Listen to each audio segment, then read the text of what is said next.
Gas masks and hand grenades.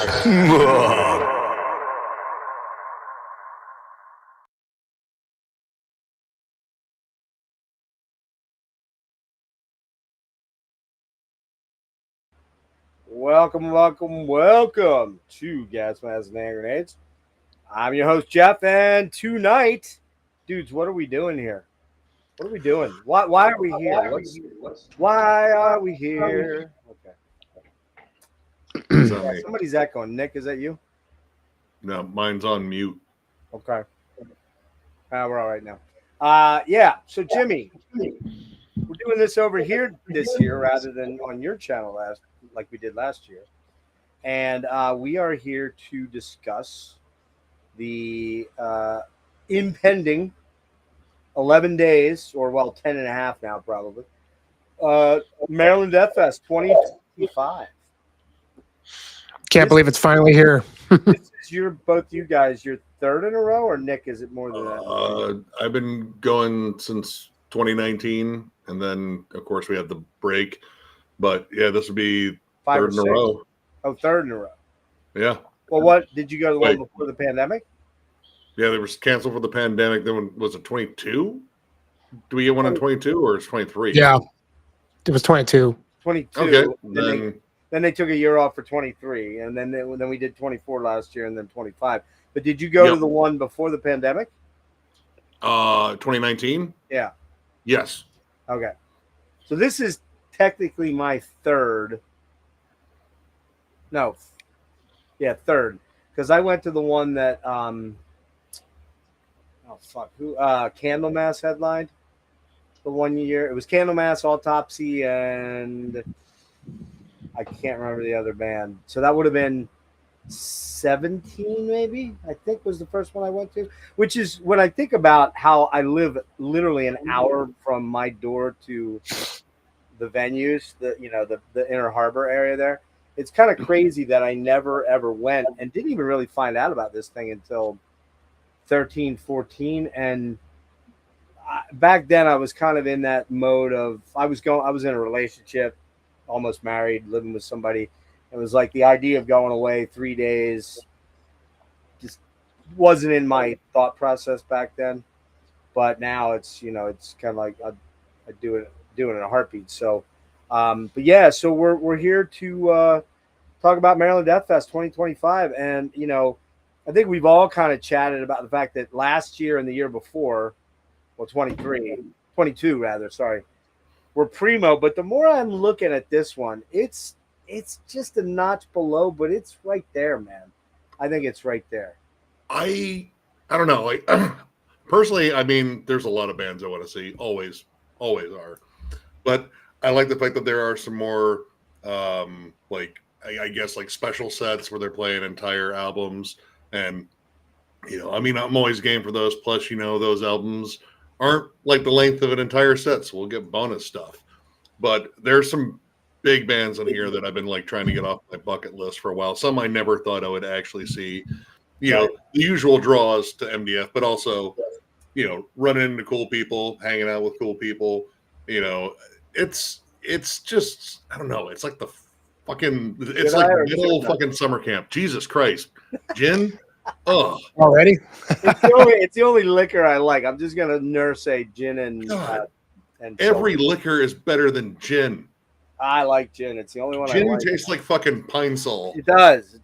But I mix it with a lot of lime, real lime, and seltzer, like flavored seltzer. So there's not enough fucking limes on the planet to make that shit taste good. You pussy, you.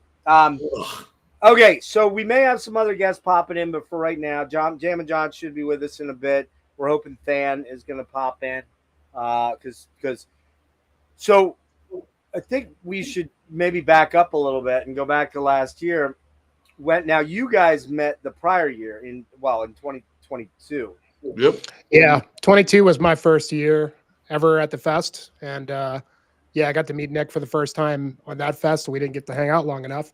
But because it was just like when you go to the festival, it's just so fucking back Chaotic. and forth. Yeah, And we that went year, through- dude, that was that's like a intense different year spot. because it was like the Edison lot, so it was easy to like catch, like both stages, whereas the new setup is a little bit more of a challenge to kind of go back and forth. But yeah, I mean, like I went last year with you guys, and we had just an excellent time.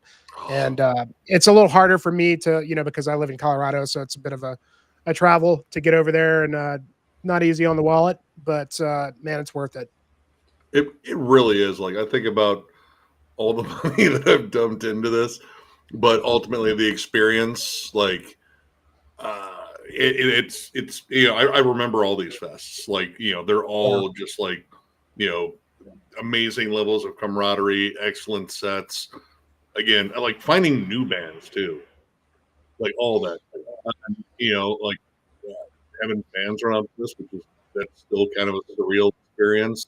Last year, I got handed like full free copies of albums. Like, here, could you go over on the channel? Like, cool, thank you.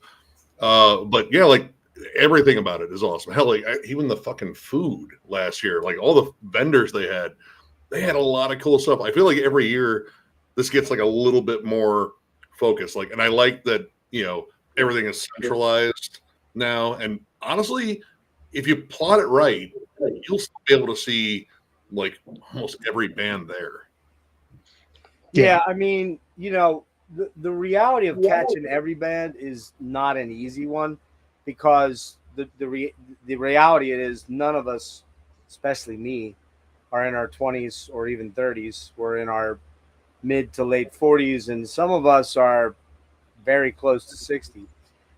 So it's a burnout. It is a somewhat of an endurance test to a degree by the end of it, especially for your legs and your back and your feet.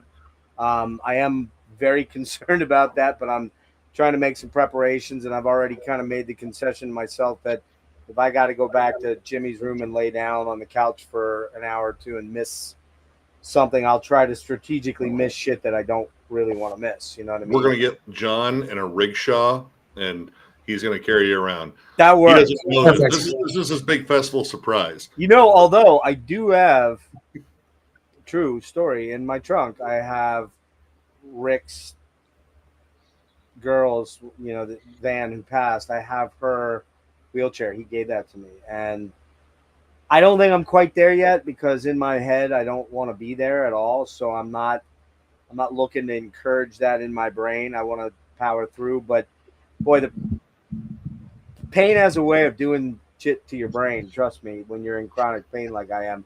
So we'll see how that works out. I doubt that's going to happen. But What kind of footwear you got this year, Jeff? well, that's the thing. I gotta actually sort that out here in the next few days and get something that's really foolproof. And I'm actually gonna bring it's an oil pan that I bought, but I don't use it for doing oil pan. I use it for soaking. So I'll probably bring some Epsom salt, do the cold water treatment, all that stuff. Jimmy, because every night I go back at the hotel room and I climb in the bathtub while you crashed and soak my feet for half an hour. So it is a real thing. But Lots of heel support. Yeah. That's the big key. Like I have shoes that have like a good cushion in terms, and they're Vans, but they still work. And even the sandals I got, because I am going to wear flip flops on maybe a couple of these days because I'm that dude.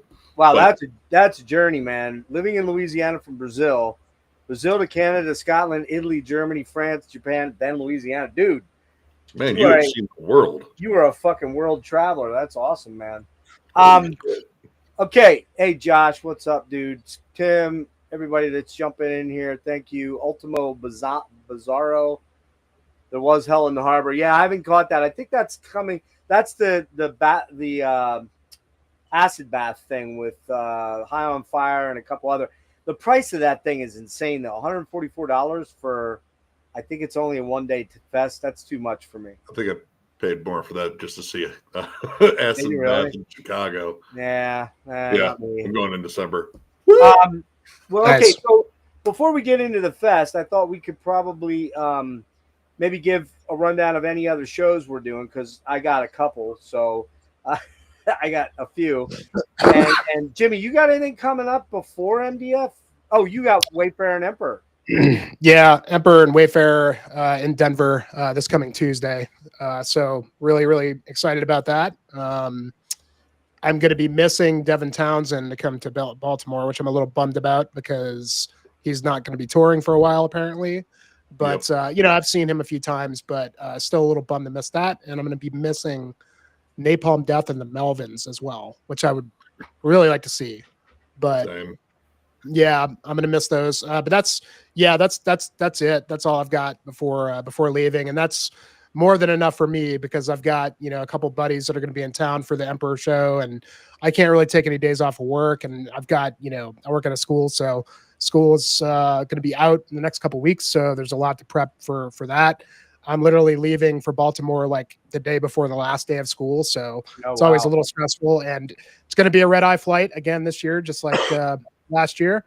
Get in on Thursday and hopefully get in my hotel and be able to catch a few Z's before Thursday night. But yeah, that's all I've got coming up before. I got have anything? nothing. Actually, we decided to be responsible. It's a new trend with thralls. We decided to pretty much like let's just save our money because we know we're just going to end up spending a lot of money at MDF, and it sucks because there's a bunch of tours coming in our area. That Nomos Wormrot tour is coming through. I think they're playing the Black Circle in Indianapolis, which is a fucking awesome venue. Yeah, we're skipping that one too, and Napalm Death and Melvins. What's up, Marty? So yeah, we decided to save money and be adults for once, and it really sucks. It's totally overrated.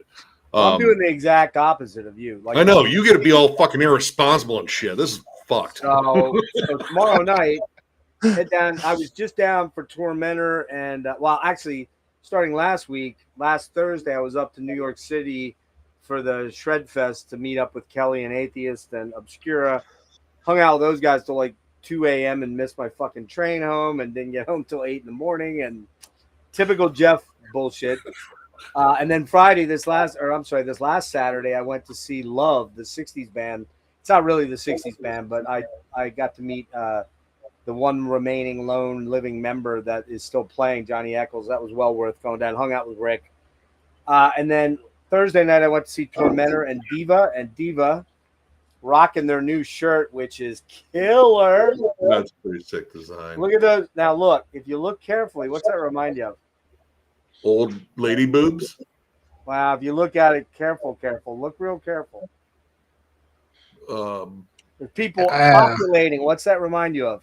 The people I was gonna say Acts of the Unspeakable. Acts of the Unspeakable. Yep. Exactly. Oh, it's a killer shirt, man. I mean, and props to the Diva guys, the horrendous guys. They were all at the show. Got to hang out with my boys down there. They were fucking killer. And then tomorrow night I go to DC for Emperor and Wolves in the Throne Room. And then Tuesday, this is the iffy one. I'm still not sure whether I can pull this off, but Tuesday I might be back up in New York City seeing Enslaved on one of the 2 U.S. dates that they're doing. I almost feel like I got to go because I just don't think they're going to be back here this year. I think they're working on an album right now. And I also, because of my issues, I just don't know if I'm going to get to see them again.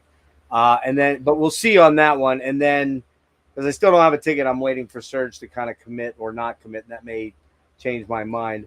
And then Thursday, I'm going down to Baltimore to Soundstage, which you guys are familiar with, to see Testament's solo show by themselves, doing all the Practice What You Preach and the whole night evening with. Watched a little bit of a show the other day, and it was fucking awesome.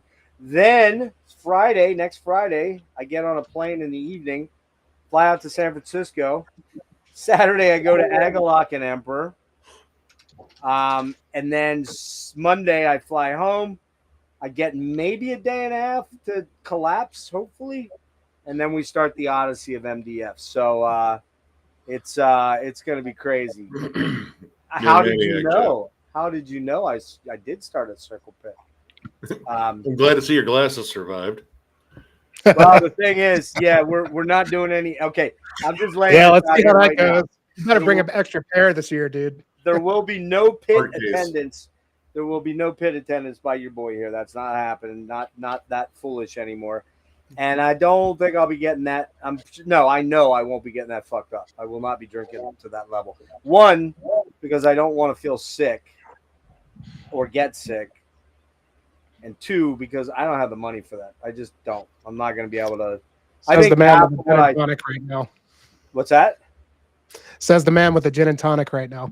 Yeah, but that's different because I'm home here. I don't. Well, no, you get like one of those Camelbacks and just fill it. There you go. Yeah, that'll work. No, but I mean, I don't know about you guys. Can't wait to not bail you out. I don't know about you guys, but I swear I spent between 8 and 1,000 last year, and I got to tell you, I know I was less than all you guys, but I mean, I don't know. I spent a lot of money. Yeah, and most of I'm serious. 400 of it was on booze and food, and I don't want to do that again. I just don't want to do it again. So yeah, the booze are not cheap if you're gonna booze it up. $7 or $8 a beer. I mean, granted, they were like double deuces, but still. And they're going to be more this time because when I went down to Soundstage for Tormenter, the Yingling was $11 a can. So if you're buying IPAs, they're going to be $15. When I was in New York, I had one beer at the Gramercy. It was $15. Like, done. I'm not drinking anymore.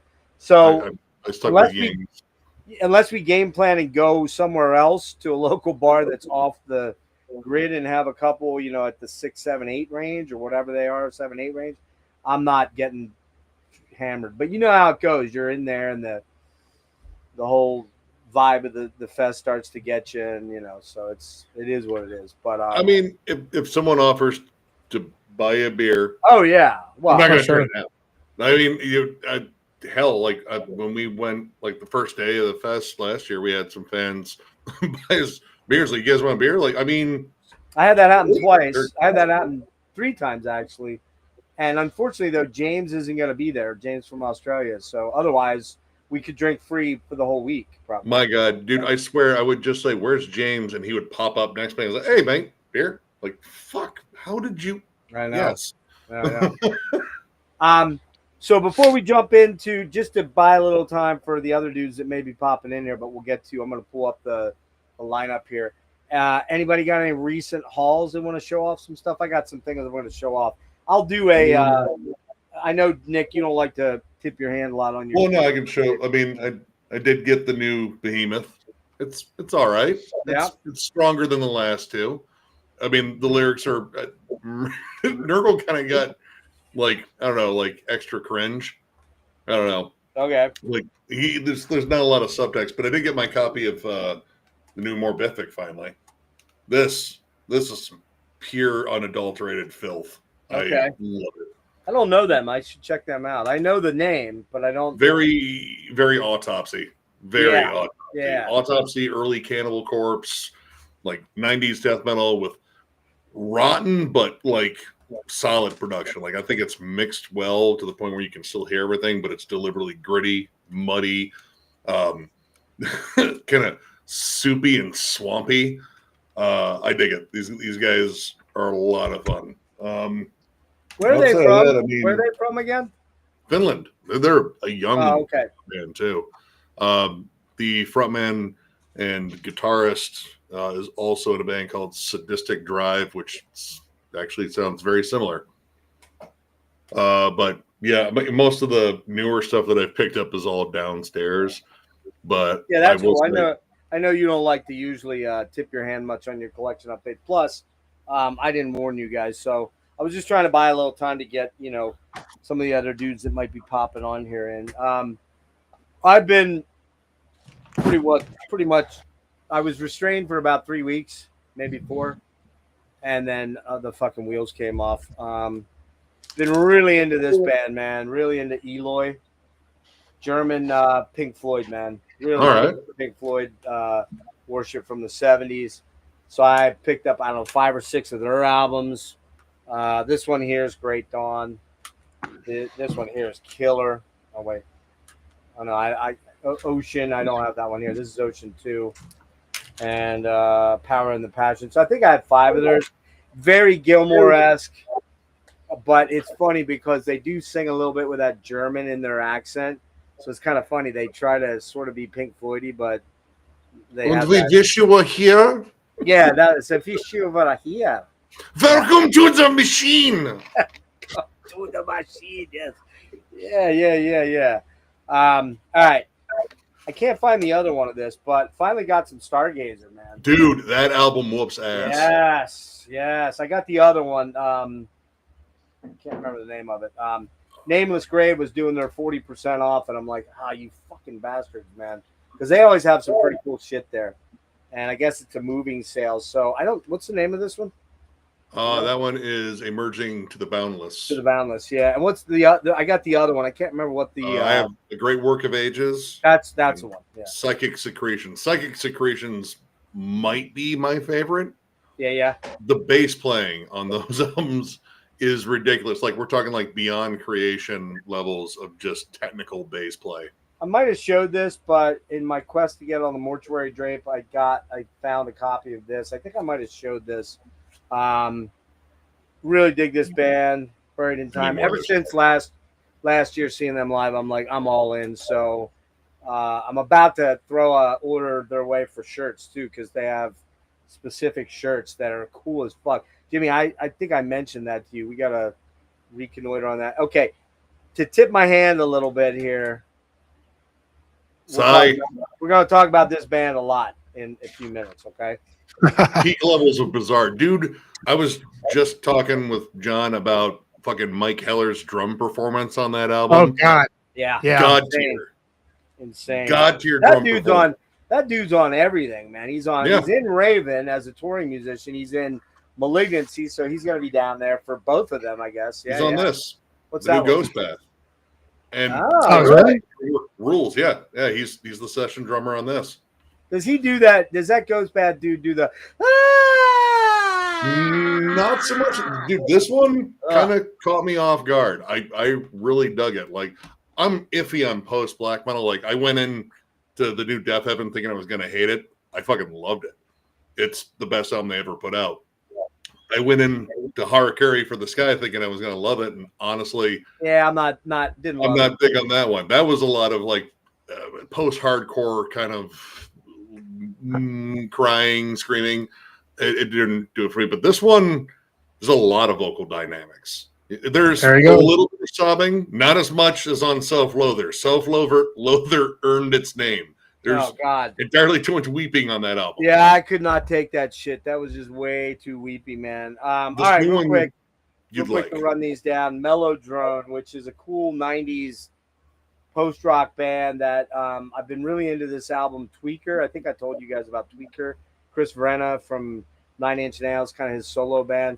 There's a singer that's on 2 or 3 of those songs. I dug his voice. I haven't listened to this yet, but heard good things about it, so grab that for like $6. Marty's gonna love this, man, and I don't know how to explain this. I checked this band out probably because of Marty and Alan's deep dive, to be honest with you, which is 3-4 years ago. I don't remember when they did this, but god damn, this band fucking rips. Oh my god, this band rips. Jesus Christ, Running Wild, Death or Glory, Jolly Roger, man. Oh my, do you know these guys at all? I still need to really like sit down and check them out. I've heard like tracks here and there. Dude, this shit riff fucking city all day long.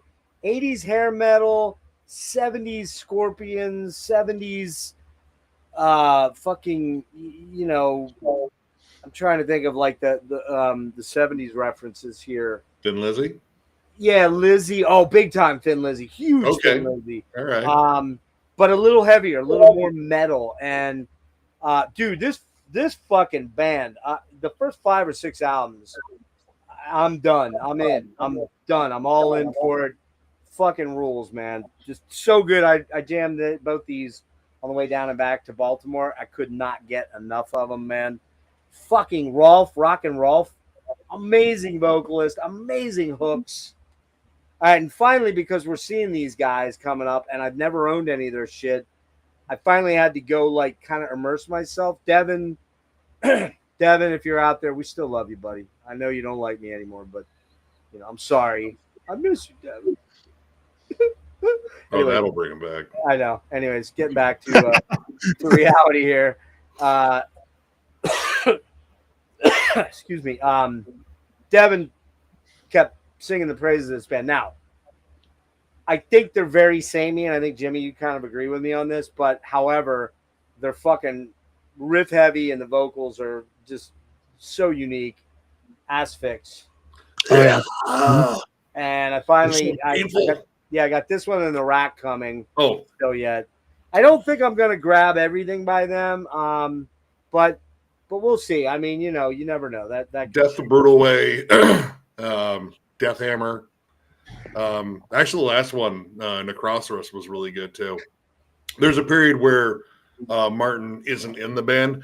That one's it's an all right period, but I think their best stuff is with Martin Van Drunen because those vocals are iconic, and it sounds like chunks of lung and throat are coming up with those vocals. Yeah, it's fucking killer, man. The riffs are, it's very entombed to a degree, but more Danish sounding, I guess. Well, it's got more of that kind of like crunchy sizzle. Like it's not the full bore HM2, but I mean that band's guitar tone is stupid heavy. Yeah, I am super stoked to see them. Hey Malia, how are you, girl? Good to see you. Marty, I'm not seeing Running Wild. They're not touring that I know of. I'm not sure what you mean. I just meant that I went to see Tormenter, and I took those CDs down with me and jammed them because I had just gotten them in.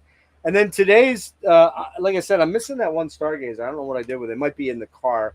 And then this finally came in. Jimmy, you're gonna like this. It's gonna warm your little black heart a little bit. So I grabbed this last night because I've been fucking around on doing this, but I had to do it after seeing Mayhem back in March, and then seeing Attila 3 nights ago. I grabbed this. Which one is that? It's a box set from Season of Mist. It's called A Season of Blasphemy, and it's got Grand Declaration, Chimera, and what's it? Ordo Ad Chaos, yeah. So for $20, $19, I was like, yeah, sure. I'm doing that, man. That gives me half the catalog, and I already have Damon, so I really strangely only need Dom Mysterious, but I'm thinking about Dom Satanas. I'm thinking about getting that on vinyl. I probably will get it on CD too, but then I guess I only need what's the one I need yet then? Esoteric Warfare. Esoteric, yeah. Which that one's pretty good. Yeah. I thought Damon did laps around that one, but yeah. Chimera, I think, is underrated. Like that one. I like that one. That one's more rippy. They played a lot of Chimera. Yeah. March. Yeah. Yeah. Well, they played it. They played a fair amount at MDF last year too. It was like, oh shit, they're playing some Chimera cuts. Yeah. Because that has some of Hellhammer's best drum work in that band, I think. And I gotta say, man, now seeing Attila up close and personal like that, man, like 2 nights ago. Man, what a showman! There's something about that guy that's, the skullet is a little weird. Yeah, is he still doing like the weird, horn? No, he's not doing that now. Okay, he's actually got it back in a ponytail now. And it's funny because I ran into Matt from Horrendous, who's fairly balding, and the bass player for Tormenter's totally bald, tall, skinny. Looks like Tony Levin without a mustache. But he plays Rickenbacker 4001, so he's cool. But I said to Matt, I'm like, dude, you three should start a band called Baldies or something, the Balding Metalheads or something. He's like, let's do it. So, yeah, that was fucking fun. But yes, so that's that on the CD front. Couple quick vinyls. Jimmy, you're going to love this. I think I sent you a picture of this, though. I know what it is. You know what it is, right? Yeah. I just couldn't say no. I knew you were going to cave. I couldn't say no. I tried. Now, I didn't go for the vinyl, of course, but 4 CDs. Oh, that's the CDs?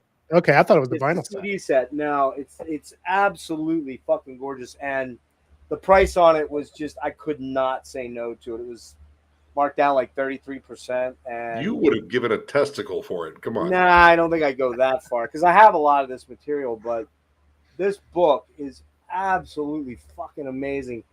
Oh, wow. So many new Hugh Syme amazing art pieces in here. And then there is 11 tracks on here that have never been released. Two of the earliest tracks, Garden Road and oh fuck, I forget the name of the other track. I'll remember it. That have never been out before. Oh, here it is, right here.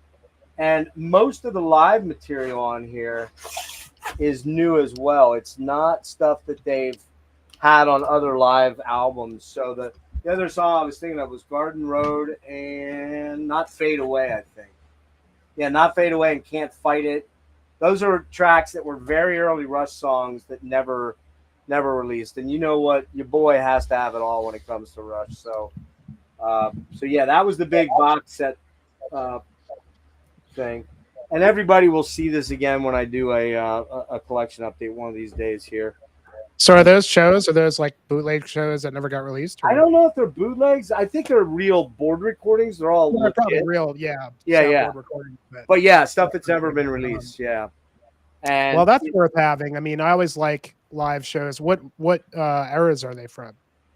Everything, all the way up to starting at the very beginning, all the way up. It's a 50th anniversary thing. So no, but I mean, what tour cycle were they? Were they like newer albums? Oh, it's all the different periods. Like it's different tracks from different eras. Oh, okay. So Gotcha. for example, it's real quick. You got Working Man Vault Edition. I don't know what that is. You got Need Some Love Before and After, Bad Boy, which is another one they hadn't released. Garden Road Live. Those are all very early tracks from the late 60s, early 70s. Then you got Anthem, you know that's live from somewhere. Then you got studio tracks, Fly By Night, Bastille Day, 2112, Overture, Temples and Syrinx. You got a different version of By Tor and the Snow Dog, not the one that's on All the World's a Stage. Something for Nothing, different version. You got Closer to the Heart, studio. Xanadu drum solo, the Trees Vault edition, La Via Strangiato, In the Mood, Natural Science, Passage to Bangkok, Limelight, and Vital Signs. They're all live versions. YYZ, Witch Hunt, New World Man, Distant Early Warning, Rhythm Method. All those are live, different. Cygnus X1 live. I don't know if that's the one from Stages. I think it might be. Between the Wheels, Working Them Angels, Free Will, Bread Barchetta, Manhattan Project, Jacob's Ladder, and then What You're Doing, Working Man, Garden Road. That's from the 40th anniversary tour. So a lot of shit in there, and then I didn't even mention all the studio tracks. You can see it's Jesus, a lot of material on there. So for what I got this for, and I'll just say it because it might even be that right now, I paid $73 for it. I felt that was with this book and 4 CDs of a lot of material that hadn't been released. I mean, this book is fucking, dude, this book is, I mean, it looks awesome. It's an amazing book, man. Wow. All the killer artwork from Hugh Syme. Yeah, and I mean, we're talking like coffee table, 200-page book. You can't, for 73, there was no way I was saying no on that. I mean, I'll probably go look now, and it's probably like 53 or something. But, you know, that's kind of how my luck tends to work with that stuff. But had to do that. And a couple quickie, real quick vinyls here. This just arrived today. John Carpenter. Sacred Bones. This is the Lost Themes expanded 10th anniversary edition. Really killer green. I don't know, like really cool murky green with black in it, and it's got a 7-inch on there. This one I've been waiting for, and Jimmy, you'll appreciate this one, I think. Liminal Animals from Ouvre. I didn't like that record. I like it, man. I love it. This one here I've been meaning to get for a long time, and Nameless Grave. Oh, dude, Grave Miasma. Yeah, Grave Miasma double. Dude, they were killer. $12 for the double LP from Nameless Grave. Couldn't say no. Wow. Almost done here. An OG, complete with the give the gift of music sticker on the freaking jacket, unfortunately. Lizzy Borden's Menace to Society. That might have something to do with something Dennis and I are working on. And I got to tell you, I am loving me some Lizzy Borden lately. And finally, the reissue of Testaments, Practice What You Preach. I've been grabbing all their shit. So, yeah, so there you go. I think that's... They need to do Souls of Black. Huh? They need to do Souls of Black, at least a CD one. They're not doing that. That's... Oh, they are going to... Oh, you mean the reissue? Yeah. I do. My copy of Souls of Black is so worn the fuck out. I played it so damn much. They're only playing... I noticed... I'm one of those guys that always cheats and looks at the... Excuse me 1 minute here. I got to get some air blown because I need to look sexy. Well, yeah, a lot of people don't like Souls of Black, man. That record rules. I love it. I like it. Dude, that was... I love Practice What You Preach, too. A lot of people don't like that because they got more... I don't know, maybe more fucking... It's a little uneven. It's got some damn good songs. Blessed in Contempt is a fucking ripper on that one. Well, they got the ballad on there, and everybody got all weirded out by the ballad. So you know. Souls of Black is... Honestly, dude, that was the first studio album I ever bought by Testament. And yeah, I'm stoked to see that. I'm stoked to see that. So yeah, Marty, fucking Dennis and I are working on something. You didn't mention it last night on your show, but we're working on something to do with Lizzy Borden and Anthem. So look for that in probably June, the way things are going with all my traveling and recovery and shit. So anybody else Jim, you got something you want to show?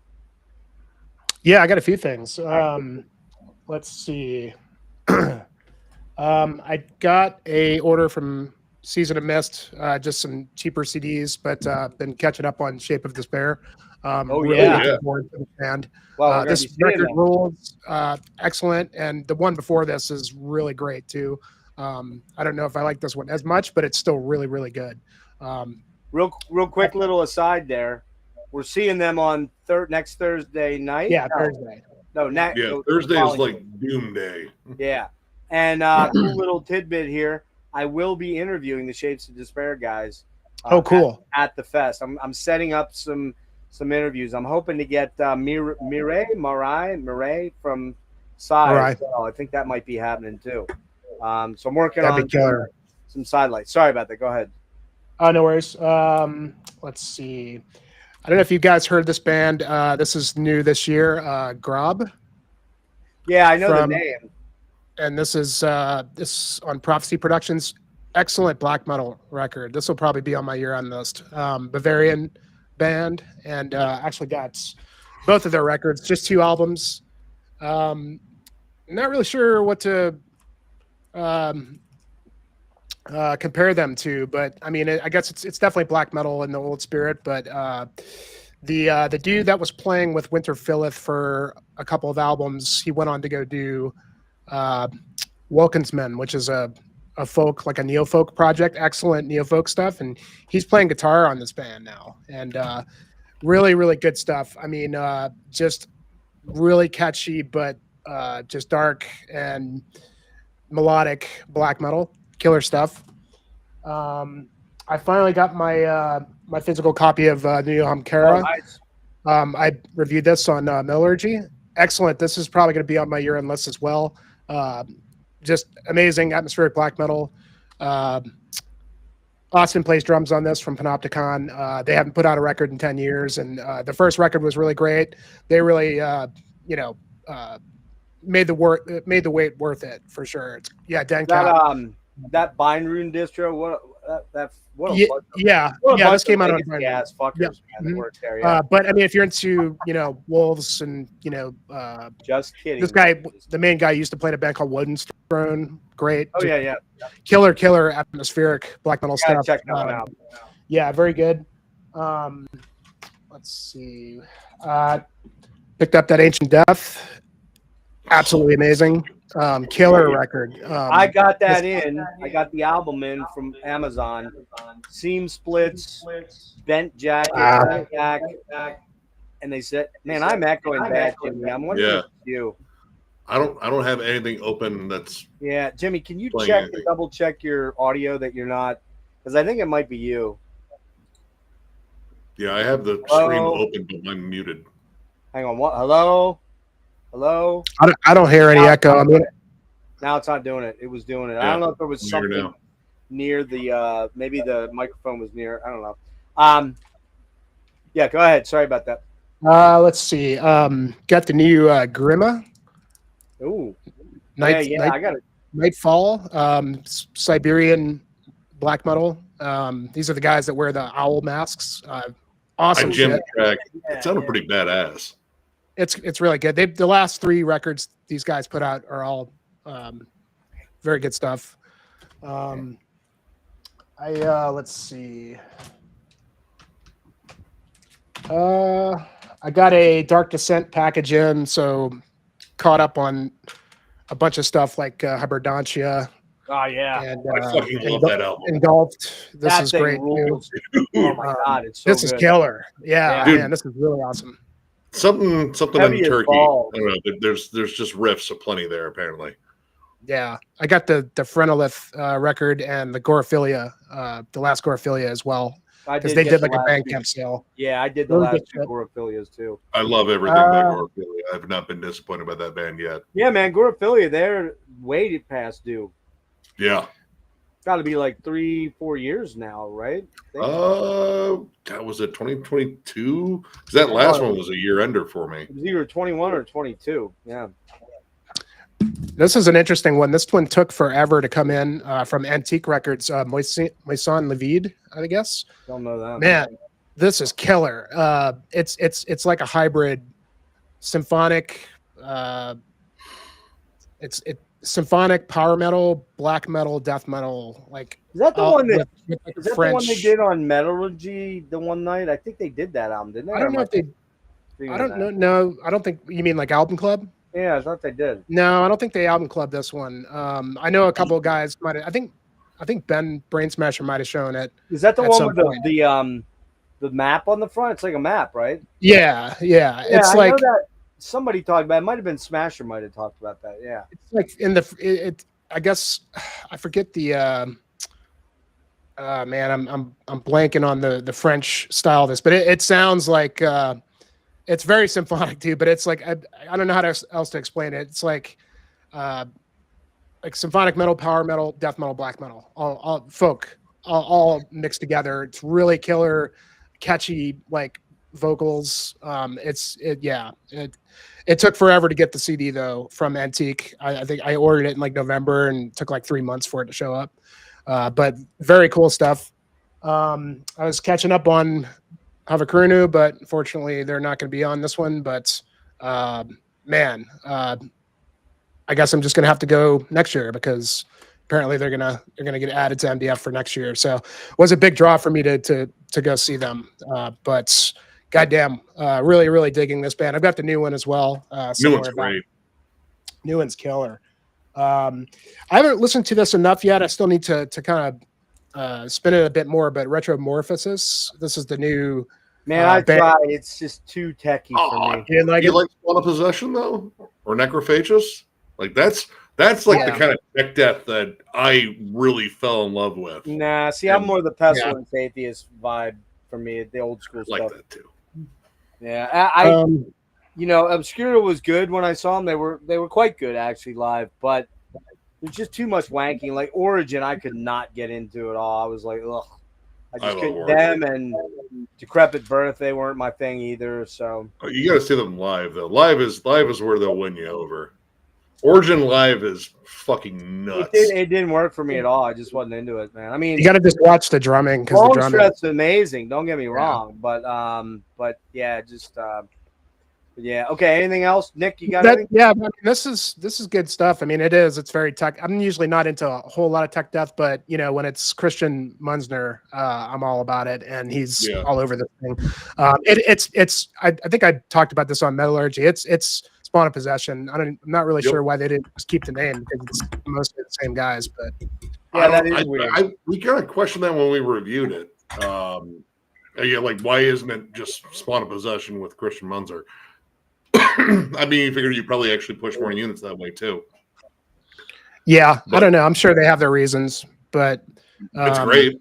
It's a is. great addition to that catalog or not that catalog. All right, this Nick, is- you got anything you want to show? Oh, sorry, Jimmy. You still Oh, I- I mean, yeah. oh, sorry. Go ahead. No, I just had two more real quick. This was from last year. Dodds Writ, Nocturnal Will, killer stuff. There was, I don't remember. I think it was either Tyler talked about this, and I think it was Kellen. Might have even been on Kellen's year-end list, but killer melodic black metal. And then I don't know what it is about this band. I've never really checked it. Well, I've checked them out before, but I mean, they've got a billion things out. Horna Nix, it's their latest record, and it's a band that's I was thinking this is going to just be some, shitty sounding black metal, but man, this is fucking awesome. Really great record. Finland's Horna. I know they might have a little sketch involved. I'm not sure, but I think they yeeted that dude from the band. Everybody from Finland have. I mean, I hate the fact that I have to check my black metal all the time. Yeah, I know. Yeah. Yeah, I mean, like part of the deal. Yeah, I mean, you kind of know which ones really, but like, there's always the borderline ones. I don't know, but like this one, I don't know what. I think I ended up checking this out because I got all the Abigor re-releases, and they had like a sort of box like thing that you could buy from the label that you could put all the CDs in that I bought, and I just so happened to just blind buy this because I was like, I can't just buy the box for $5 and get that shipped over from Europe. So, but yeah, but man, this is killer. Just really well produced. Very vibey, atmospheric, Finnish black metal. I mean, they're not really an atmospheric black metal band, but definitely getting the vibe on this one for sure. It's good stuff. But yeah, I mean, I've got a couple of the new I got the new Lick CD, which I can't wait to see those guys. I just started checking them out. Dude, great. Haven't checked honestly, it's like yet. another bloodbath. I love it. They do the HM2 thing just about fucking perfectly. Yeah, it's killer.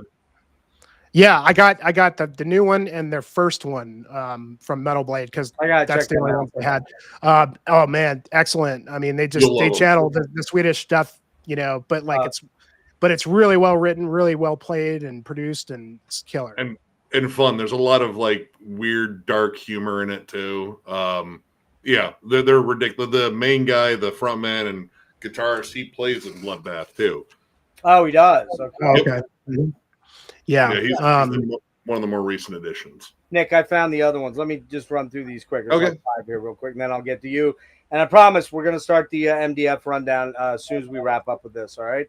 5 more minutes. All right. So I've been meaning to get this forever. This is Mark Hollis of Talk, his one solo album. Absolutely gut-wrenchingly beautiful. Mark Hollis. I don't know what else to say about it. Here's the other Stargazer. Yep, that's the one I really love.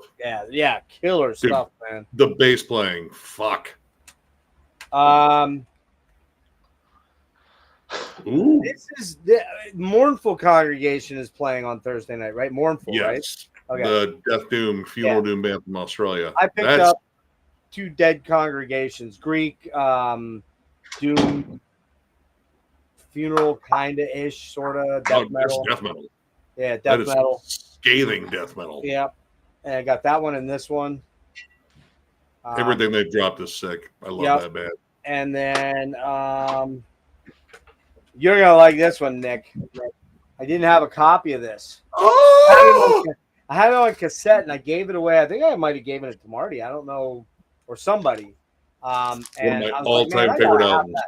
Yeah, this album fucking rules, man. So good. And then the last one is, I didn't get this at the show back in early April when they played at Decibel, because the guy wrapped up the sales and packed up and left before the end of the show, and I didn't want to carry. I didn't have any more room in my bag that I took, but I think this is the latest Vastum, or is it the one before? Yeah, man, this band live was a force. Holy fucking shit! Really, really cool stuff. So I think that's it for me. We'll do another collection update in June somewhere, and I'm sure some of that stuff will be in there. Nick, you got anything you want to? I mean, I don't have to go crazy. I really don't. I do want to plug the fact that the new Propagandhi waited 8 years. Oh yeah, honestly, it's one great. Of the best albums. Holy shit, it's really good. Dude, I love the fact that they're a punk band that does not hide the fact that they are very talented musicians and very talented songwriters. Oh yeah, they're into metal too. You know, I mean, like they're seriously. you know, I mean, they've done yeah. splits with Sacrifice. The bassist did the artwork on the last Sacrifice album. Oh yeah. Yeah, I love it. It's really good. It's really good, and it definitely touches on a lot of stuff that's, you know, I like. Yeah, I resonate with a lot of this. Okay. But, yeah, that's the big one. Okay, it's time, folks, to jump into this shit, right? And I guess what we'll do is we'll do daily lineups first. Yep, or set times. You want to do set times? Is actually probably better because you can see you'll get the block form. All right. So now, speaking for myself, I believe that me, Nick and John and Than are going to be at the pre-fest. I think is James going to be there? Yeah, he'll be there too. Okay, James is going too. So the pre-fest is Wednesday night. It's just kind of funny that they call it the pre-fest. Why not just say it's a 5-day festival? I don't know. It's fucking weird. I don't know why they do that. It's just kind of, and they sell it separately too, which is odd. But so we got Corpus Awful, which is Mephitic Corpse, right? No, it's essentially Cerebral Rot. Cerebral Rot. Sorry, Cerebral Rot. Yeah. And I had their album. I didn't buy it yet, but I got the promo. It's very Cerebral Rot. It's gross. Yeah. I love it. It drips with putrid atmosphere. Yes. And just riffs and disgustingness. I love it. Yeah. I guess Jimmy, you know that one? Oh yeah, killer band. I've been listening to it a little bit more because I loved the last Cerebral Rot record so much. I wasn't sure if it was going to measure up, but it does. It just takes a couple listens. I mean, it's pretty much the same sound, but with a better drummer. And it's killer. I wish I could be there that night to see them. Hang on one second. I don't know any of these other. I mean, Cruum, I think they just got added recently. Yep. I wish they did. They Cancer had to drop off. Who was it? Issues. Cancer. That's right. Cancer bailed out. Yeah. I know Chained to the Bottom of the Sea. I do not know Molested Divinity. You know? See, I don't know Molested Divinity, but I've heard a lot of good things about Chained to the Bottom of the Ocean. Like people have told me, it's like, oh god, it's I've listened to heavy. Yeah, it's kind of. Man, it's funeral doomy kind of. I think there's a little bit of Val in there, maybe tiny bit, but not so much like the Louisiana swampy sound. You can't threaten me with a good time. Yeah. So the Cruum, that last album, I have that.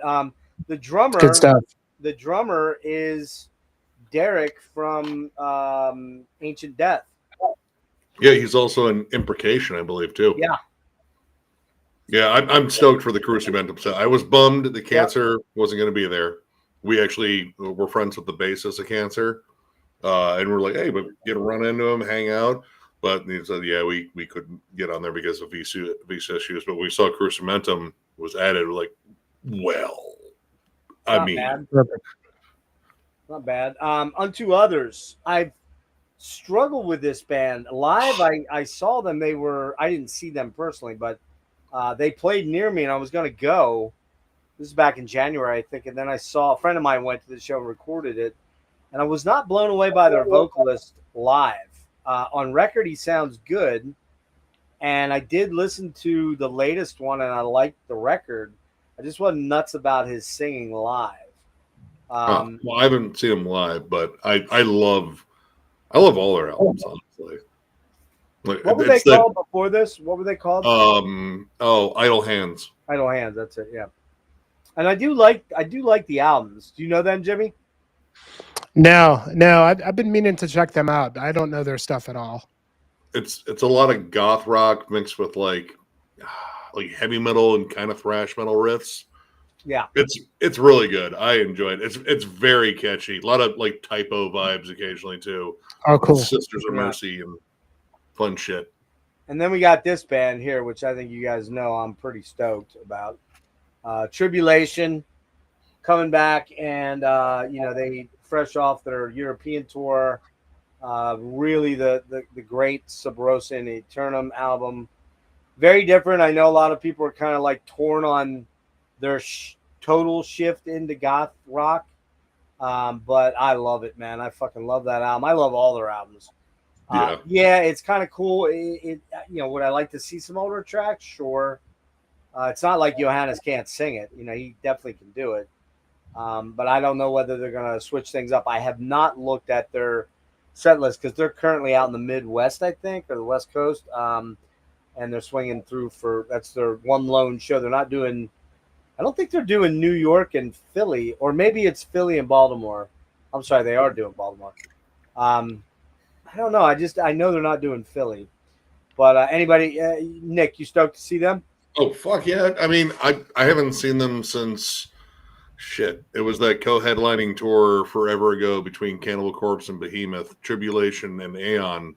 Oh, wow. And they were still touring on Down Below. So it has been. So Jonathan was still in the band then? Yep. Yeah. We were up in the balcony and we weren't sure. It was like, is that a chick? No, it's not a chick. Wait a minute. Yeah, he was very, very androgynous. He's kind of. He had like the super high cheekbones accented by the makeup. It was like, I don't know.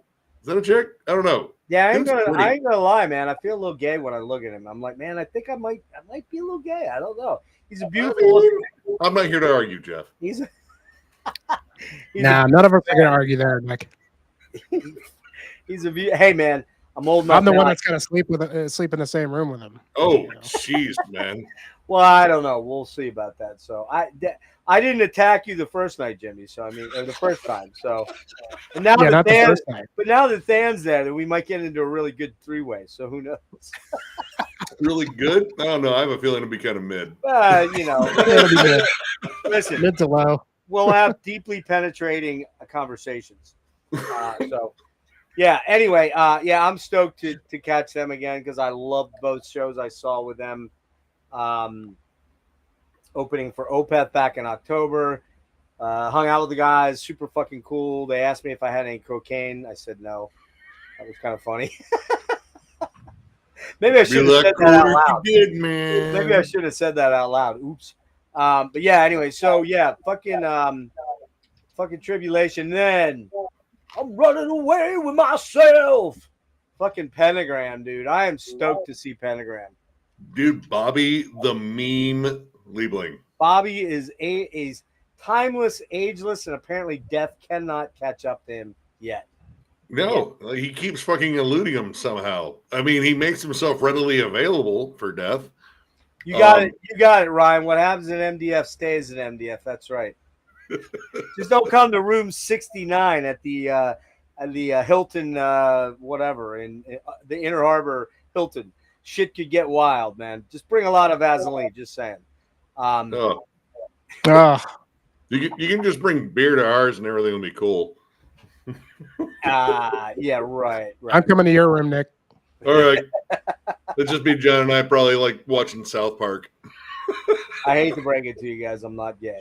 I know you're sad about that, but so yeah, there's nothing wrong with that. I'm just saying, I'm just not. I'm too old and too tired for that shit anyways.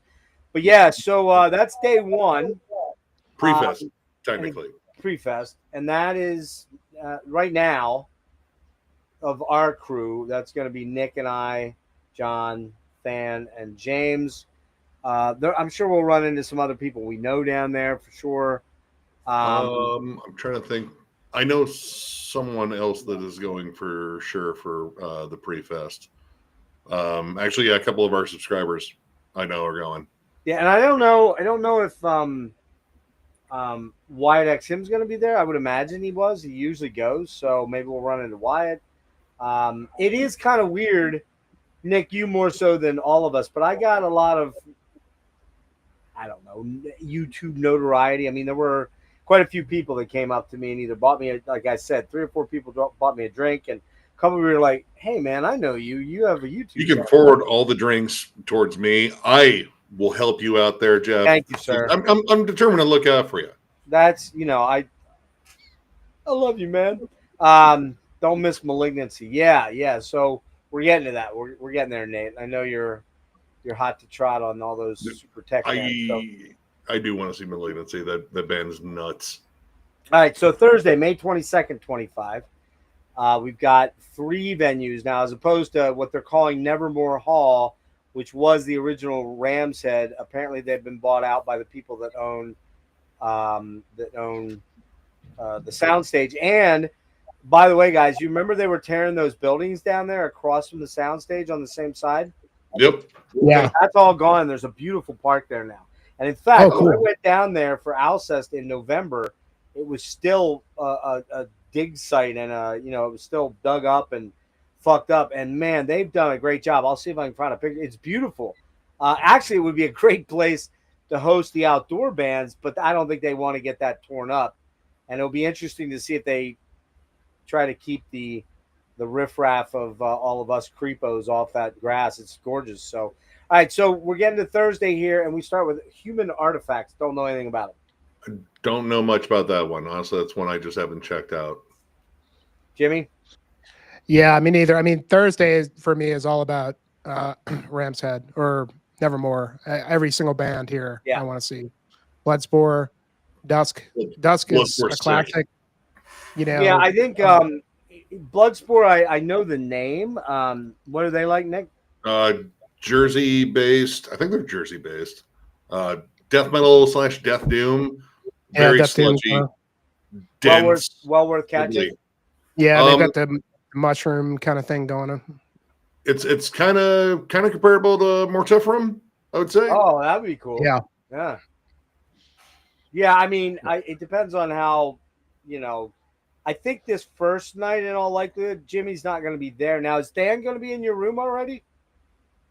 I think he should be. I mean, like I said, I have the red eye like the night before, and so I get in at like. No, I'm talking about this night, Jimmy. I'm talking about Wednesday night. Oh, that night. No, he's probably going back with James. James is like about an hour away. Yeah, so I'll be going home after this show because it's only an hour drive, and then I'll come down, and I would hope that I would get down, in fairly early time to do this, but I'm not going to guarantee anything. This is the first band I want to catch, Dusk. Cool. Definitely. Flesh Order is not to be missed, at least in my opinion. What are they? Is that grind? No, it's death metal. It's very Suffocation-esque death metal, punishing, riffy. Okay. We know the dudes. Their frontman, Sick Nick. He's fucking awesome, dude. Not just because his name's Nick. Sure. But it's his first MDF too, and he's like absolutely stoked. I was like, listen, for as long as you're there, man, come find me, man. I'll be your Sherpa up the mountain. I'll be your Sherpa. All right, so Flesh Order. So I mean, these are 2 that we might want to catch. I don't know if I'll be down for that. We'll see. It just really depends. Dusk is probably the one I really want to start with, and that's Wisconsin band, right? Yep. Yeah. Yeah. Are they? I guess. Did they put a new album out a while back, or am I dreaming? They did. Yeah, they're like a classic band that were gone for like many years. Long time. Yeah. Like a couple of years ago. I didn't find out about them until this fest. I was like, "What the fuck is Dusk?" But they're doing their original, record. I don't know if it's an LP, but it's more of an EP. Majestic. What's the name of it? But they're doing the whole thing, and it's good stuff, man. It's good 90s death doom. A little melodic. It's kind of a perfect like opener for what's to come. Yeah. Awesome. So we've got Encenathrax. Yeah, Encenathrax. So that's actually Colin Marston. I didn't know this until I looked it up. It's him and one of the other dudes from Krallis. I think it's the drummer, maybe. And I know because James was saying he doesn't want to miss it. I checked them out, and I don't know. It's a little much for me. Like it's really just. I don't know. He's playing guitar or bass? Is he playing guitar? I'm not sure. I don't know. I mean, it's very brutal death metal, but it's almost like unlistenable in a way. It's interesting. Avant-garde, technical, brutal death metal. Then Nick will love it, I'm sure. I mean, avant-garde and we have an off and on relationship. I don't know. I might check him out because I mean, honestly, I'm out to catch as many bands as possible, and I'm not missing Evoken. Oh yeah, this is probably the band of the night for me. I think What's funny though is they're only going to be able to play like 2 or 3 songs. Yeah, it's kind of a short set. I'm a little Yeah. bummed about that, but Yeah, because yeah. that's a big draw for me as well. Oh, this is huge draw. Huge draw for me. I hope they have shirts because I definitely want a shirt. I do not know anything about this band. They play a lot there, though. Insiders. It's more. Well, it's kind of close to witchcraft. It's more like retro occult rock. Like thrashy, though? Thrashy? I've heard a couple of songs. I'm honestly skipping them to go see a grindcore band called Dripping. You're going to Dripping, okay? Unless I think unless I'm thinking of a different band there. Either way, this might be my my go rest my legs time right here. We'll find you a different grindcore band, Jeff. Don't worry. Oh, just you. Well, I'm going to go check these guys out, and they're pretty close to that. So, Mournful Congregation. Oh my God, come on! These are the 2 bands. These are the 3 bands for me that whole night right there. Yeah, me too. Yeah, this shit's gonna fucking rule. These 3 in a row here. I want the happiness ripped from my body. I don't really know this band either, man. Witchcraft? I don't either. Wait, you don't know Witchcraft? No. Are they like Coven or something or what? They're again like very retro, like 70s. Like I mean, it's still like a lot of hard rock, almost like hard rock metal. Kind of honestly, like there's some comparisons you could make to like Uncle Acid, like especially their earlier stuff. Okay, that might be cool. That might be cool. I do want to. I have a bunch of Witchcraft's albums. Like they're like a Swedish underground thing. Like probably catch part of their set and then head over to catch some Malignancy, and then I'm probably gonna dip out for Shapes. Yeah, Shape of Despair is big draw for me. I'm kind of a little bummed. I don't really know Malignancy. I'd like to see him, but yeah, for me, I'm gonna be there for that whole set. This is Mike Heller on drums, and I think Alex Weber on bass, right? I think. Yeah, it is. Yeah. It is. I don't know who's on guitars. I don't know who's on guitars for them. Oh no, their guitarist is a maniac. He's the main dude. Okay. Apparently, everyone, when we reviewed the last Malignancy album, which was batshit crazy, it was like fucking Cryptopsy on bath salts. Oh man.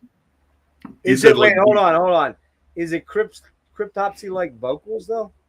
Yeah, well, the vocals are just like kind of gutturals and screams, like it kind of alternates back and forth. It's the insane technical precision of the band and the fact that they're running around on stage doing all this crazy shit. People have been telling us like, "Oh, you have to see them live. It's truly a sight to behold." Okay, there you go. So I want to catch some of them. Sang with Sugarbog singer. There you go. Oh. Devourment. I don't. In Shapes of Despair, we already kind of hit on that. So, totally stoked for that. Yeah. Devourment. I don't know them, but I know the name. Brutal death metal / like slam band. Like they're kind of like the brutal slam or whatever. Look at that time. They're going to 1:25 in the morning, man. These are going late. Yeah. I don't know, dude. Which, I mean, honestly, it's good because by the time the show's done, I'm going to be gassed and I won't want to stay up in my hotel room. I'm just going to pass. Right about now, we'll be starting our 3-way, Jimmy, right here. Oh. I'll probably catch a bit of Devourment. Yeah, not really my thing, but yeah, I mean, I'm a little bummed. But 3-way with Jeff. Devourment. God. I feel like that should win there. Yeah, it's fucking terrible. All right, so May 23rd, which is Friday, we add the Marketplace, which is the outdoor shows. And we've got, of course, Nevermore Hall, which I will just continue to call Ram's Head because I'm an old fucker. Soundstage. We got Angel. Can you get rid of Rich's comment? I can't even see me. I'm sorry? Rich's comment's still covering me. Oh, sorry. Right. There we go. You're too fucking ugly anyways. Come on, man. Shut up. So here we go. We start out with Obscene. I don't know anything about him. Never heard of him. Indiana-based old school death metal. Very similar to Asphyx. Asphyx Bull Thrower. Okay. Obituary. Like it's just very 90s sounding death metal. The singer, Kyle, he's got some unique vocals. That dude, he sounds so fucking ghoulish. It's amazing. All right. But maybe. I don't know. I mean, if I stay the night here, yeah, probably. But if I don't, it probably won't be till a little later. I know Abraded. I know that album they have. That's like the head that's detached or whatever. That green like head Yep. ripped off. I think they're from Cleveland. I didn't vibe with them much, so I'm not really that into it. But you guys are talking up licks, so I guess I could be there for that, right? This is your dismember moment. Yeah.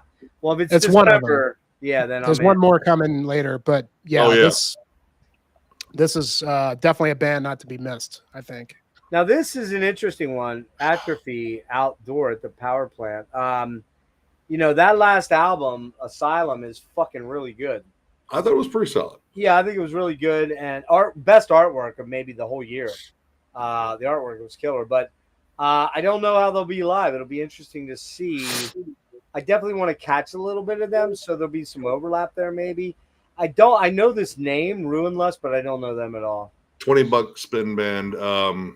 Okay. A very just dissonant, noisy, ugly, like almost blackened death metal. Yeah, well, there's 9 million of them bands playing, so we'll see. I probably will opt for Atrophy over that one. I might do Atrophy over that one. Yeah. I don't know. Necropsy Odor, because I think that's just some scathing, nasty fucking death metal. Oh, okay. Don't know anything about them. Him too. Benediction. I'm kind of interested to see them. I don't really know them other than that. What's the second album called? Transcend the Rubicon. Yeah, that's a good album. No, that's the third album. Second album. Yeah, that's a good album. So that would be cool to see. I'm definitely going to try to catch them. Definitely. The Grand Leveler. Here's where we have a lot of overlap where you have to pick one. So this band, I have no idea. And just with that name alone, I'm already out. Oh, come on. Everyone loves a couple skate. Nah, not me. And I'm probably out on this because I'm not into that name either. I don't know that one. I know Blood Red Throne. Honestly, they're Canadian, right? Canadian? No, they're Norwegian. Norwegian. Yeah. Oh, wait. Am I thinking of Red Court? I'm thinking of Red Court, yeah. No, Red Court's from Boston. All right. Are these guys good? Yeah. Yeah, they're killer. I've been listening to those dudes for fucking years. Honestly. All right, Jeff, you remember when you saw Mortal Scald and you're like, holy shit, this band is all fucking riffs and grooves. Yeah. That is that band. Okay. Yeah, I'm a little bummed about that overlap, but I'm probably going to go for Svartjern because Norwegian. It's funny, two Norwegian bands overlapping, but yeah, Norwegian black metal band, kind of dirty black metal. Fun. From what I understand, their live shows are not to be missed. So I'm probably going to go for Svartjern, but that's the sort of thing where you can kind of pop into you catch a little bit Power Plant, watch like a couple songs of Blood Red Throne, and then go into Nevermore. Yeah. I mean, I don't know. I might do that. I don't know. I haven't seen Blood Red Throne. Shit. Actually, it was the first time I saw Enslaved with Dimmu Borgir and some other really bad opening band and Blood Red Throne, and they absolutely tore it up. All right, so here, I know this band's getting a lot of hype lately, but I haven't really checked them out because singles are fun. I mean, it's death grind. But this is the shit. This is the but shit. Yeah, I'm not missing Asphyx. Yeah, and Chipang is they're replacing a band called Sudoku, who was originally on. Oh yeah, that's right. That was some really crazy stuff. I checked them out. I was actually looking forward to maybe popping in for them. But yeah, I mean, everybody's going to be there for Asphyx. Yeah. Now this is a tricky one, man, because not for me. I really wanted to catch Krallis, even though they've done a bunch of shows, not a bunch, but several shows recently around me, and I've had to miss them. But Tankard, man, German fucking thrash. I mean, they're not like the strongest. What's that? They're not the strongest of the German thrash bands. Like this isn't like you're listening on Crater or Sodom. Yeah, I know. I'm actually going to leave Asphyx a little early for Krallis because it should be noted that Krallis is replacing Havakrunu. That's right, Havakrunu. Yeah, Krallis, like, I mean, you guys probably could see them anytime because they play on the East Coast a lot. They don't ever come here, and I love that band. Yeah, true. I'm going to go with you though on this one because I've wanted to see them, and I know Colin a bit, and I just want to see him. Haggis is interesting because that's a band that Dennis and I talked about in the last Forgotten Metal Gems, and they're not bad, man. But I just can't see giving up this or that for this. And it's a coin flip. Yeah, I don't know who this is. Never heard of him. I never go to see these Angels Rock Bar bands. And then, of course, the Mighty Obituary. Like, come on, man. Cause of death. Yeah. And there's no overlap for this either. That's No. everything can be there for it's cause Nick, of death. Nick, you must give us just a taste of John Tardy. Yeah, that's good. Dude, I mean, dude, as soon as chopped in half, like that might be my favorite Obituary song. Chopped in half. Oh, wait, are they doing a specific set or am I? Yeah, they're doing Cause of Death. Oh, they're doing Cause fucking of best fucking album. Death. Oh my god! And I mean, the album's what 30 some minutes, so they're gonna do some bonus stuff. You might get like Don't Care in there too. Maybe I'm in Pain. There's so many awesome Obituary songs. So yeah. So Obituary, we're all going to be at that. Negative Plane. I've heard a lot about those dudes. I don't know anything about them though. Same. Yeah, so I checked them out, but Sorry, for me, like I'm definitely going for Fletch Parade because you? I know the bassist and they're from where I grew up, Metairie, Louisiana, and like they're always been kind of on and off. They're total grind, like Southern grind kind of stuff. Okay. I'm with you, Nick. We're going to drag Jeff in there. I'll probably opt for Negative Plane from what I can. Yeah, you should just hang out with us. You guys, man. That's great, definitely. Hey, by the way, I do have, just to let everybody know, I do actually own 2 grindcore albums now. I have Phantom Limb from Pig Destroyer and Awesome World Downfall from Terrorizer. So there you go. And I really do like that World Downfall. That shit rules. Yeah, the Fear of there's some good grind stuff coming up. All right. So this, I don't know this band. I don't know this band either. Warp Chamber is it's death metal. It's really gnarly, like ugly death metal. You might dig it. Gorgasm, Chicago-based brutal death metal. This is the band. That's the band. That's the band, and we're going to be up till like 2 a.m. on that or more. And you know what's going to happen? You get done at 2 a.m. or 1:20 a.m. and then you go to Taco Town or a pizza place, and you fucking pig out like a fucking sloth. Oh, dude, the burrito bowls. Oh my god, man! Oh yeah. And listen, Jimmy, boxed wine. That's all I have to say. Don't worry. Well, I mean, I'll tell you what night that's going to be. It's not here yet, but I want, instead of us having like a gay thing that goes on, I want you to get down on your knees and like in front of me and go, dude, this is the best time. Okay, well, hold on. Let me preface this because here's what happened. Okay, that night it was fine, but we went back to the room and we got on a stream. We were doing a stream for like 2 more hours, so it was like, well. And you ate all the fucking Funyuns, motherfucker. You didn't because one Funyun. You slept on it, Well, I was talking. I mean, I can't. Oh, Jeff was talking. Bullshit. You saw me eating them. I had them sitting there. You could have grabbed any time, But no, skepticism for sure. I'm looking forward to their fight. And that's a classic Finnish funeral doom band, and they're not an easy band to get into. I mean, but I'm sure their live set's going to be really cool. Yeah, I mean, they're just to see they're the them, definition of funeral doom. But how long has it been since they've done like a live show? I know they've done a few here and there, but they haven't done like a lot of regular touring, right? I don't think so. No. Yeah, Companion was their last album, 2021. I don't know if they ever toured. Yeah. Ah, look at this. Look at this guy dropping in here at 10:28. It's still early for him. Yeah, that's cool, man. I'm going to go check them out. Give me a second. I'm going to grab a quick smoke before we get to the next day here. Yeah, go ahead. Hey, Kellen, we are going to do that thing that we talked about. I'm nailing my daughter down, but I got a different idea. I want to talk about Jeff Buckley's Grace, Beck's Sea Changes, and what was the other album? Euphoria Morning by Chris Cornell. All 3 of those albums. So start doing your homework. We'll do that in June.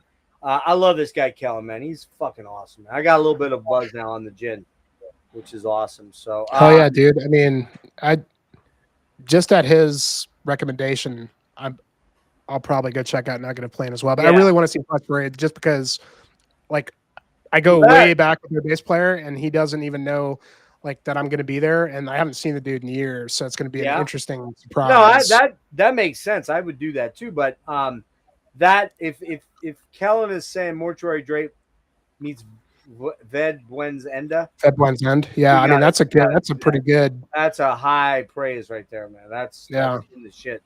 And actually, weirdly, the girl who I bought the 4-day pass from, she's very, I don't know, I don't want to get into the particulars, but she's connected to the main guy in Negative Plane. She's like, don't miss this band. So definitely going to do that.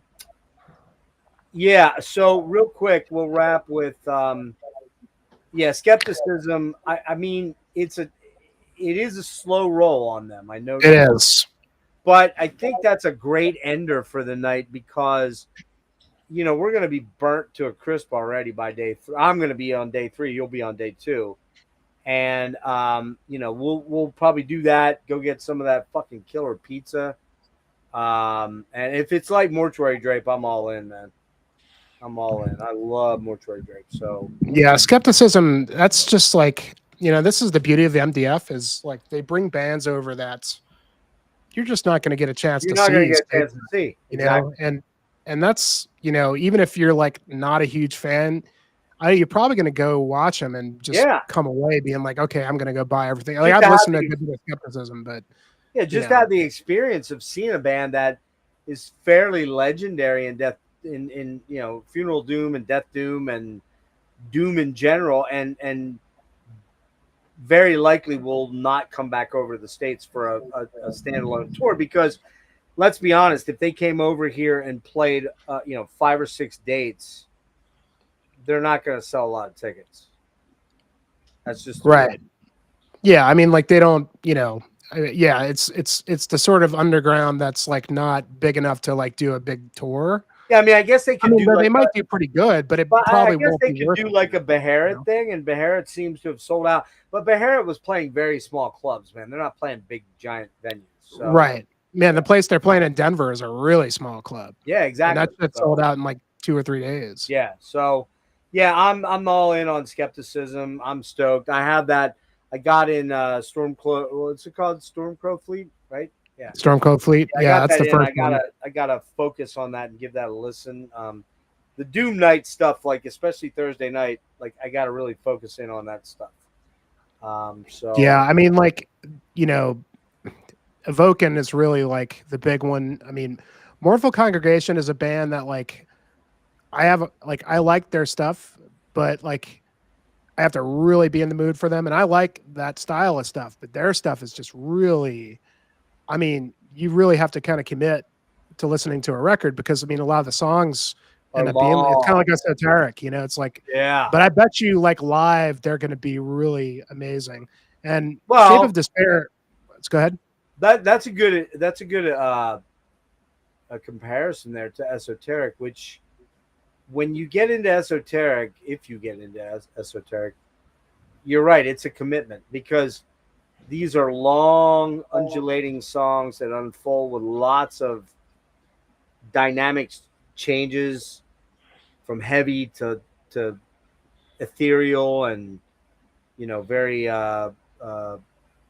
posty at times.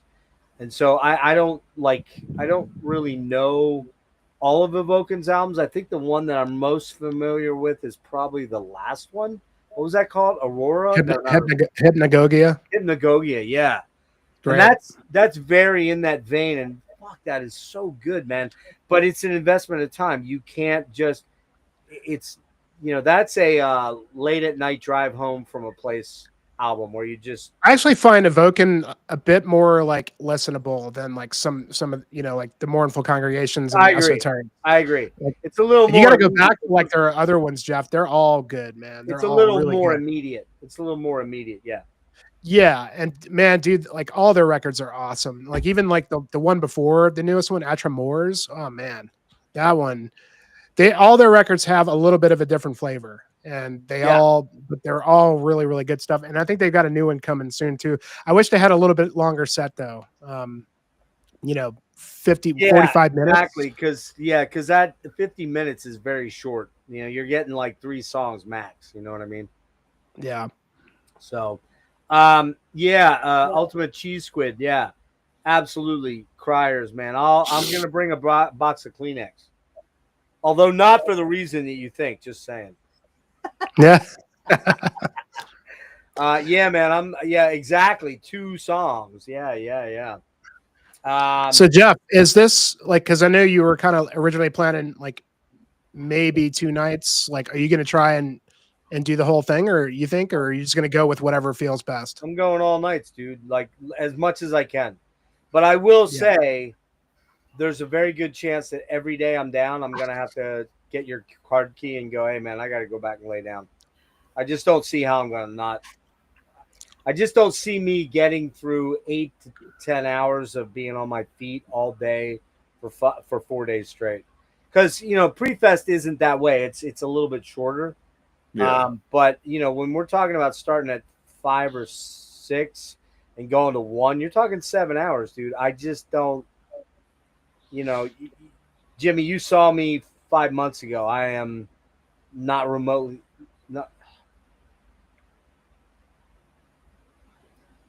I'm not the same guy. I'm just not.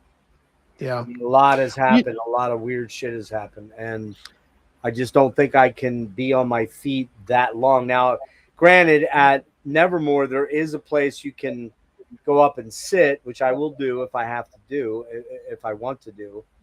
But you know me, dude. I'm a monster of pain. Like I absorb it, and I want to be right in the thick of all of it, right? And so it's hard for me to step back and go, well, I'll just go sit up there in the nosebleed section and watch a show. I don't want to do that. I don't want to do it. I mean, there's nothing wrong with hanging back, man. I know. I hang back. I know. As long as you're still there, you're still present. I know. But it's not in my nature or my spirit as far as my commitment to this scene and this music to do that. So, but I will do what I got to do. I mean, I can guarantee you I will not be in the pit for Bloodbath like I was for Bloodbath or for Sodom. I just, that was fucking dumb. To think at 58 I was ready to do that, especially given my physical condition, was really fucking stupid. That was the gin speaking to my sickly brain. But so you won't see that. Sorry, guys, that won't happen. I'm not going. By the way, I do have a second pair of brand new glasses that I will be bringing along and keeping somewhere at the hotel room or in my car or something. So just in case. But I do not want to be walking around at 25 with my glasses like this. I just don't want to do that. That was classic. That was classic as fuck. That was classic as fuck. Come on. That was a moment. Yeah, it was. All right, so let's get on to day 4. Well, actually 3, but 4. And we've got Father Be Foul. That's the old what's his name? Justin Stubbs. Yeah, man. Man. He does that. Does he do anything on YouTube anymore? I don't think he does. I don't know. I know he occasionally comments on my channel. I mean, I went over Father Be Foul's last EP, which fucking smokes. Okay. Yeah. I mean, I think, are we getting Incantation on the same day? Because that'd be kind of weird. No, I think that's the next day. No. Okay. So I mean, it's Incantation-ish. Yeah, Father Be Foul is cool, but I'm probably gonna skip that. I mean, it starts at 1:30 in the afternoon. Unless I stay the night here. If I don't stay the night here, I'm never gonna be down for 1:30. There's no way. I won't be down to like 4 or 5. That said, I don't know any of these bands here at all, other than Higher. Head of the Baptist, I don't know, but it's at the soundstage, and I'm just gonna guess grind, and I'm totally down for it. Witch Trap is really cool, Colombian thrash metal / black and thrash metal. I own a few of their albums. It's good. It's riffy. It's very, I mean, it's kind of close to Sodom, honestly. Sodom, maybe a little bit of R Noir. Interesting. You might like not it. Interesting enough for me to come down if I'm at home. I probably, like I said, man, even though it's an hour drive for me, I don't see me if I go home, what's the late night here? Skeptic. Yeah, that's the thing. I think I'm gonna play it by ear. I mean, if I'm feeling good, I'll get there in time for Father Befouled for sure. Right. But Okay. if I won't be upset if I don't get there until Hyrax, which I definitely I want want to catch Hyrax. That'd probably be my first band. And Mephitic Corpse is pretty cool from what I remember. Triage is awesome grindcore. Are they? By the way, yes. Razor's cool, but I'm gonna be blunt with you. Every album of theirs sounds the same to me. Oh. Yeah. Yeah, No. they do. Just be honest. They do. They sound the same. No. I will tell you right now, I made a mistake last year. I did not go see Sacrifice because I went to dinner with Halm and Jason Waldman and the Agalot guys. I saw them. Man, dude, I just fucking dropped $75 on the first 3 Sacrifice albums and 2 Sacrifice shirts, which I'm going to bring one along. That shit fucking rules, man. Yes. Oh my God. Their second and third albums are my favorite. The first one's really good. Some of the best thrash ever, those second and third albums. Oh, yeah. Forward Determination. Yeah. Oh, and Soldiers of Misfortune. I don't know any of these guys. Let's see. Well, Kronos is French death metal. They're awesome. Like, yeah, I'm going for Kronos. Oh, dude. Riffy, technical, but it's not like wanky technical. It's probably where I'll be at then, yeah. There's dude, go check out the Hellenic Terror. That record is awesome. What's the one that I have? The one with the shitty. They have a newer one since then, which is really good. But Hellenic Terror is just like it's kind of like Monstrosity, really good. Yeah, razor sharp like songwriting, French brutal death metal, and I just have some history with that band. I'm a little bummed that I'm going to miss Primitive Warfare because I think they would be really killer too. But I got to go with Kronos on that one. Yeah, all right, I'll be at that one. Colossal Titan Strife. Orange Goblin, that one too. Back. Yep. Isn't Orange Goblin like Dope Smoker and like? I mean, all right, they were stoner. They were stoner metal, but they kind of shifted just like it's like heavy blues rock. I might catch a little bit of their set. Honestly, more stoked for Cynic. Yeah, there's no way I'm missing Cynic, but this kind of sucks. I would like to. Yeah. That's the first major overlap that I'm kind of like, sucks. I gotta go with Cynic. Yeah, Imperial Crystalline Entombment would be really cool because I mean that's like one of those rare kind of things you're probably not ever gonna see. But I don't know, man. Cynic's doing Focus. How do you not say yes to the loveliness That'll of be Paul Masvidal? John's first time seeing Cynic, and he's been a fan. Oh, really?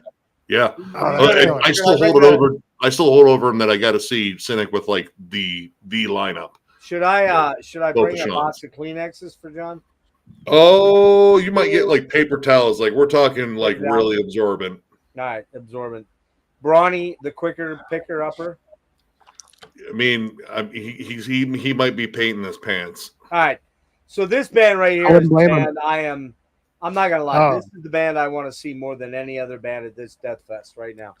I have fallen in love with this band, man, like intensely, and not just Sheiky, but Hail Horror, Hail. Yep. Insomnophobia. That fucking. Oh my god, dude! This band is just so dynamically fucking incredible. And the fact that there's no overlap, like in bands, like that tells you something. Yeah, man. Dude, I mean, truly bizarre. Nick, what's your thoughts on Psy? I have almost all their albums. Gallows Gallery, dude. Their demo collection, Eastern Darkness, dude. They started off sounding more like Autopsy than anything. Well, they were like Autopsy and Venom mixed. Right? Yeah. And then they just morphed into this weirdness. Like I don't really love the Venom sound, but man, the progressiveness of this band in some of their shit is off the fucking hook, man. Imaginary Songscape. That's where I jumped on. Yeah, that's the one. That's the one right there. Bizarre. Yeah. Hold on 1 second here. Yeah, Imaginary Songscape. Yeah. John just got home, so he's gonna pop on soon. All right, cool.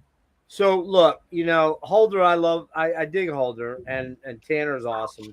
this one hurts me because I want to see Crippled Bastards. There's really no way I'm skipping this band. Yeah, no I can't. No way. I'm going for Crippled Bastards personally. Oh, James, yeah.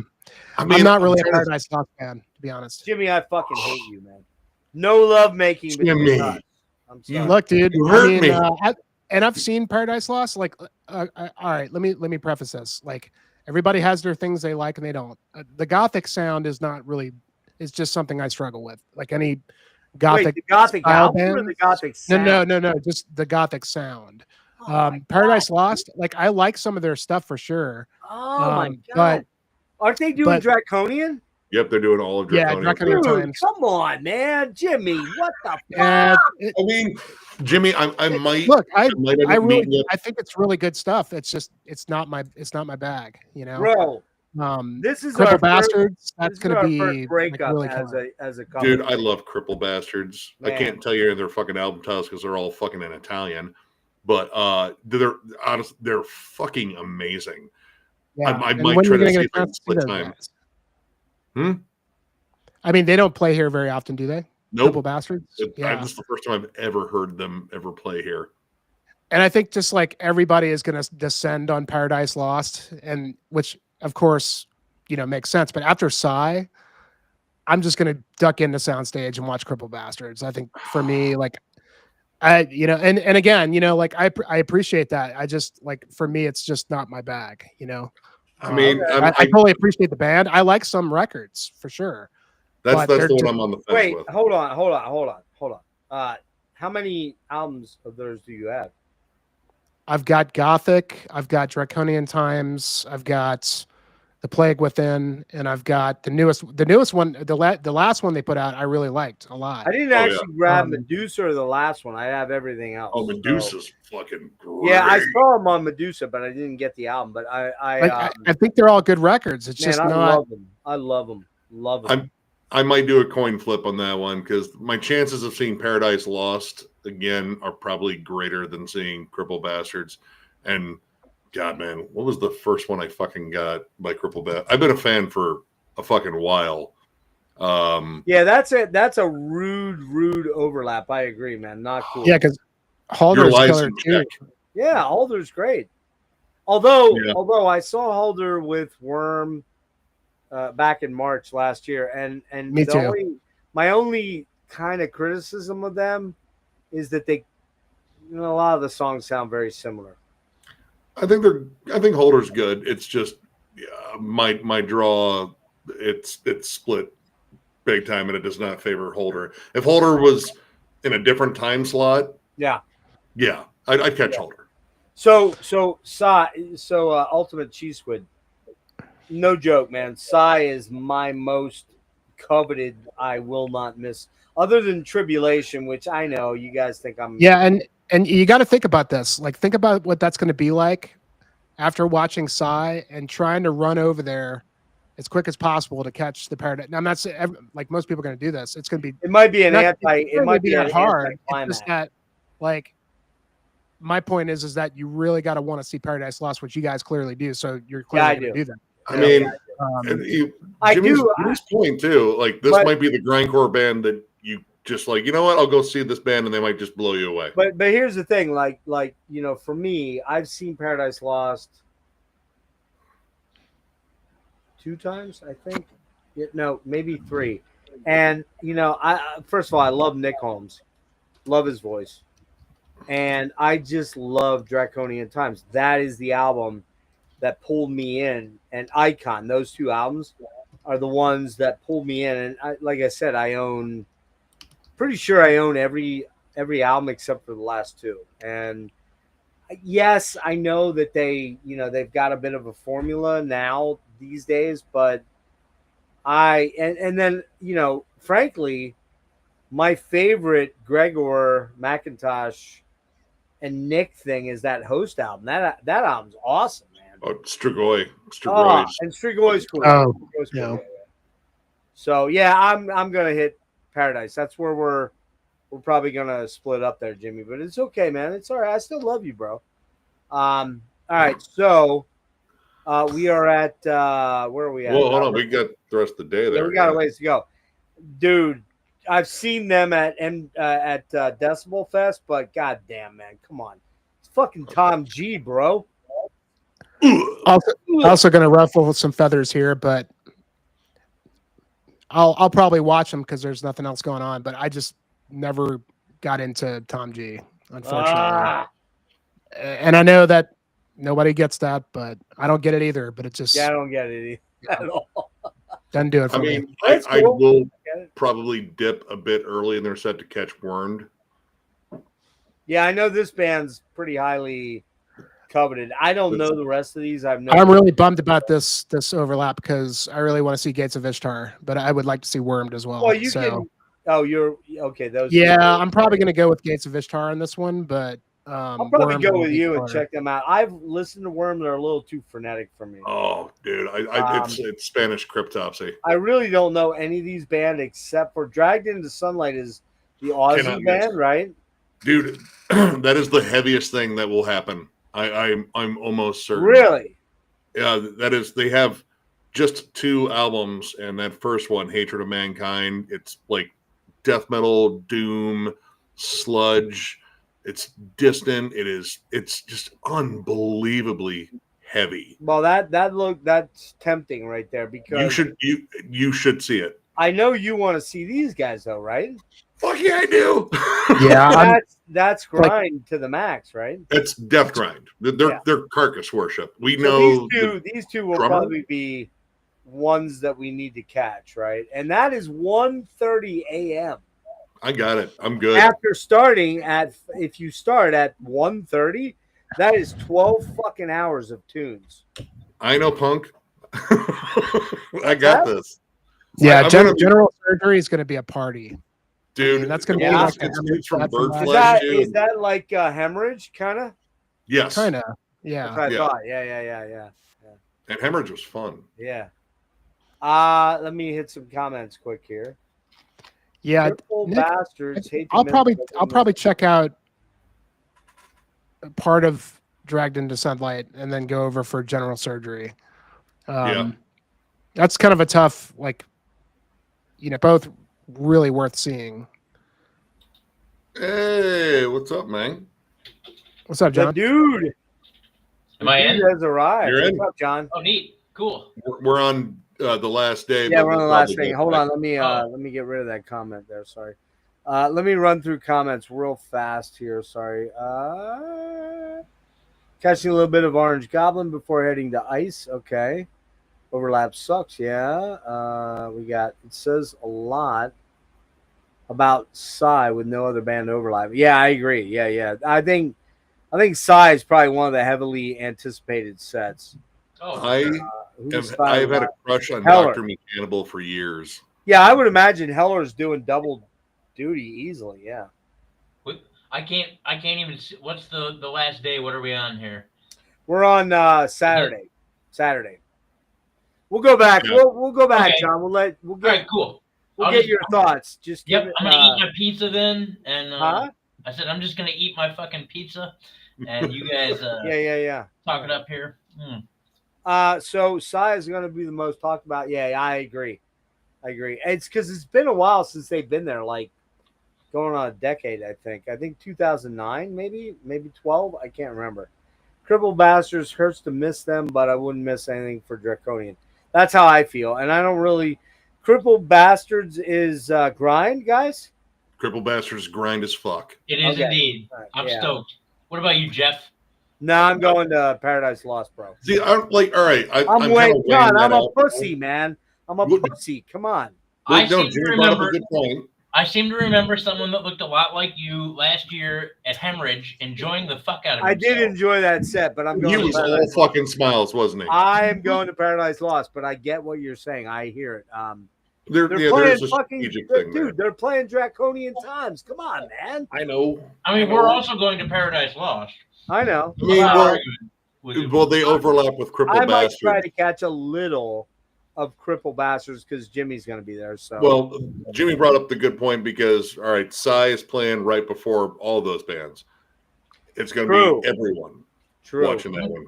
Yeah. And then, the sound stage will be just like literally right over by us. Mm-hmm.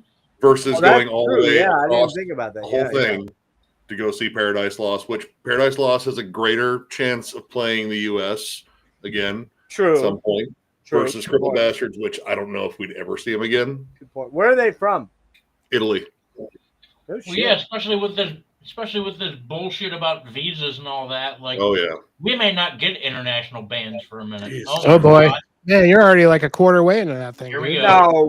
No. I had one. So for the record, everybody, this is how the whole fest is going to be right here, Bombay. Like I said, a Camelback filled with gin. That is the operating system that will govern. I'm gonna fucking take a Sharpie and write Bombay Blast Fest on his fucking. Wait, when you say Camelback. Wait, hold on. When you say Camelback, are you talking about one of them fucking wineskin things? Yeah, like things. Yeah, dude. Yeah. All right, you bringing one, Nick, for me? Fuck no. You man. No, you provide it. We'll go shopping for one. I was thinking about mainline and heroin. What do you guys think? Only if you're doing it through the vein in your dick. No, oh my God. Nah, I'm not touching that. No. I don't want to get a vasectomy. What would you think I would want to get high through my You dick? could probably find someone to take care of that for you at the fest. All right. So shut the fuck up. All right. So I've been checking out Inhumation and actually enjoyed them. Might pop in for them. Okay, cool. Paradise Lost, playing Draconian, Crippled Bastards, Destroy, gonna split the sets. I probably will too, more or less. Celtic Frost over Triptychon. Yeah. Well, you get both. You get Triptychon the first night. You get fucking Triptychon playing Celtic Frost the next night. Yep. All right, so I got wormed over without hesitation. Nick Nate, I know that would be you, of course. I'm with you there, Nate. Dragged into sunlight, can't miss. I'm stoked for that. Dude, that will fold your fucking face in half. It's so fucking heavy. I don't know, man. I still love Triptychon. I love those two albums. Their Hellhammer set in 2022 was awesome. It was good. I love that. All right, so where's Incantation? Incantation is the last Sunday. Day. Oh, that's the next night. Okay. All right, so we're on to Sunday, and we'll come back to you, John, and let you kind of run through things. So Shed the Skin. I don't know them at all. Cleveland Death Metal. It's got Kyle Severn from Incantation on drums. It's good. It's just solid old school death metal. So is this the Cenotaph from fucking Mexico? Oh, god damn. Yeah, we had Cenotaph from Turkey last year. Yeah. I gotta try. This is probably the night I'll definitely stay because I want to catch that. Altar of Gore, anybody in? I think are they war metal? I can't remember. I've heard of that band, but I mean, don't know them. I don't know either. I think that'll be the morning where we kind of sleep in a little bit. Yeah, Christian. I know that's a J-Dog favorite band right there, and that'll be great. Yeah, I'd like to catch them. They're doing the Conquerors. We've seen Christian many times. Yeah, this is Conquerors of Armageddon, though. Like that's you guys talk like for a minute. I'll be right back. Album. Yeah. Sakaj, though, the one that plays before at the soundstage, it's like hardcore and grindcore. I think they're from Quebec. Pretty good stuff. I got one of their albums. But Christian, funny. Yeah, should be fun. Well, I thought it was when I looked at it, I thought it was Saccage. I think it's Sakaj. Is it Sakaj? Saccage would be funnier though. Well, that's why I figured it was soundstage. It was like, okay, Saccage. Yeah. Mm-hmm. I mean, like honestly, like one of my favorite things at MDF has still been catching grindcore bands at the soundstage. Like there's just a vibe. You're like Noisy Neighbors last year. Great. So fucking good. That was one of the best sets. I don't give a shit. That was one of the best. Necessary Death was awesome too. I mean, there's an energy, there's a vibe. You just watch the Maniacs go fucking nuts and like crowd surf a trash can. Yep. Yeah. Yeah, that's why I'm a little bummed, like because I end up missing a lot of soundstage stuff, and I'm sure all of these bands are going to be good. I mean, there's even if I don't know them. There's some I do. Oh man, there's some tough choices here. All right, so Incantation, I've never seen them, so I need to see Oh, them, dude, obviously. Incan fucking rules live. And then I gotta What? see. You've never seen Incantation? I've never seen them. No. Wow. And they're doing Onward to Golgotha as well. The first record. Yeah, and I love that album. I love that album. The first couple I really love. And gotta not see missing Severus for Severus, sure. I will not miss. Yeah. I will not miss Severus. Yeah, that album is stupid good. And then I fucking totally wait. Hold on, Jeff. I totally slept on that Severus record. Like when it came out. Oh, I didn't. I just checked it out like a month ago, and I was like, "Holy fuck, this is great!" Yeah, when we reviewed it, it never left. I still jam it all the time. It never left my playlist. It's so good. In fact, this day is going to be tough, man, because going back and forth from Power Plant to the Marketplace, because I want to see every single one of these from Incantation, Severus, Nile, Gutalax. Yeah, well, we're not. Nobody's missing that, right? Oh, dude, I'm gonna let Carl fucking riff my face off. I've seen Nile like 15 times, but I've only seen him once. Twice or 3 times. I don't know either of these bands. Gutalax is going to be great. What are they like? it's ooh. Man, it's toilet core. Your chest off there. It's D beats. I mean, it's a lot of. There's like a lot of crusty energy to their stuff, but it's ridiculous, humorous, poo based humor, and they're French. They're supposed to be like more sophisticated than us. I'm not gonna lie. This might be the period right here where I go take a nap or lay down, because I'm not really sold. I've seen Dark Funeral, not my. I'm good on Dark Funeral. I've seen them twice. Coke Bust. I'm going to see Coke Bust. Oh, I'm going to see Coke Bust. But right here, man, this is a tough one. God damn it. Unleashed for me all the way. Unleashed is a bucket list band. Unleashed, I've been such a huge fan of for so many years. I've never seen them. I know. Fucking love Unleashed. That's going to be my fucking Viking moment there. This overlap right here is just criminally unfair. I think Noonan and I were between Excel and Black Curse. No, I'm seeing Black Curse, man. I do want we saw Unleashed in 2019, and they're awesome live. But I kind of want to see Black Curse. And then we got Triptychon performing Celtic Frost. Nobody's gonna miss that. Come on. Yeah, no one's. Yeah. There's no overlap for that. No, not much. Probably because they have to pay a lot.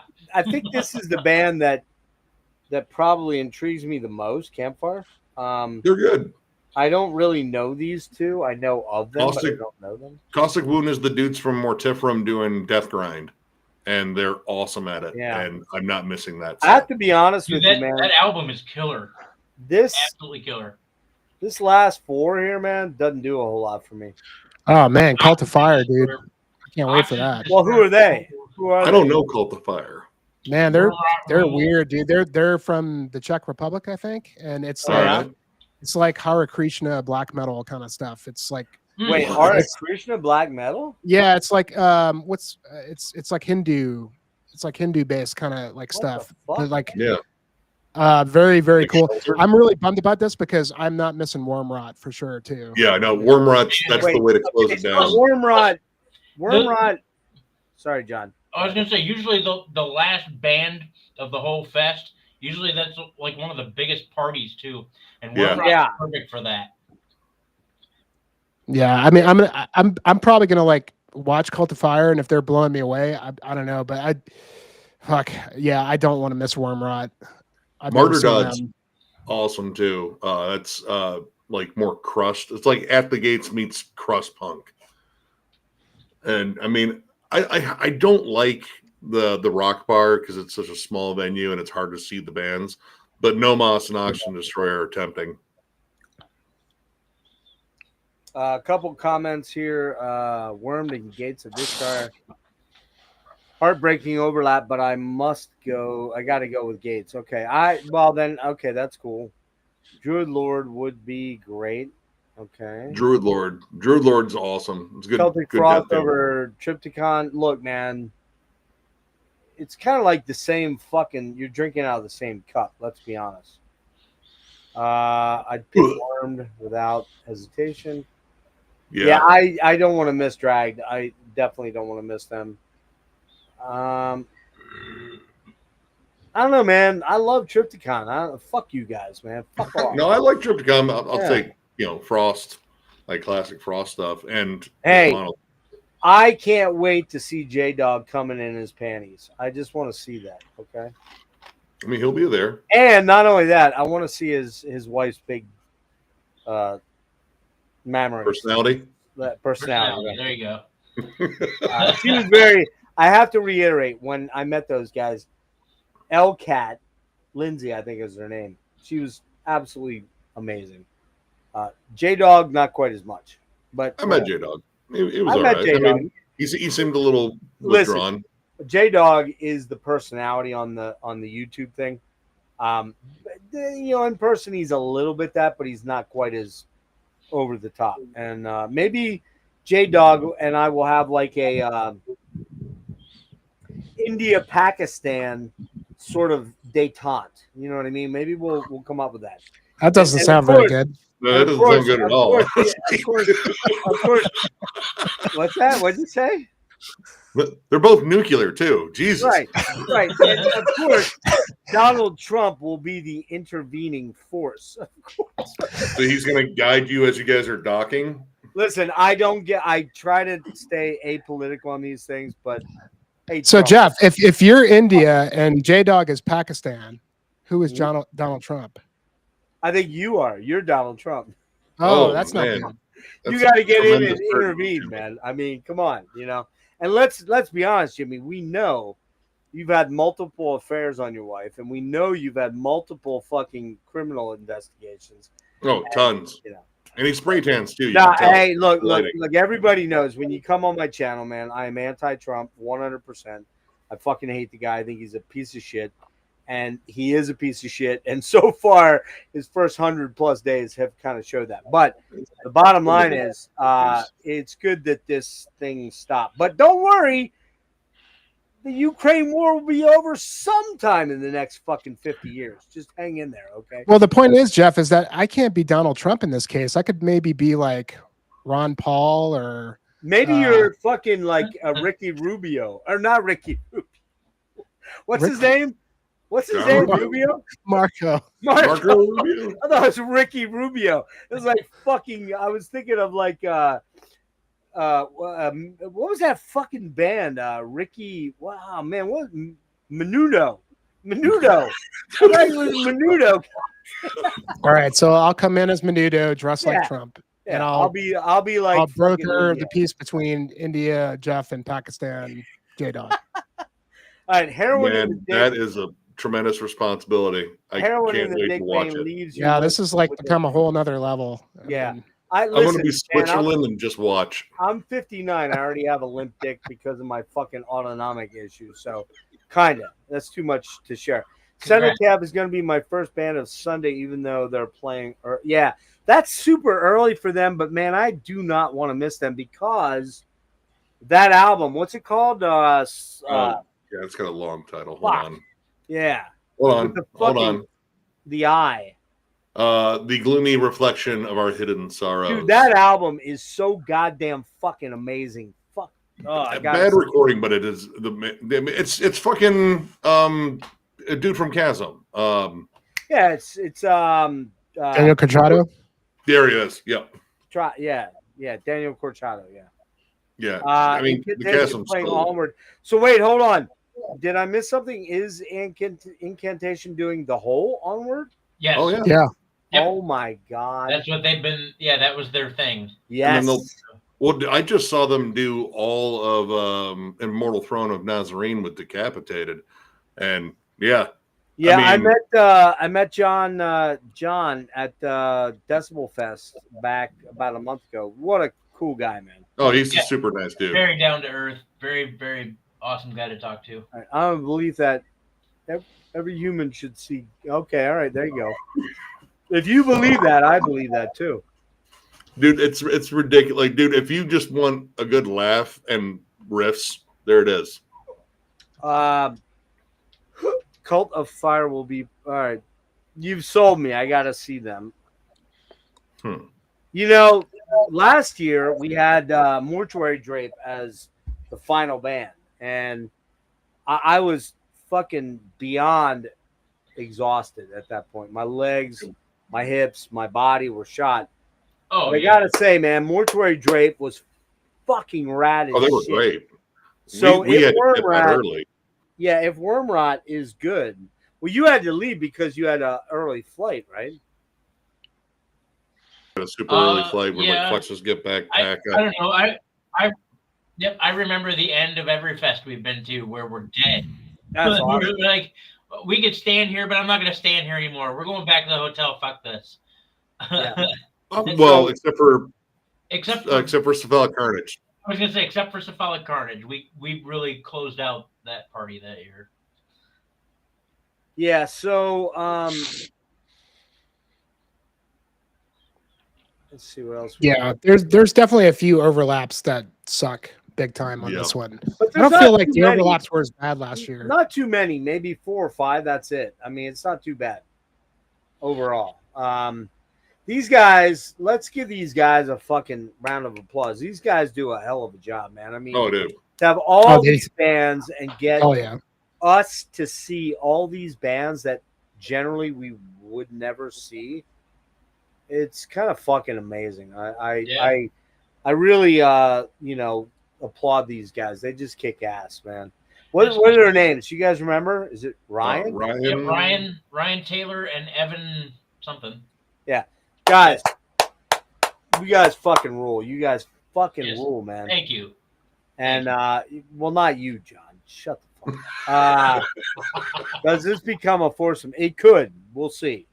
I don't know if John or Nick are excited about joining, but we'll see if we can get like a hooker that'll prorate, like what she's doing, like that. Listen, that one did you get a senior discount? The one that Ricky Rubio, the basketball player, yeah, Minnesota, Ricky Rubio. Dude, who knows? She might be working the fucking fest again. She might be. All right, so CGM 43W. I don't know, dude. That name is way too fucked up. You're doing a vlog series. Do you have a YouTube channel or what's up with that? So cool. And Ricky Rubio, yes, man. He was on the Warriors. Fuck the Warriors, man. All right. All right. Cenotaph. Dude, man, Cenotaph fucking just crushingly good, man. Yeah. I mean, that last day is... Wait. What do you mean? Self-conscious at the check count? What? Just look it up. It'll make sense. Pretty intense. Okay. Jimmy says Niall's newest record is one of the best. Yeah, dude, that new Niall fucking rules. Yeah, that new Niall is. Yeah. Yeah, it's ridiculous. I mean, and they're always ridiculous, but that one. Yeah, it's that's a good point here brought up by Ultimate. Like pushing through. It's by the 5th day or 4th day, depending on what day you're coming in. It's a grind, man. It is like seriously, it's like an assault on your body, especially if you're in your 40s or 50s or almost 60s like I am. And, but I got to be honest with you, man. There's, I've been to hundreds and hundreds and hundreds of shows, like hundreds, probably close to 1,000. That's not a joke. I would bet that Nick and I have been to pretty close to 1,000 shows. Yeah. I will tell you, man, that MDF, it's a special thing. It's special. It is. It is. It's a so you just got to treat and a blessing at the same time. Yeah, you just got to power through or do heroin, one or the other. I don't know. It's just the way it is. Why are you doing heroin? That's gonna slow you down, man. Meth. Yeah, man. That's it. No, but it takes away the pain. Not making this stay. Okay, so we got Kellen is certainly what you. Kellen, it's certainly okay. Yeah, we got the people who run this event work their asses off. Yeah, man. I mean, seriously, like I've been to 3 of them, and every time it's been nothing short of fucking amazing. Yeah. I wish their beer prices were a little lower. That's my only complaint, but that's that's market value. Yeah. So if you see Jeff buy him a beer, and if he doesn't drink it, just give me the beer. Hey, look who's here! Jake, I didn't send you a link. No, man. We're gonna do an after hang in about 20 minutes or so. We're gonna let John kind of go through his thing, and I don't know if Jimmy you're gonna stick around or leave, but yeah, I'll hang out for a bit. Yeah. So that's kind of the whole trip on MDF 2025, and man, I mean, like, so here's the other thing. Not to sound like super gay, okay? Because I don't usually. Here comes something gay, everyone. Hang on. I don't usually use those words because I don't like those words, but they do have a certain connotation, and the connotation I'm kind of trying to purvey is. Are you shitting? I don't want to sound too. Oh God, he's so emo and he's so lame. But the thing that is, other than the bands and seeing these performances, the thing that is most important about these shows is the hangs. Oh yeah, it's the interpersonal connections of all of us dudes that have become friends over the last 5, 6, 7 years, bonded by fucking metal. Yep. And when you go to these things, it's shared moments. It's hard to put into words. It feels very family oriented. Yeah, it's hard to put into words the energy exchange that goes on. Yeah. Oh, dude. Like when Jimmy and Noonan and I went to see fucking Noisy Neighbors, dude, we were all just like fucking vibing with that band. Like, Floyd. dude, yes. Yeah. This is so much fun. And I have fun with you too, Jeff, but don't worry. Well, no, but it really is kind of this, you know, we talk about it, and those of us that have been alive long enough to know the beginnings of this shit, like we're talking mid 70s, late 70s. So that is pretty much me for the most part. There's something so vibrant and special about it that when you connect with other human beings that are fucking locked in like you are on the importance of what this means to you as a human being and for your kind of progression through life, it's you know, it's, you can't really put it into words. You can't describe how important it is to be connected with other human beings that they feel the same. They're on the same fucking path you are. They know what you're thinking about these things. And, you know I sound drunk, and I am a little bit. But the thing is that this is a special thing that we all share. Yeah. It really is. And to be able to congregate into a tribe and fucking live it together. Come on, man. There's nothing better than that. Oh, for sure. I'm stoked for the maybe sex with maybe sex with Jennifer Aniston might just trump it just a little bit, but overall, this is the shit that kind of makes us fucking move through life. It gives us, because we all know life can be a fucking grind and it can suck ass unless you're rich and you have all the amenities afforded you through financial security. But if you're not that guy, I don't ever regret spending one fucking dime I spend on a show, on a t-shirt, on a CD. I don't either. I don't regret it, man. I'll never regret it. Yeah. Ever. I've spent thousands and thousands of dollars on merch. If I did, I've surrounded myself thousands of dollars on metal shit. Thousands. Easily. And why? Because it gives us that intensity to keep powering through. Yeah. That's how I look at it.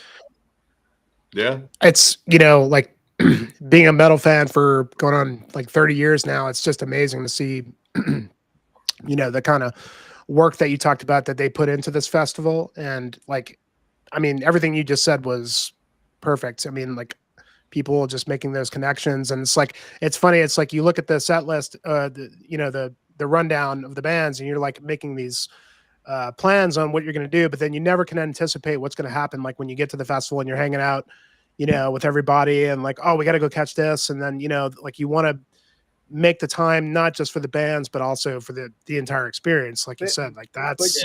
But you know what? Even bigger. And not to get super sappy, but it's the love of this music, and it's the love of the community, and it's look, man, like all of us found each other on YouTube during the pandemic in 1920, and here we are 5-6 years later, we're still fucking hanging out, and we're getting together, and we're gonna have some great times at Abbey Burger and all the pizza places. We're gonna live life to its fullest. Are we going to Fogo de Chao? Nick and I are flying in. Yeah, let's do it. Yeah. What was the Jimmy? What was the place I sent you? The fucking dude, the meat gauntlet right before a show. No, Tuesday. I'm not doing it. Fucking no, dude. I'm not doing it. Well, I don't know. That's going to be in town Tuesday. No.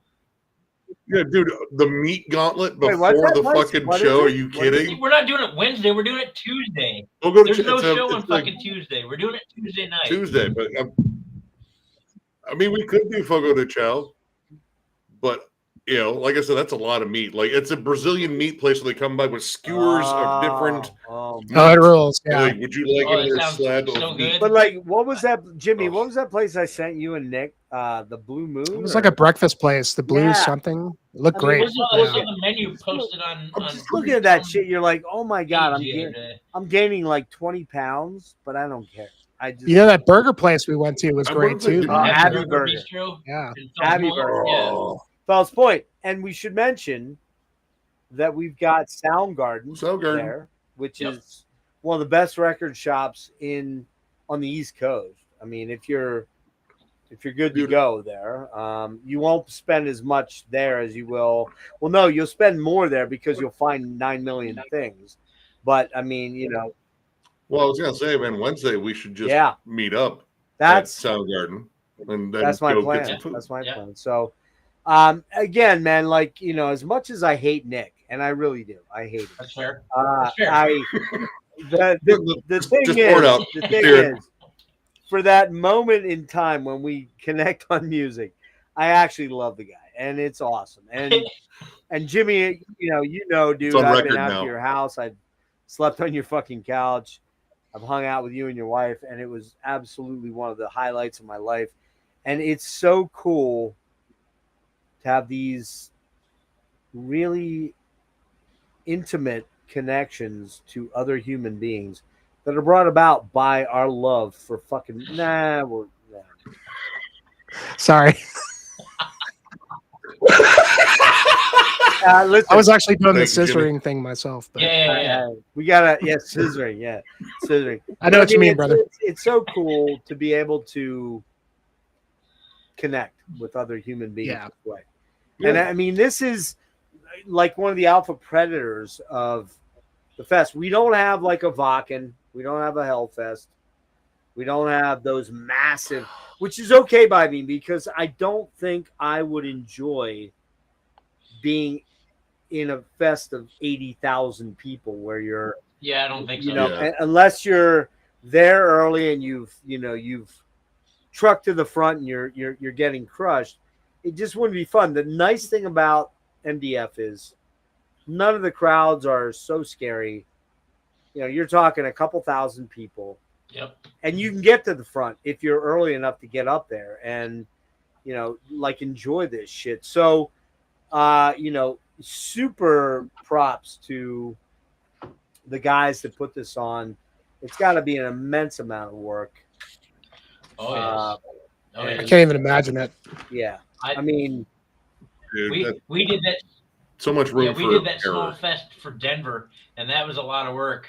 And that was only 30 bands. Like, I can't imagine. And that was plus. That was local and or national acts. There was nobody international. Multi-days. Yeah, multi-days and 80 plus 90 bands. I mean, that's crazy. Yeah, no. So I think with the exception of a few overlaps that are kind of that we would have rather not seen, this is a fucking killer fest. And you know, for those of you in the chat, those of you that are going, and I believe quite a lot. Jake said that. Find Jeff, buy him a beer at the fest, and if he doesn't want it, Yes. you can give it to me. If you see me at the fest, listen, on that front, that's an interesting thing.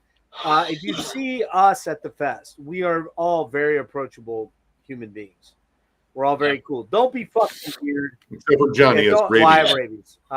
I got the shot. We're good. But listen, okay, all right. If you see us and you want to say hello, by all means, say hello. We're very open, cool people to other metal people. 1,000%. Don't be a fucking weirdo. Just don't, because why? Don't do it. But you want to buy us a drink, that's cool. Weird, You want to hang, you want to talk about metal, you want to talk about the channel, that's fun. Hang, take pictures. We don't give a fuck. Yeah. We're totally cool. And none of us massage Jeff's inner thigh, you know, whatever. If you're a hot chick, bring this guy some Epsom salt, please. If you want to give us weed, we're probably okay with that too, as long as it's safe. But no, it's you know, this is I've got a lot going on before this happens. I'm kind of scared, to be honest with you, but I had to do it. Could be safe on that. Well, run, I mean, dude. Yeah, you're crazy, dude. Yeah, dude, I wouldn't even attempt all that shit. Nick, your internet's fucking terrible, man. I don't. It's not. You're a little bit. You're a little not cloudy. doing well at all. You are cloudy, but you're not. You're not locking up. Though. And your voice is like when you talk, it's off. Is it? Because I keep getting you guys breaking up every now and then, but it's like kind of going all. Yeah, so we have to talk up. We have to talk up Taco Town because that place is the bomb of all bombs. A little better now. And there is the Ethiopia. I don't remember the name of the place. I was just by it the other night. The Ethiopian place, and then of course the pizza place. What's the pizza place called? Oh, the one over by. Well, Next now it's Nevermore, Nevermore Hall. One it's like a Detroit style. Pizza. Yeah, it's fucking killer. It's killer. Was that No, but no, that's where Devin fucking snagged the ticket after we fucking met up. It's been there a while. It's great. The pizza's fucking awesome. There are a lot of places that are within walking distance from that area to eat too. So not just and we ate at IHOP, didn't we? Yes. Yeah. Yeah. Breakfast. Do you get the fucking burrito rolled pancake thing? Dude. That was the four of us. I think that was the four of us, right? Yeah. Yep. So, John, we didn't give you, since you got here late, I'll run back through. Hold on. All right. I want to grab a smoke while you do that. You want to make Nick makes me nauseous. Shit. What did I do? Hold on. Nauseous Nick. I'll let you. There you go. It's usually erotic, Nick. John, I'll let you kind of run through some of your favorite quickly, okay? Yeah. How about you run through some of your fast ones there? So there's the first night pre-fest, which you're going to be at, right? Yeah, 100%. Yeah, we're at the pre-fest. I'm not missing anything at the pre-fest. I'm super stoked to see Tribulation, especially coming off of this. Yes. Yep. Love that band. Others, again, that last record ruled. Cruciamentum, again, with the loss of Cancer, like I'm still upset that we lost Cancer, but Cruciamentum is fucking amazing. I can't wait for that. Chained to the Bottom of the Ocean, I won't miss. Yeah, the whole pre-fest, dude. I'm stoked for that. So you can. So next night, the Doom night, we're into Thursday. Anything jump out you specifically? You got the like the set times pulled up and shit. You just pull those? You're being a fucking difficult cunt. Okay, hold on. All right, just go click the link. There you go. I know. Yep. Hang on. There you go. All right. There you go. That's Flesh, the night. That's the night right there. Flesh Order 100% because we know those dudes. We know their lead singer real well, and it's his first Maryland Death Fest, so we're kind of stoked on that one. Evoking, Mournful Congregation, Dripping. I'm not overly familiar with Bloodspore or Human Hey, Artifact. John. Hey, Yeah. John, hang on one sec. Yeah, man. I'm going to go get a soda here for my gin. Can you just go through these 2 days? Okay. Yeah, that's fine. Actually, let me pull it up because I can't fully fucking see everything. Hold on. Jesus Christ. You act like you're an old man. You're I 100% am. I feel old. Oh, In fact, I'm gonna feel fucking older after MDF. I have no doubt. I don't think there's enough. You might feel older after the stream, man. Dude, I don't think there's enough fucking ibuprofen in the whole world to get me through MDF this year. I'm gonna definitely drink. I think. Yeah. All right. Oh, I didn't drink last year. I don't like getting drunk at shows because I don't like missing. I want to remember this, you know. So I don't. Well, the nice thing like, is that the drinks are so expensive. You could just kind of nurse stuff, and just kind of make it to the end of the night. Yeah. So Evoking, Mournful Congregation. Evoking, Mournful Congregation. I'm definitely not missing. Evoking, Dripping, Malignancy. I want to see 100%. Devourment. I want to see 100%. Shape of Despair. I don't know. Already just looking at it, like obviously I know I'm gonna have to fucking split times, but the way Nick and I did it last year, we saw 42 bands last year, and we ended up just splitting a lot of sets. So yeah. Dude, day two is crazy. Pretty much most everybody on this list I want to see. Obscene 100%, Abraded 100%, Lick. I won't miss Lick. Dude, and that last Lick album, the most recent Oh, one. it's great. Oh, dude, so badass. Benediction. I've never seen Benediction, so I would. Me neither. Yep. Blood Red Throne, for sure.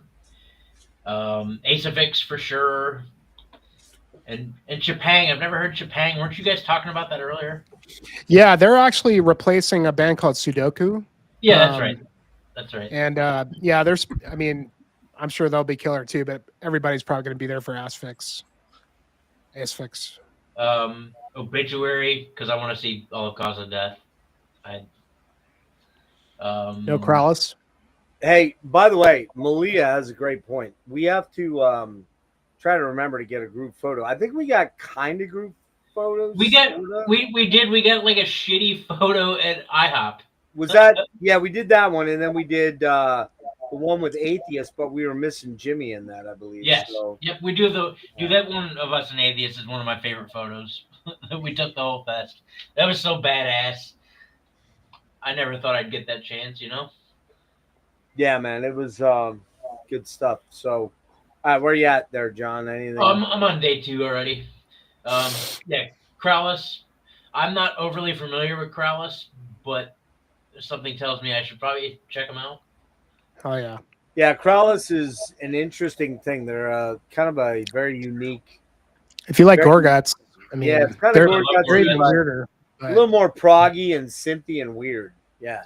Well, then I'm all about it. Yeah, maybe and smoke Colin beforehand here. Yeah, Colin from Gorguts is in there, and apparently last night they did a brand new song. No vocals. There are vocals going on it, but they actually did a brand new song at the Northwest Terror Fest. Let's see. Warp Chamber I want to see. Gorgasm I want to see. Yeah, I mean, it's gonna be crazy. It's gonna be crazy. But yeah, I mean, that's pretty much my big takes from day 2. All right, so down here we got Saturday and Sunday. So yeah, day 3, Father Befouled I want to see, but at the same time, like that's Father early. Befouled, Incantation, it's kind of like the same thing. But I definitely want. Incantation's the next day. Oh, it's the next day. Well, cool. That's fucking early as shit, dude. It's 1:30. I mean, As long as I get a little bit of breakfast in me, I should be all right. Yep. No, dude, the breakfast at the hotel is good, man. They had breakfast Oh, that's right. burritos We're and staying shit. at that hotel this time. Sweet. Yeah. Yeah. Yeah, maybe I won't have to fucking call up for the to the room to fucking Look. wake you up. Look, here's the thing. Yeah. it was dude, it was quiet. The air was on in my room. I had it at like 62 degrees, and it was morning time, and I wasn't feeling getting up at 8 a.m. for breakfast. We weren't. No, I wasn't. No, I was trying to get you up for the show. Like we were trying to get to the show. I know what you were trying to do, but that was what? Because we had already been there a couple of days by that point, right? So that was like perfect. Day 2, I think. Yeah, day 1 was tough, and yeah, that bed was comfy. Yep. I had the desk call because he kept ignoring me. 100%, I kept ignoring you. I silenced my phone. Went the fuck back to sleep. Yeah, I know. That's ignoring me. So I called the one phone that you couldn't ignore, and I told him, like, listen, he's gonna hang up. Call him again. And they did. They was like, he's gonna be upset with you. He was like, I fucking live with that. Do you guys have an Airbnb or you guys have a hotel? We have a hotel this time. We're at a hotel, the Spring Hill Suites.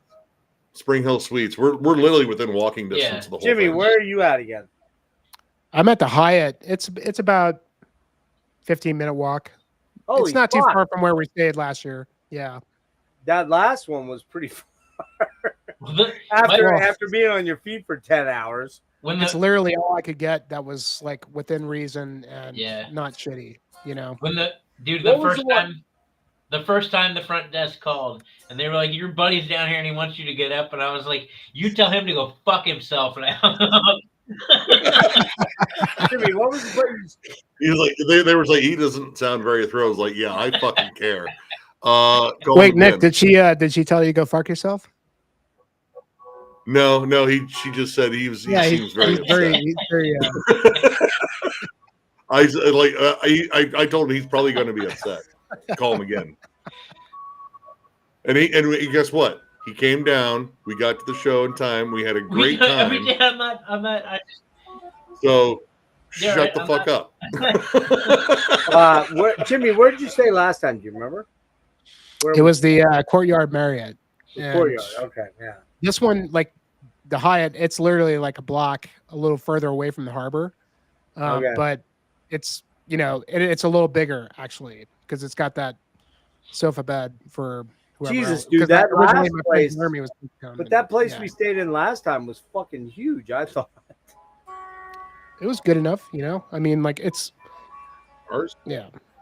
We're about a 10-minute walk. Maybe that. I mean, it depends. It depends on whether or not the streets shut down, like we were talking about. If we have to go. Well, yeah, we might have to walk. Yeah, if we have to go all the way around, like it might be longer. But I mean, really, it's not that long of a walk at all.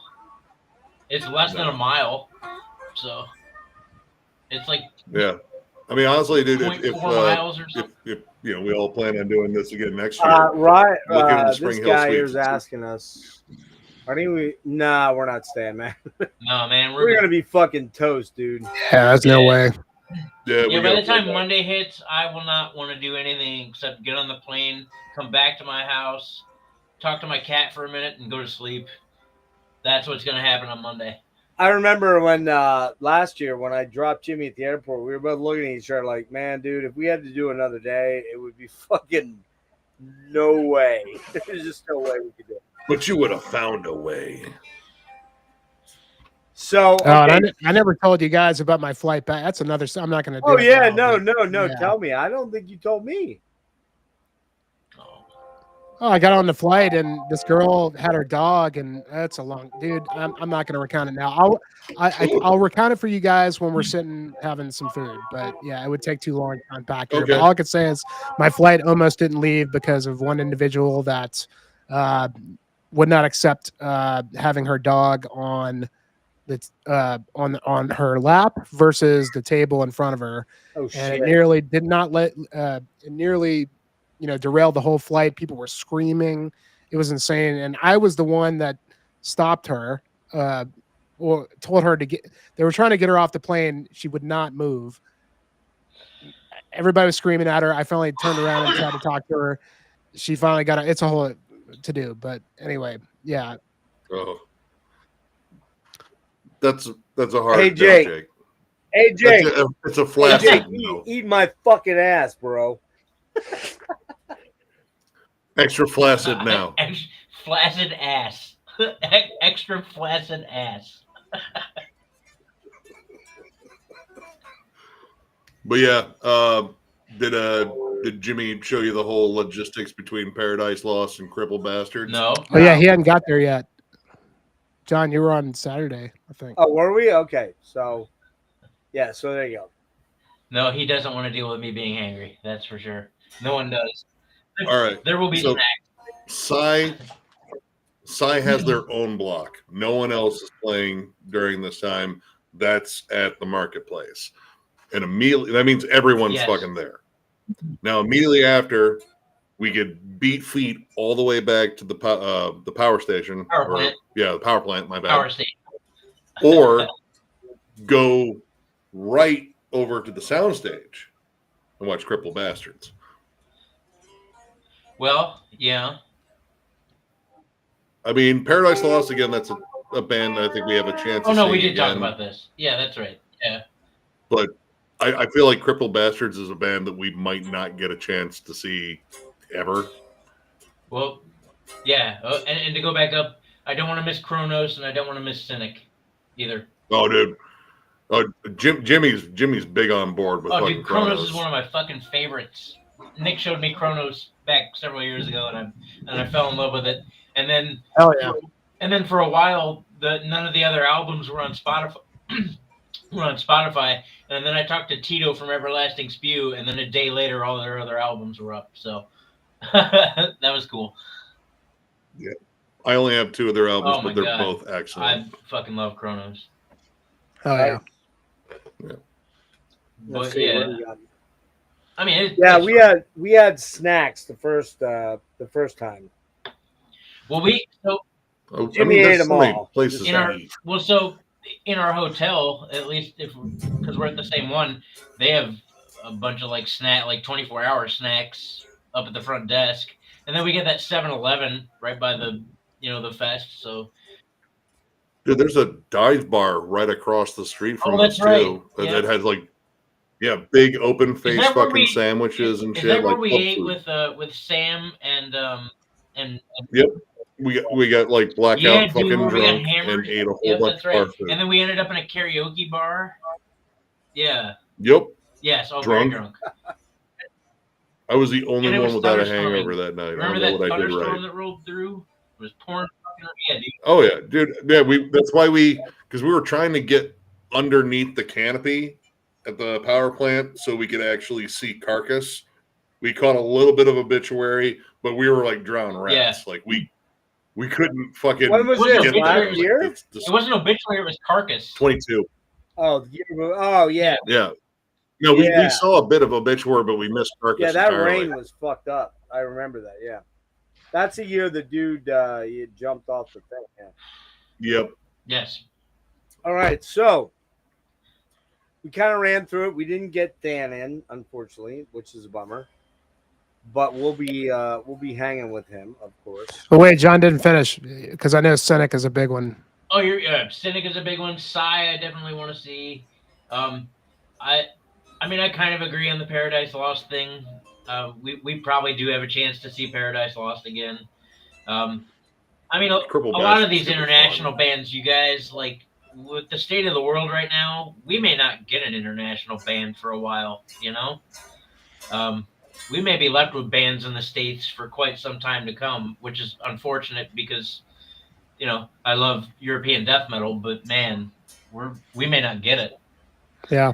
And I feel like all of these bands from the States, that we do have a chance to see on tour again, I feel like we should probably pick the ones that we will likely not get to see.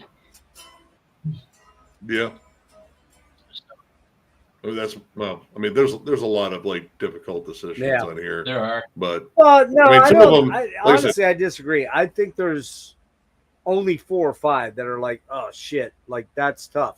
But I mean, like, and I don't remember what it was last year because I just kind of went where I went. And you know what's funny? Like, I did not get over to the merch section, you know, the shirts, the CDs, all that stuff, till the last day. I just did not go over there. Maybe that saved me some money.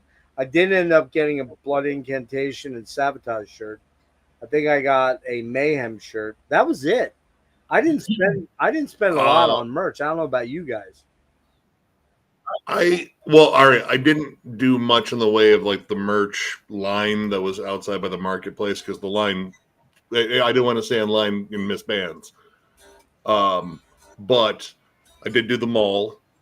I found some cool stuff. Actually, that's where I ran into Flume, the fucking nicest dude ever. I bought a fucking Gorgut shirt from him. I might actually bring it. And I also bought an Insect Warfare shirt because, I didn't go like too overboard on merch. I did get like a fair amount, like because one of my favorite things is looking for like obscure shirts that I just won't see around. Like I've picked up almost all of my Bolt Thrower shirts from MDF. Because that's kind of the place to find them. I didn't spend a lot of money last year because I didn't have a lot of money. First of all, I didn't spend a whole lot of money last year. I think I bought like 5 shirts and a CD at Soundgarden. 2022 was the year I did Damage. I spent like $2,500 at MDF 2022. Yeah, I bought a good bit last year. I mean, like, because the way they did the festival merch, everything was like on at the same time. Like I remember Defeated Sanity was playing and I got in line and I was like, I may as well just sit here because if I don't, then I'm not going to get any of the stuff. Yeah. I was glad I did, but at the same time, I still spent I bought like fucking 8 shirts, I think. Yeah. A couple of those were like for some buddies. But I wonder if they're going to do it the same way this year. Well, you grabbed me a Maryland Death Fest shirt. I remember that. Yeah. Yeah, I think I bought I do want an MDF shirt this year. Yeah. I mean, so the festival stuff, you have to kind of act quick versus like all the other merch tents where you can like take your time. But it's weird because like the merch tents like go around the corner and it's like at some point it's like I got to stop looking because like I'm just going to. I think that's where I spent the most money last year. I'm going to try and rein it in a bit this year and maybe just buy a couple shirts. And I'm shopping with. I say that to myself every day. I'm shopping with purpose this year. Like I need a Doom shirt. I need a Thrash shirt. I need a Black Metal shirt. Like all these, all these fucking reviews we do, and I don't ever have the shirts I need for the review. So I this year. Shut your fucking hole. You'll definitely be able to do that, bro. Man, there's gonna be like so much. I mean, dude, Thursday you're gonna find a Doom shirt. Oh yeah. Well, I mean, like, okay, so that's a good one there. Like, of all the bands that are playing, what bands do you want to get merch from the most? Aside from me is gonna Cerberus. And I gotta get it. I gotta get Kronos. Kronos, I would like to get a shirt for Kronos. Yeah. Kronos, Cerberus. Let's see. Definitely. Dragged into some. Definitely want a Evoken shirt. Yeah. I would like a Wormrod shirt. Kind of like an Oxygen Destroyer shirt. Crucium Venom, 100%.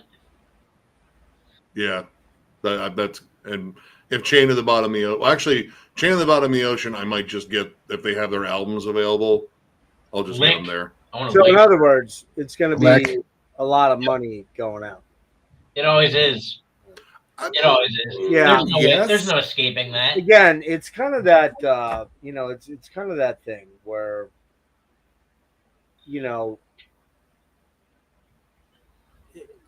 I mean, I don't know how to explain it any other way, but it's a beautiful thing. You want to support the bands because these guys aren't fucking rich. They're not making millions of dollars. They're not Metallica. They're not fucking even like a Testament level guys. I mean, you know what I mean? Those guys live off a band. but most of these bands do not live off of being a band. They have day jobs. And so it's, you go to these fests, you need to support these guys. You need to give.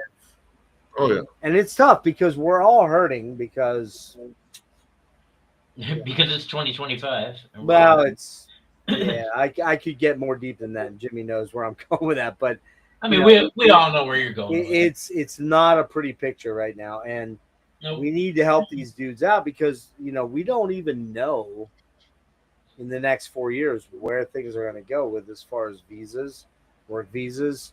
Is there going to be a MDF 2026? I think there will be, but yeah, they already announced it. They already announced the dates. We should probably get. Yeah, they just haven't announced the bands yet. I mean, remember we were there last year, and halfway through the fest, they announced Obituary, Asphyx, Nile. But what I'm getting at is, like, will there be a lot of foreign bands? Will there be a lot of European bands? So we just it's hard to say. I mean, like I think they spent a lot just on the visas for this year. Yeah, I mean, just from a guys personal are on note, their Facebook page. Just from a personal note, I had to go through a bit of a slight trauma to get my real ID to fly next Friday because I didn't know anything about it until about a month and a half, well, less than a month and a half ago, maybe 5 weeks ago, and I didn't have my birth certificate anymore because it got taken in my, when my storage unit got taken. I didn't have my original Social Security number, so I had to go through all that shit, go down to the real ID places, hang out for 4 hours, get it, which, that's never pleasant. Standing in line, thank God they had seats because I don't think I'd have made it through. But so we just don't know what's going to happen. We don't know. I mean, I'm not trying to be mega alarmist because probably it's not going to be as huge an ordeal. But, we don't know what's coming in 2026. So, to get to this show, this fest, I think, as metal fans, need to support the bands that we love, the bands that we dig. We gotta help them out because they're not fucking floating in cash. They're just not. No, nobody really is. no, and especially not at this level, man. I mean, when you talk about fucking death metal, it's just not this amazingly fucking vibrantly rich, genre of music. I mean, we look at somebody like Metallica who's raking in billions, but they're the exception to the rule for the most part, right? Yeah. I feel, it always finds a way, like as bad as things get, it's still going, man, hard, so that gives me hope. I mean, we may not get the best bands from Europe next year, but I don't know. I mean, I think there's a lot of people that are, collaborating on this to put this thing on. It's not just a band. Everybody wants to see that fronts to all the money to come here just to play one show. It's a lot of interest involved, and that makes it happen. And that's the beauty of MDF. I think, that, like you said, Jeff, earlier, I mean, we're lucky because to have something like this because we don't have any other, festivals. Yeah, I mean, like is there? There's Milwaukee Metal Fest, which thanks to Jamie Josta. But you know what the thing is about that Metal Fest is it's pretty much the same bands at MDF, more or less. Yeah, it's around the same time too. Like we get asked a lot, like, "Hey, you guys going to Milwaukee Metal Fest?" Like, I would, but it's right around the same time. Well, as actually, MDF. that's a good question to explore, Nick. Why do you choose MDF over Milwaukee Metal Fest? Well, I've never been to Milwaukee. I've gotten used to Baltimore, and I kind of know the lay of the land. I don't feel like lost and bewildered. Like 2019, we were just like, I don't know where to go. 2019, we fucked up in 2019 immensely. Yeah, but after I had a couple of this past, under our belt, like, dude, this is like home. I can follow stuff on instinct and such. I'm so unbelievably excited. And we started getting like more of a Just man, Yeah, we know the town a little bit better. We found restaurants, like hangout good spots. routes. Yeah, and I mean, You know, for those people that want to talk about Baltimore being this like terrible town, I've not experienced that ever, and I've been going there for 35 fucking years. I've been to some areas that are kind of sketch, but every fucking city has that. Every big city has that kind of area, and you go to Philly, you go to New York. I mean, it's just the reality of Detroit. Yeah. I mean, the area around Harpo's. I remember when I went to Harpo's once. It was But like the Detroit zone. Dude, that was the scariest area I've ever been in Yep. my life. oh, it's worse. The last time I was there, I think it was for Phil Anselmo doing like Pantera, and we parked next to a house with a tree growing all the way through it. Yeah, dude, it's something else out there. But I mean, like East Cleveland is kind of. I've been there. I rough, went too. looking for a record shop over there. I was like, we're gonna like head that way. Where it's sad that that you have to feel that way, but I like every time I've been to Baltimore, especially where the Inner Harbor and where this is happening, totally safe, totally fucking. Oh yeah, not scary at all. Dude, Fells Point. I mean, Jimmy, we walk back and forth like 8 or 9 blocks. Oh yeah, I think it's fine. I mean, like growing up in the French Quarter in New Orleans, it's nothing, that different. I just have to make sure this year that I take the right public transit from the airport than I did last year, because I ended up on a weird, like I completely fucked up my way to get to West Baltimore from the airport, and I ended up on a bus. And it was raining, and I felt like I was in the wire. For sure. Hey! This chick right here. She's the fucking bomb. You know why? Nope. That is my daughter. Oh, it's the daughter. My daughter, Maddie. Hello, Madison. God, I miss you so much. But yeah, I ended up on this bus. I was a little weirded out, but it was fine. It was no problem. I knew where I was going. I just didn't understand the way I was getting there. And I was like, okay, I definitely didn't get, because like I was expecting to take the light rail from the airport, but the light rail was broken at the airport. So I took this like public transit to the station thinking that I was going to get on the light rail, and I got on the fucking train. I was like, well, I don't see a light rail anywhere. There's a track going this way and a track going that way. So I sat there, I get on the train, and then I show them my ticket. It says West Baltimore. And they're like, you're not supposed to be here. This is in the, like dude was just totally fucking an asshole to me. And I was like, he probably deals with idiots like me all the time.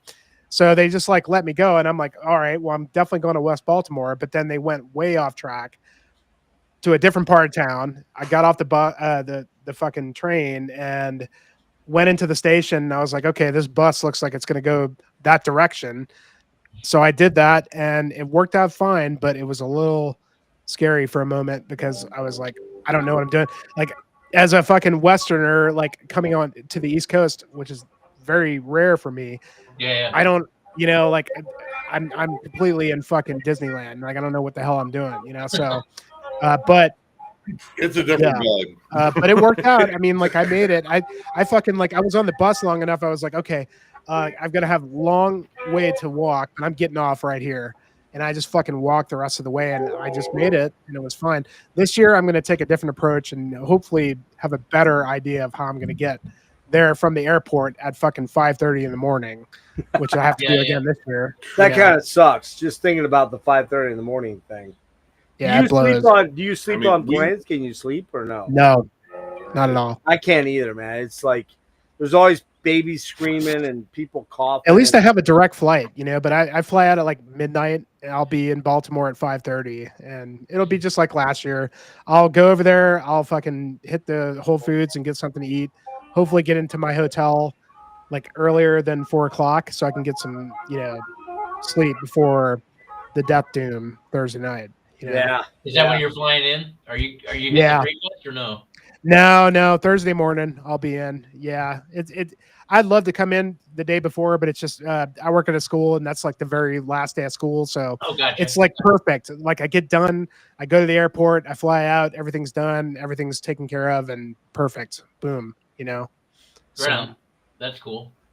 Man, I got to be honest with you, dudes. I mean, it's gonna sound super like, emotional and shit, but I am so looking forward to hanging out with you guys. And Agreed. I just want to say, man, That's I really just want to disappointing. say, like, man, you know, what's that, Nick? it's disappointing when I hang out with us. I can't believe that. You could do so much I better. really could. That's a fact. I know you could. But I have to say, man. You sound like me after that Dismember set, because this is me that night. Yeah, it does sound like you. You're right. I gotta say, man, Judo love you, love man. you, man. You know, man. This is the I best love time you, of my man. life. I just want to say I miss my daughter so much. I miss her so much, man. Like, I love her so much. She's the fucking coolest, Maddie. I love you. I love your new song. My daughter is recording shit in Nashville. Oh, nice. With her boyfriend Jacob, who's an amazing musician, an amazing engineer, and she just dropped her first demo on me, which was wow, fucking mind blowing. Some of you guys have heard her voice a little bit. Just wait, this shit's fucking amazing. And Nice. Cool. yeah, I just Maddie, I love you so much, babe. I miss you so much. You have no idea. And I miss you fucking clowns a little bit. Not a lot, but a little bit. And it's gonna be All right, I'll take that. yeah, it's gonna be cool. It's gonna be fun. We're Well, gonna like I said, we'll hatch out a plan for Wednesday, like meeting up before because the pre-fest starts at 4? Yes. yeah, I So- mean, I'm getting back from San 4:45. Francisco on Tuesday morning. And so I hope to God I get some good sleep in, because that's a little scary for me. Sleep is like gold, and I have a lot of problems with it because of all the issues, the neurological stuff. So Well, rest up for sure. We fly in Tuesday morning. Yep. oh, you do? When do you get in? Wait, hold on. Let me look. We fly in and What the fuck? Hold on, I'm having issues, dude. What time do you get in? we get in at 12:30 on Tuesday. We'll be there a day early. We're gonna get there Tuesday, and we can go run around and do a bunch of shit. Well, yeah, I'm gonna bounce out. Yeah, man, your shit's all fucked up. But yeah, we're coming in on Tuesday because I have friends in Maryland. I grew up in Maryland. Yeah, I have friends in that area. I gather Chris is not going to make it because of his issues, right? Who? Chris, Metalomania. Oh, yeah. I don't think Chris is gonna make it this year. I mean, he might, but I know he's got a lot of his own shit going on. He's been in a lot of pain. I don't think Chris is gonna make it. Yeah, I know he's going through a lot. Mads, I love you so much, baby. You're the best. You are so fucking awesome. I miss you. I'll talk to you tomorrow. And all right, so I did. What time is it? 12. So I did invite a couple other dudes to come in. I think we've kind of wrapped up. I guess Stan's not going to make it, huh? Probably not. I haven't heard from him, so I don't know about you guys, but I'm stoked. I mean, I do have a lot going on to make the finish line, like before then. But I'm super excited. I am too. And, I grow more excited by the day. I mean, we're in the countdown now. Dude, we're down to 10 days. We leave in 9 days, man. Nick and I do. Is it 9? Yeah. We leave at not. We're like I said, we're getting there Tuesday. Oh, you're 'Cause getting there Tuesday. Okay. I'm meeting yeah. up with some friends, some childhood friends in Maryland on Tuesday. So Oh, Oh, nice. cool. yeah. People I don't get to see hardly fucking ever. A lot of people. Are I they haven't going seen- to the fest, or is it No, just no, they're oh, okay? So from ages 3 to 13, I lived in Gaithersburg, Maryland, which is like an hour and some change north of Baltimore. But yeah, I don't get back there often. So every year for the fest, I try to like meet up with them, and we met up in 2019, and then I got a hold of everybody and like, hey, I'm coming out a day early. Like I know you guys are all busy. It's Memorial Day weekend, but like if you guys want to kick it, I'll be in town a day early. And they're like, yeah, we'll hit you up. So Cool. I'm gonna do that. Yeah. And It's then awesome, man. That's I'm cool. stoked. But I mean, I'm stoked in general for the fest. I mean, like I can't wait to hang out with everybody and experience MDF. It is truly an amazing experience on many facets. Friends, family, bands, like it's fucking. That's the good. That's the cool part. We've all gotten to know each other over the last 4 or 5 years, and some of us have hung. We've all hung out in the flesh. We've all met each other. It's not like, it's kind of weird, that internet thing where it's kind of like, oh yeah, I know that dude through the internet, but it's a little different when you actually get off a plane and go to that person's house like Jimmy, or meet up at the fest like John and Nick and I have, and it brings it all kind of home that like we're all in this big cool family. Yeah. We're a bunch of fucking nerds. We're a bunch of weirdos. But would I have it any other way? Nah. Why would you? You know what I mean? I mean, honestly, I prefer going to shows with people. Like, I want to have like a group of people that I know they're going to appreciate it. Even the car ride back or whatever ride back or walk back, like it's still being, because we're still like, dude, could you believe they played this song? Or oh my god, this is fucking awesome too. Like I live for those experiences. I'm a social fucking butterfly, probably to the point of annoyance. Well, maybe not like Jeff, but What'd you but say? yeah, it's that whole camaraderie thing. What'd you say about me? Did you say even being annoyed by me? I'm a social butterfly, probably to the point of annoyance, but not quite like Jeff. Yeah, I don't think. I mean, is there anybody more annoying than me? Like, I don't think You are a chatty Cathy. Yeah. So like in New York, so in New York City, I go out after the Atheist show, and we all head out to this bar, and it's me and all the Atheist guys except for the bass player Yoav, and then a bunch of the Obscura guys. And as it works out, I'm sitting next to Stefan Kummer, the main dude in Obscura, right? And the irony is that just a few weeks ago, I was talking to Tom Fountainhead, who played on Acroasis, and those two don't get along well. But neither. And so I'm sitting there talking to Stefan, and I'm like, this guy is fucking charming as fuck, but from all I know, he's kind of a thief. I mean, maybe that's how he does it. I don't know. Yeah, it was kind of funny, and I find myself in these weird situations sometimes, and I will say that it is almost entirely thanks to the channel.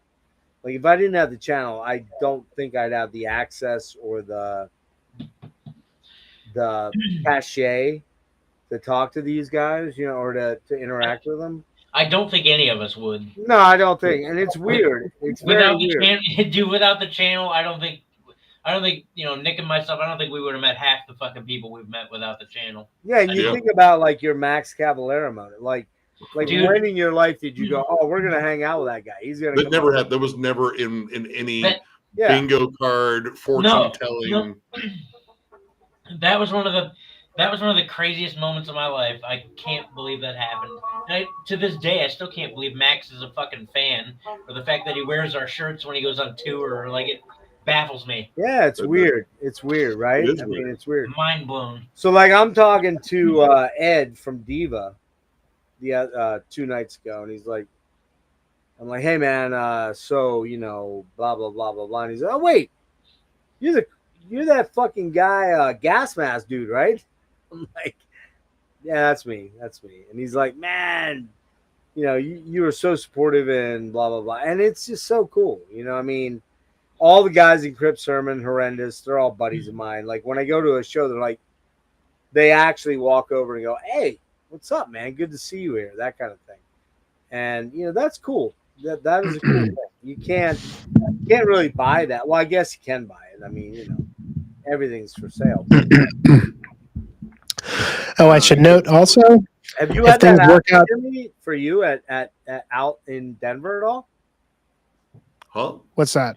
Have you had that happen where people recognize you? Every now and then. I mean, I mean, not very much, but every now and then. I mean, I had a couple of people at the fest too. That saw some hiking videos. It's only in certain circles. Like I'm not like going to the grocery store or the mall. Like, oh my god, Yeah. I mean, obviously, yeah. You have to be generally at a show or shows. I have gotten it at work because I work at a fucking truck stop, so I have gotten it at work. People would be like, "You're fucking Jammin' John." I'll be like, "Yep." Hi. You are correct. Yeah, it's weird. It's weird, but it's cool. I mean, not in the oh man, I got a swollen head over it. It's more in well, that's wild. Like, okay, so they watch. So a good example of that is my buddy Dave, which I don't know if you guys remember Dave, the bald head guy on Prog Metal Island. Yeah, I think so. So Dave is in Florida back about a year ago, and he's like, he had just done that appearance. He was like super high on it. I was like, this is so cool. And he's talking to this guy. He's like, man, I have a buddy who's does a metal channel and blah blah blah blah blah. And the guy goes, wait, is that gas masks and hand grenades? Swear to God, I'm not making this up. It's real. And Dave's like, holy shit, you know about it? He's like, dude, I love that channel. That guy's fucking rad. Those guys. And again, for me, I often say it, and I mean it, that my channel became whatever it is. It's 1,500 almost.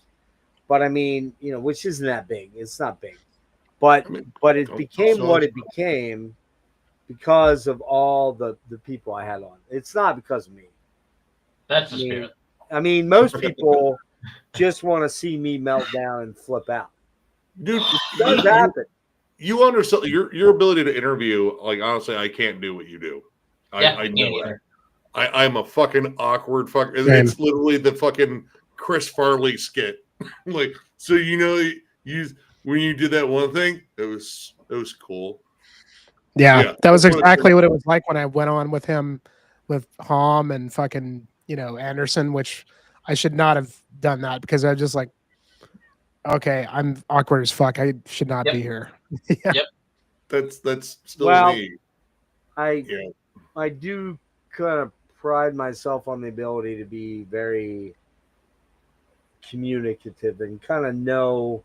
I mean, you got to remember, I was an HR guy. You know what I mean? So I kind of had to know how to feel people out and kind of go with the one thing. I mean, we make fun of it, and I make fun of it, the fact that I talk a lot. But I mean, no, I hadn't noticed. Not all these years. But the reality of it, and you know this, I'm an extremely good communicator. I know how to speak to people, and I know how to get people to kind of let their guard down and just kind of open up and kind of go. I mean, that's the thing that I like about your interviews. Like when I'm able to catch them, you just kind of like keep the conversation flowing, and they volunteer more information than you actually asked. That Exactly. is a sign you're doing a good job. Yeah, and Like- I mean, it's kind of a, I've always thought about this as, hey, man, to me, these interviews are like sitting down at a bar, having a couple beers, and just running into a dude that you're like, hey, bro, do you like? Oh, you like? Oh, let's talk. Let's just conversate. And they're conversations. They're never like, okay, so I mean, I've never or rarely since the beginning days when I was doing 3-4 hour interviews. If you notice, they've gotten shorter, and that's because either I'm doing a specific pointed promo type thing, or it's because I'm like, yeah, I can nail this all down in 45 minutes. I don't need to talk for 3 hours, but it's cool because what I always find about most of us in metal and music is that we always have this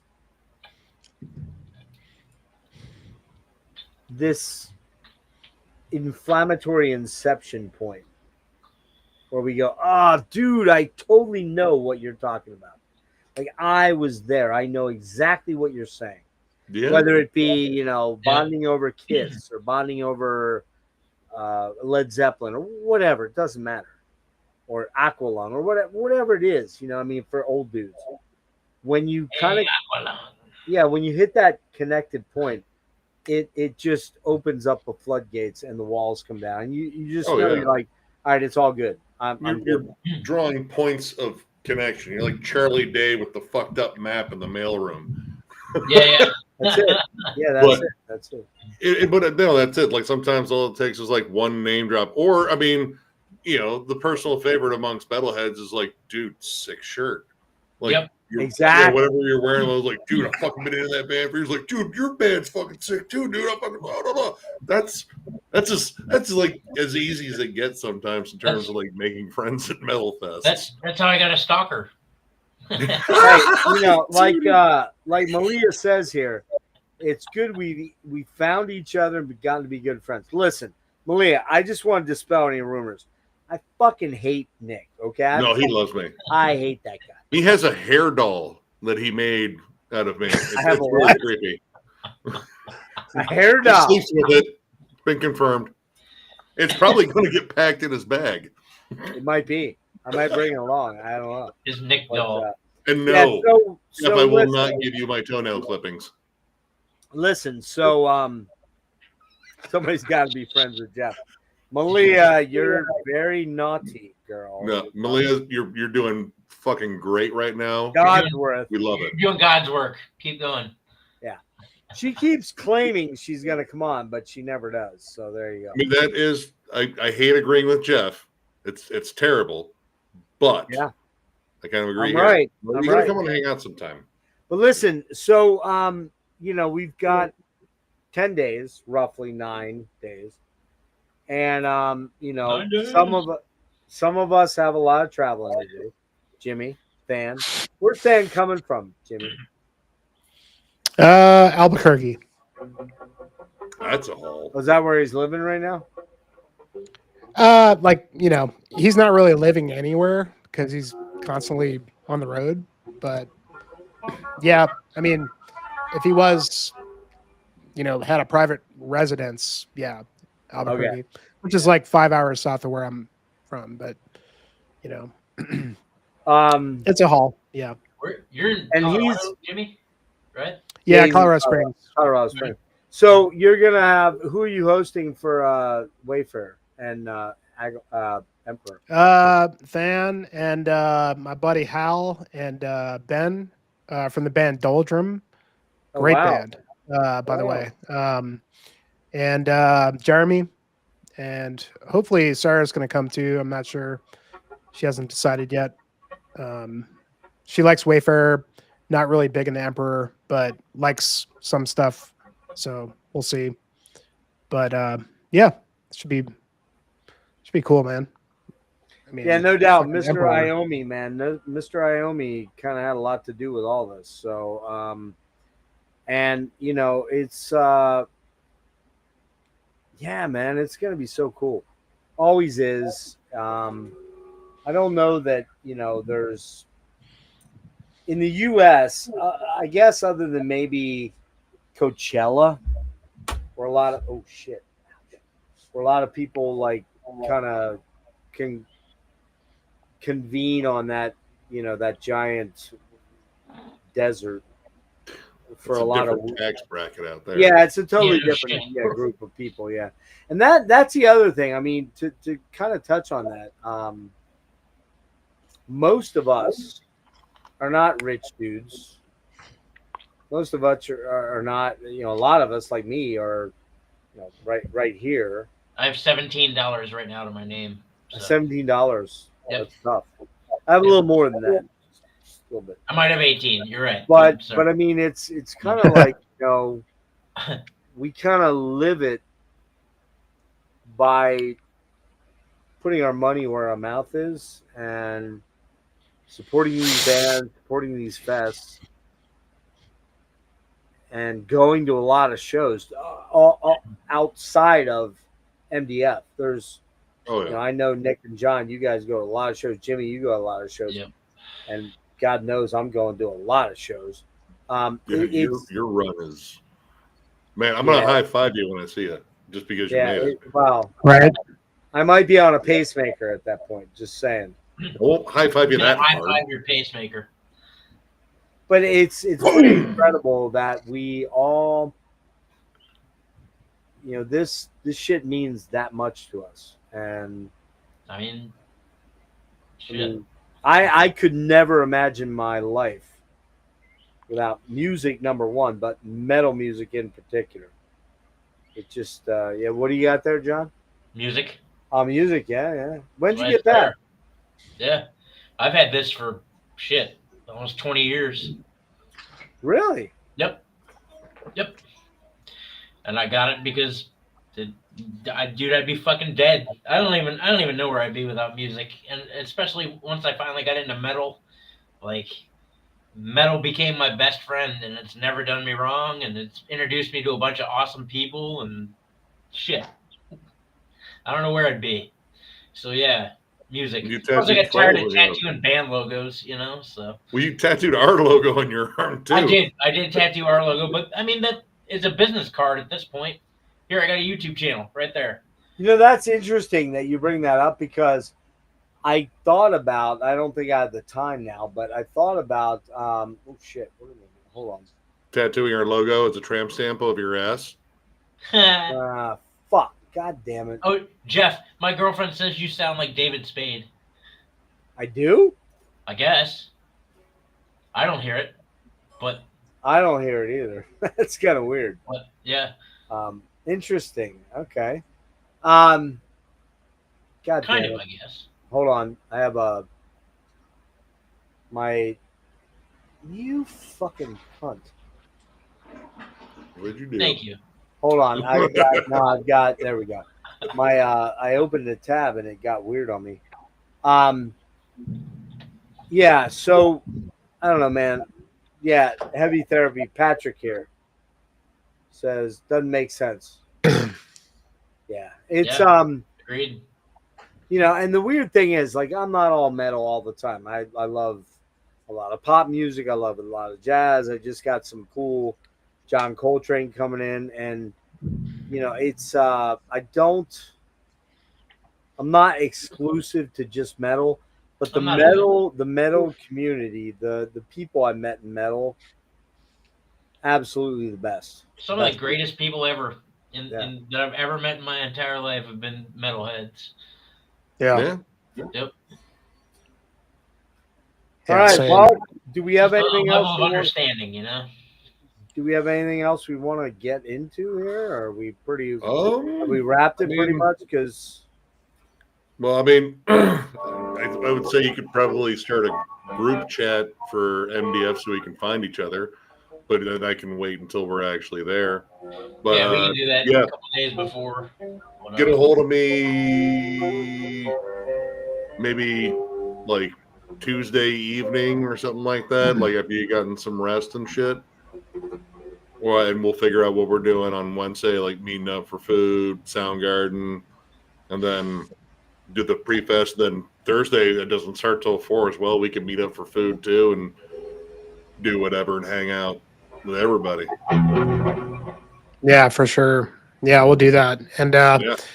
I won't tease it too much, but hopefully, if things go right, I'm going to be bringing a gift for each of you guys. That's going to be Oh no! real nice. Real shit. nice. Not gonna Is say it what gonna be a is. blowjob, Yeah. Jimmy? I'm just saying, it's a blowjob. It'll be But the you next did best. not thing. get my cock ring size. I didn't give it to you. So, okay. I know I it's don't not need bad. This size fits all, brother. How do you guys? Okay. So here's a song I'm working on. See if you can hear it. How's that sound? Sounds like a guitar. Yes. Can you hear it? Are you about to play Barracuda? No. Hang on. I'm gonna do. This is a song. God damn it, motherfucker! Hold on. This is a song. This is a song. Yeah, I'm a little bit buzzed. All right. So, all right. Here's.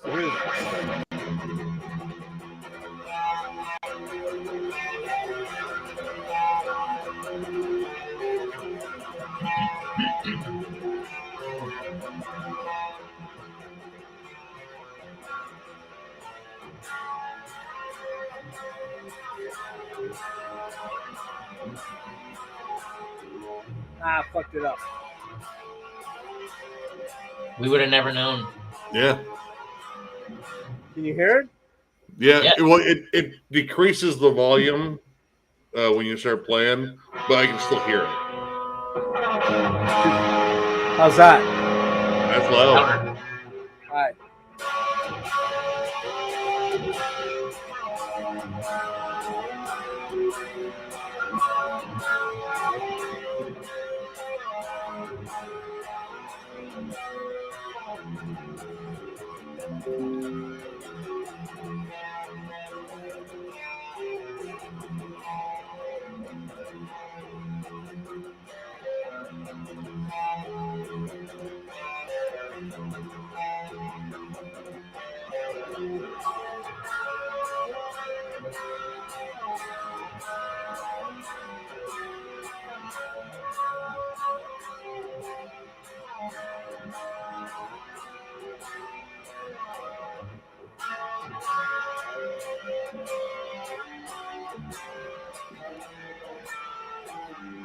Anyways, that's a little track I'm working on. I can tell you've been listening to Tribulation. There's like the touch of like blackened. It's almost blackened heavy metal. It's very sabotagey at times, riffy, and I'm a little bit loaded. So like I'm not the guy that can play guitar well when I'm fucked up. But yeah, that's a new track. I'm actually working on a solo album, believe it or not.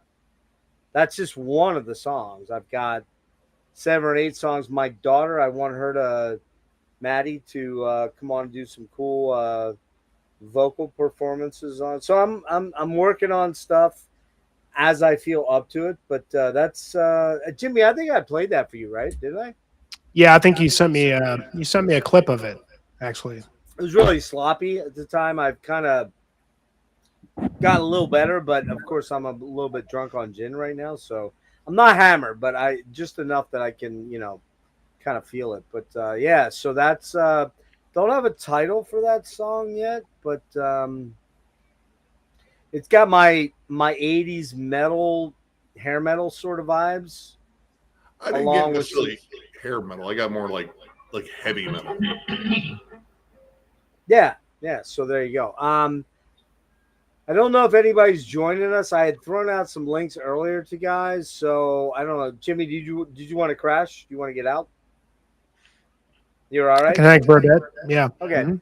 Yeah. So I think we've kind of wrapped up. We've The wrapped MDF up portion. MDF Yeah. portion. Yeah, and it's for those people that are on the fence about doing it, put the money away and do it. Just Put do the it. money away and do it. Like, don't even second guess it. Just do it, because Remember summer camp, guys? Like, if you went Yeah. to summer camp, it's like that, except it's metal and you won't get like poison ivy on your taint or whatever. And you might get HIV if depending on what you do. Might be more tolerable than poison ivy and Urtain. But no, it's a lot of fun. It's ridiculous. Like there's literally everything you want there if you're a metalhead. Yeah, it's like no other experience. I mean, you know, we've all lived it a couple times, and I've only done it once the whole way through, and you know, it was just it was exhausting. It was exhausting, but I mean, when you get done with it, you're kind of like, oh, okay, I need to like recuperate for a week. But you tell the stories later. Huh? But you tell the stories later. Yeah, the stories. Like, the stories are awesome, man. I mean, and it's like, hey, Patrick, good to see you, buddy. Patrick, if you want to jump on, let me know. I'll hit you up with a link. I know Rick is not going to be joining us. He's leaving for Florida tomorrow morning. I hit up Dennis. I hit up Logan. Is Tyler still out there? I don't know if Tyler's still out there. So we can kind of turn this into a hang for about an hour and a half. I do not want to go past 2 a.m. Just because, you know, I'm just I need to try to sleep some of this off. So, Malia, are you jumping on, or are you just gonna continue to do this thing? Jump on, Malia. Malia, let's go. Come on, Malia, jump on here with us. Say hi. You can do it. Hey, Tyler's still here. Tyler's here. All right.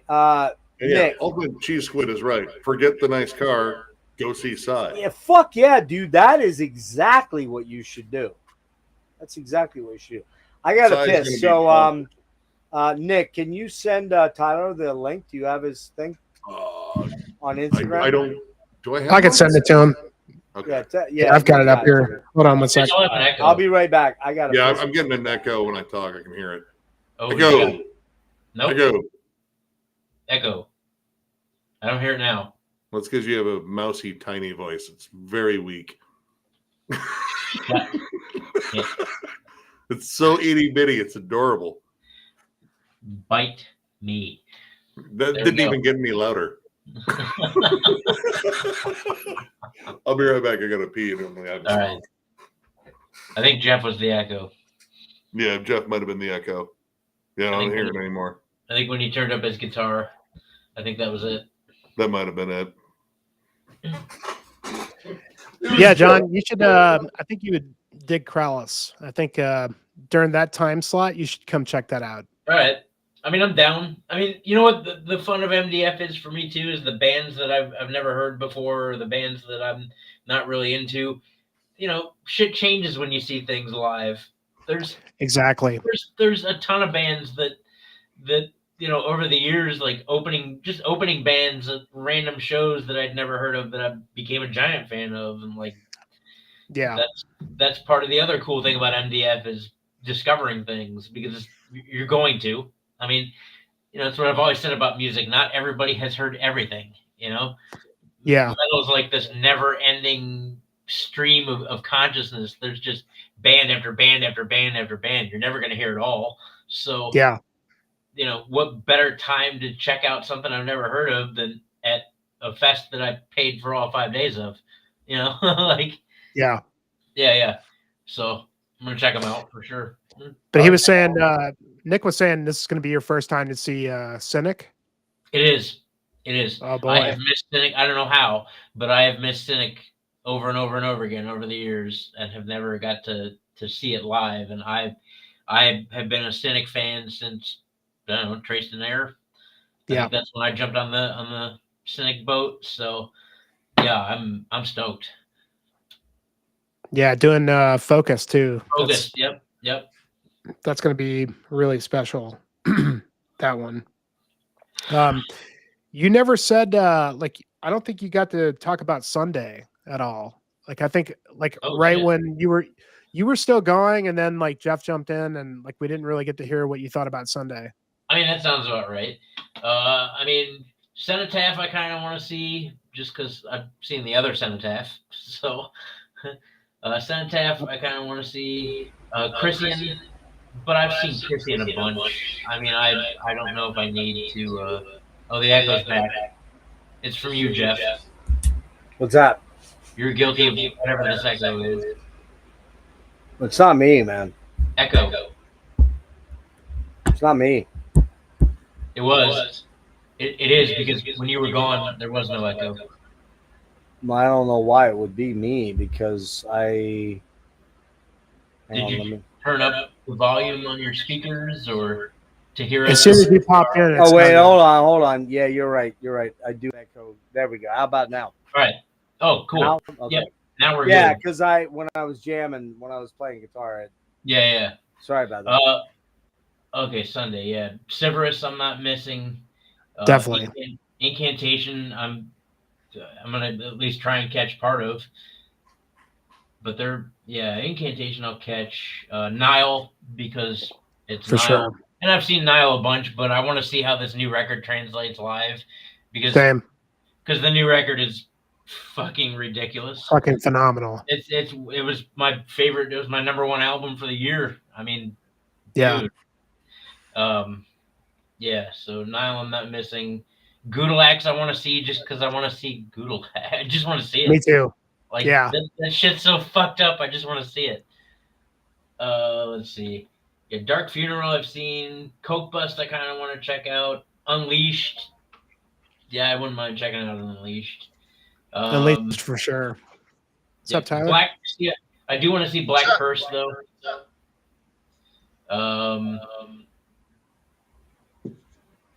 Caustic Wound, Nomos, Oxygen Destroyer, pretty much all of Sunday. Yeah. Is Oxygen Destroyer that Jersey band? Or are they Chicago? Where are they? They're the ones that do all the fucking Godzilla like shit, right? They're all about the Godzilla stuff, Gigan. I thought they were a Pacific Northwest band. Are they really? I think. Hold on. All my friends in Seattle are like huge fans of those guys, and a couple of them actually maybe that's what it is. Yeah. Okay. All right. Wasn't very sure. I know them, but I could have swore they were a Jersey band. From Seattle. They are a Seattle band. Okay. There you go. Tyler, what's up, dude? Nada. Chilling. Nada. Nice. What you drinking? Good to see you, bro. Crowler I've had stashed in the beer fridge for a little bit. Right on. Peanut butter stout. Oh, shit. Oh, dude, I love peanut butter stout. Oh, man.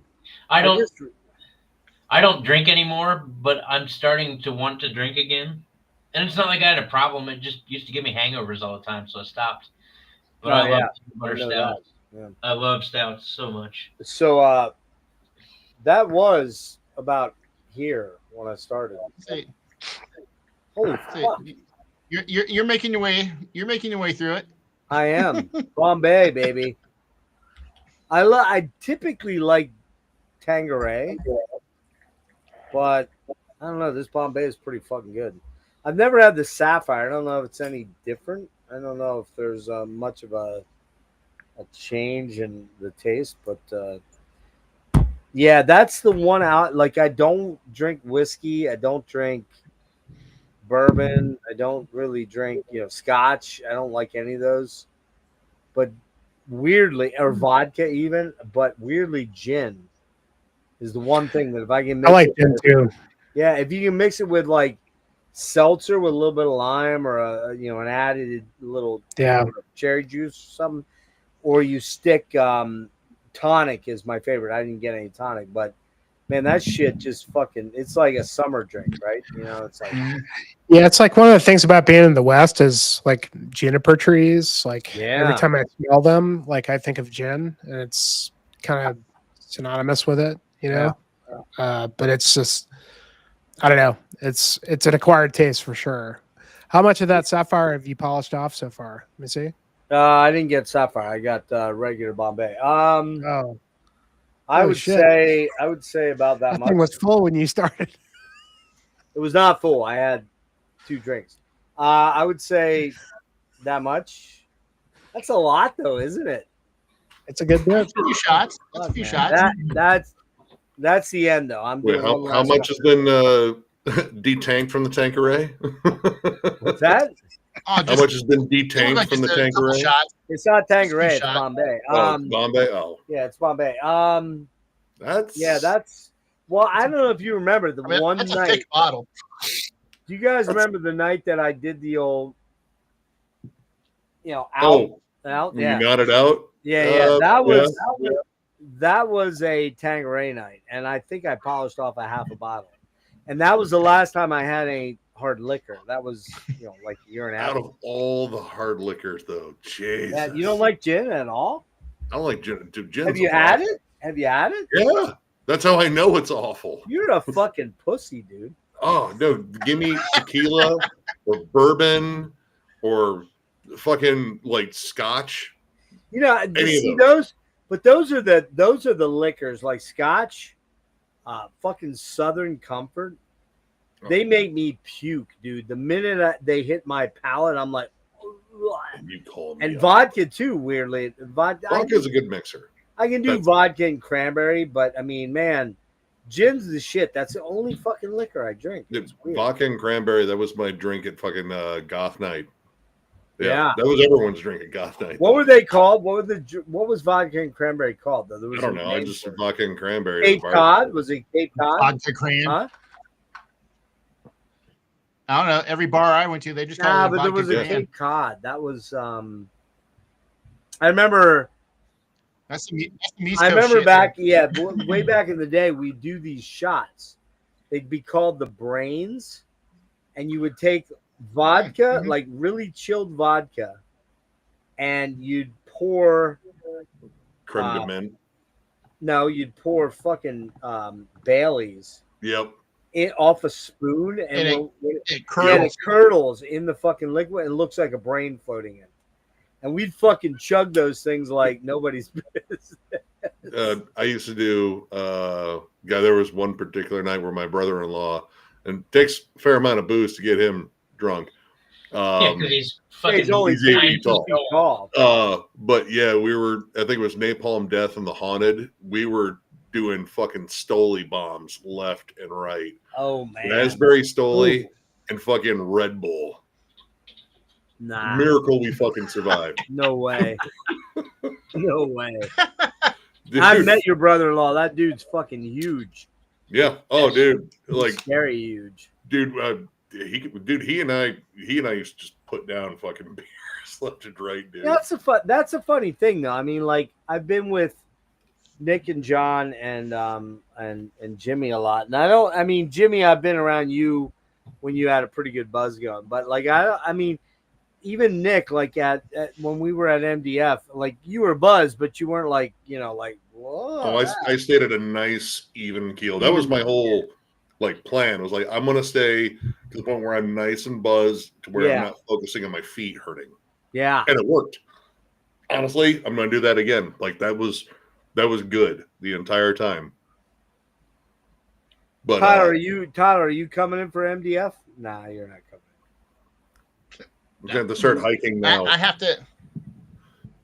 No, I got to get my real ID now No, I just got mine. Yeah. in order for me to Yeah. leave the state. So I got to do that first. Besides that, I started that new job, so I'm not doing any traveling out of state for at least the first year, because I just Yeah. Uh-oh. What Did he hit a happened? button? Did you He hit a didn't know his button? real Jeff? ID. Oh, there he is. I guess I hit a. I don't know what happened there. Yeah, it was weird. He brought up real ID and the government got him. Donald Trump is checking in on him now. ICE agent's gonna kick in my door here in a second. V will ask the questions. Why do they have a German accent? I'm confused. KGB. Shit. Yeah. Yeah, no, I've been like geeked for this for a while. I mean, you'll probably see it in like the tail end of whatever reviews we have left. I am glad that we will get a chance to go over the new Pelican before we leave. Yes. I gotta admit, it didn't do much for me at all. Have you jammed the entire thing? Yeah, I did. I kind of was like, it's okay. But here's the weird thing about Pelican. I like them a lot. Got in on them very early on, but I do feel like they don't really expand their horizons a lot. They kind of do the same thing over and over and over again. And the new track. Go ahead. Oh, no, I was like, well, I mean, honestly, I kind of expect that from like the album where they did expand their horizons a little bit more. The one with the fucking long title. Why can't I think of it?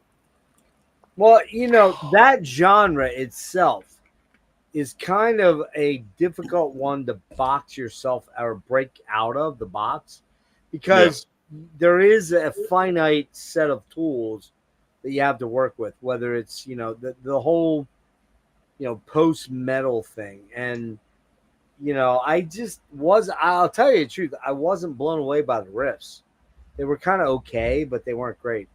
See, that first single, like instantly, it was like, dude, there we go. That's a I didn't hear it. riff.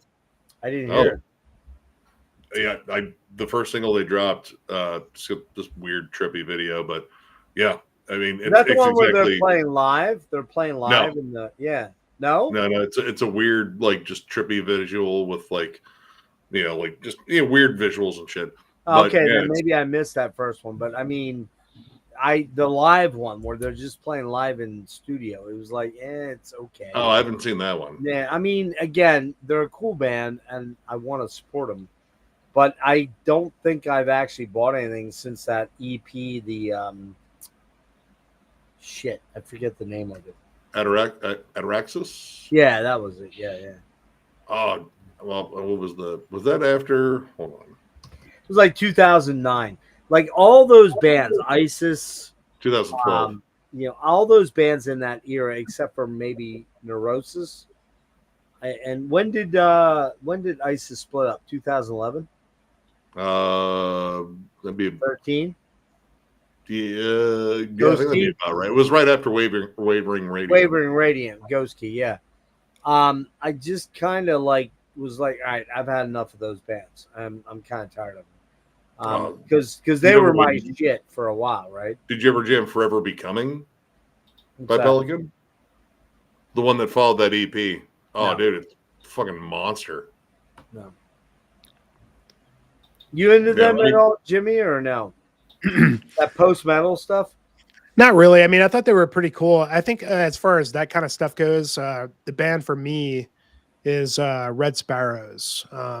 Particularly, The Fear is Excruciating, and whatever the rest of the title is. That's the one. That was the great record. That was the third one with Emma Ruth, right? I think that's the one I have. Yeah. That album. The one that's still a mainstay, like in my list, and like, for me, like that kind of stuff is not usually my bag, but and I like some of the ISIS stuff as well, for sure. But it's like the more instrumental stuff like Pelican and Russian Circles and that stuff. Man, I think it's really good. It just didn't grab me hard. Yeah, the first couple of Russian Circles are awesome, man. I mean, I saw them open for like Empros. That album's killer. Yeah, it is. Geneva and Station were the ones Geneva and Memorial. What was the one before Geneva? The one with the pictures of the Soldiers Station. Soldiers, yeah. Something like that. Station. That's it. That album, killer, man.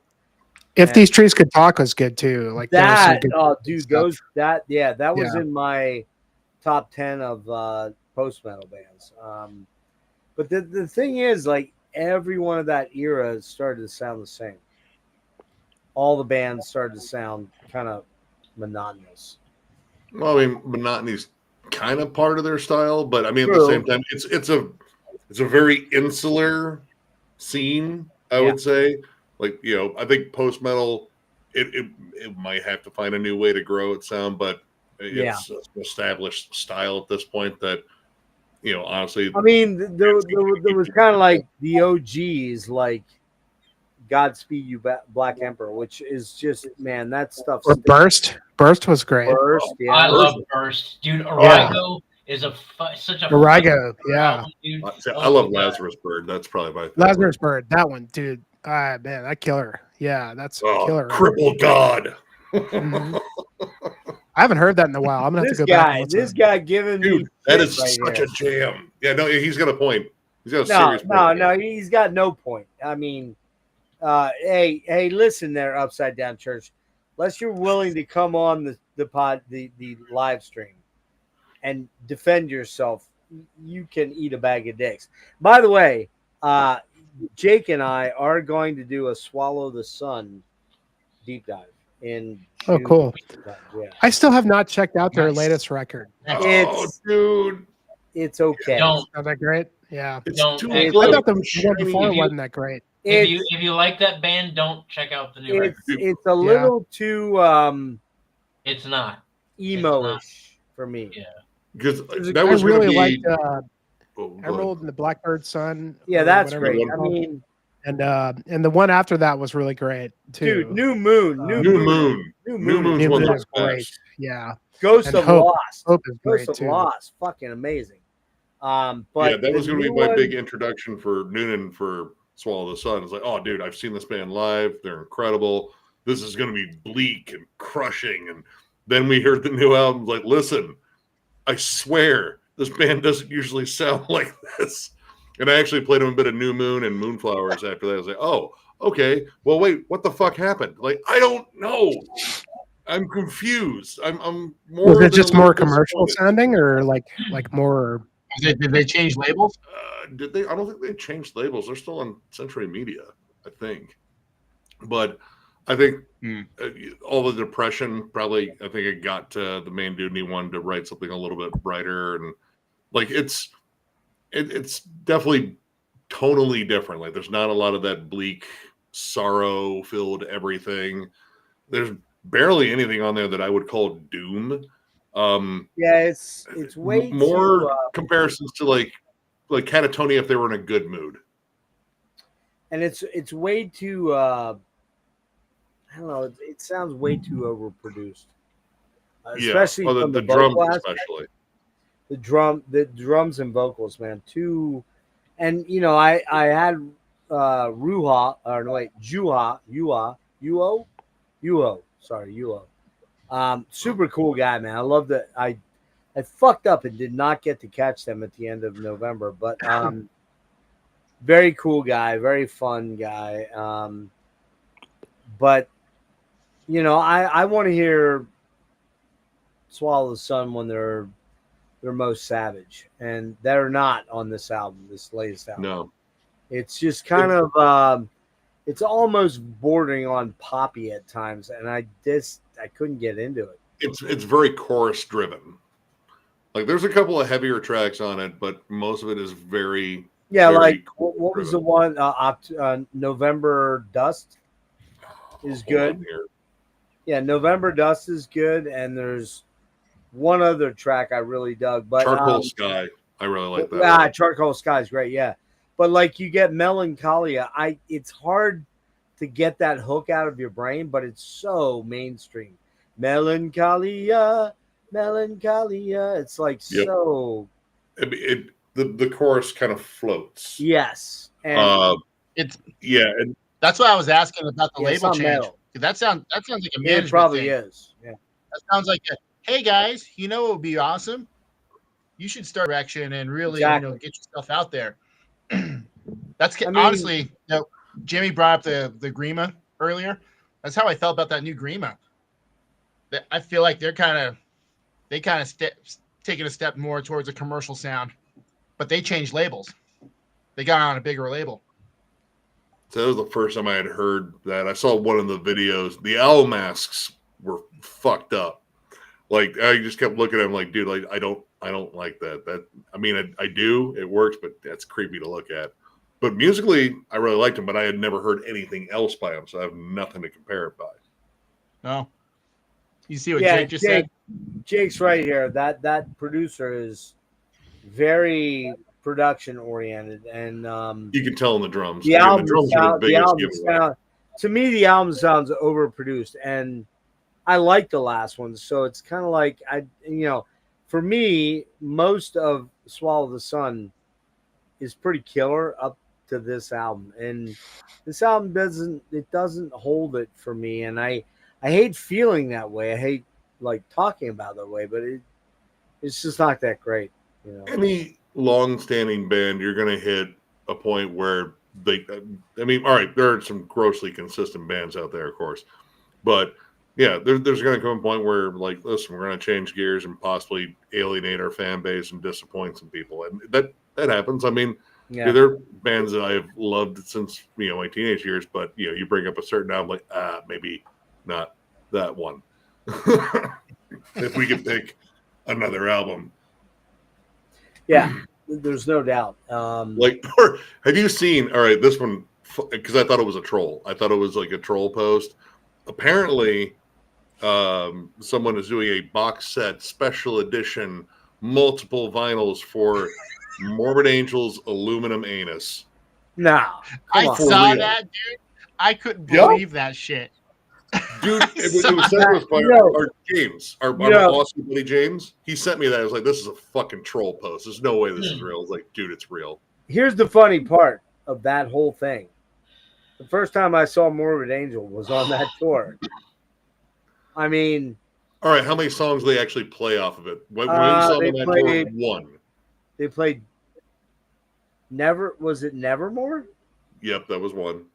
And they played that Kill a Cop one? Oh, God, dude, they played Radical. Radical? Dude, no. Yeah, and Radical. Yeah, Radical.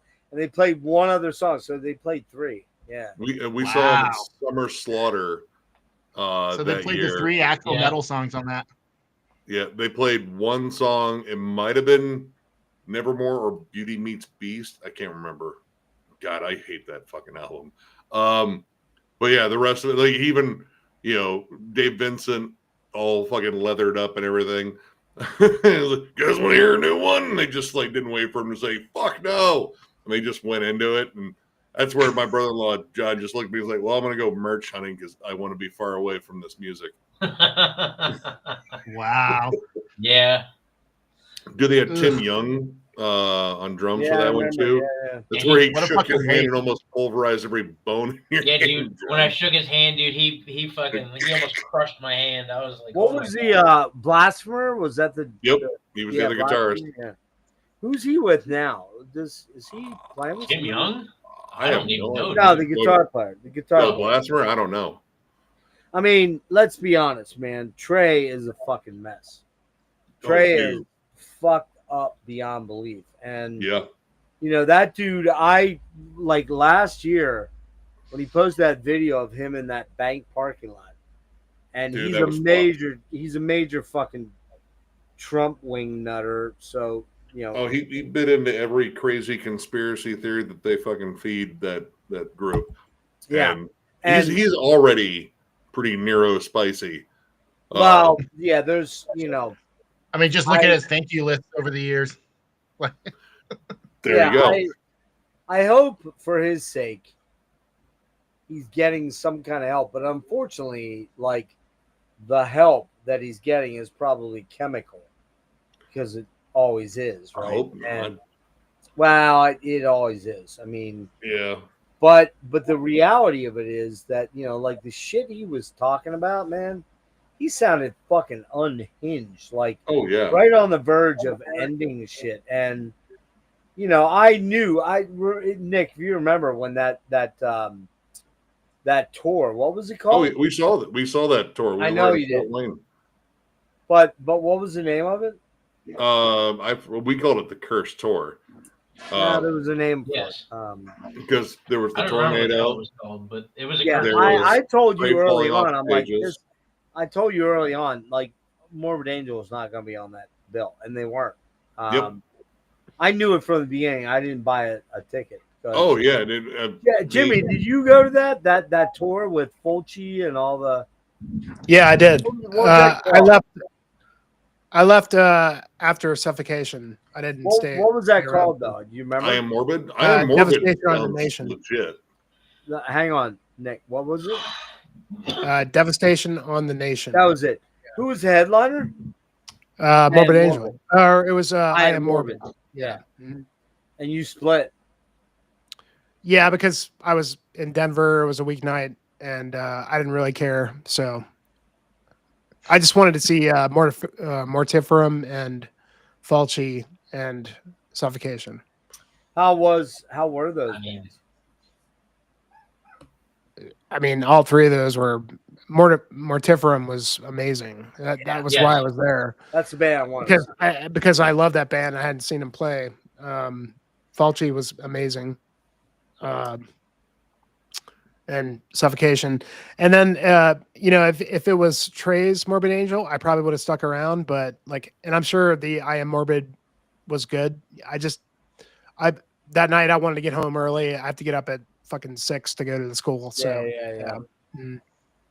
Jeff, this is why you should go see Caustic Wound, because it's all the guys, like most of the guys from Mortiferum. And it's kind of Really? Yeah, it's almost nearly similar.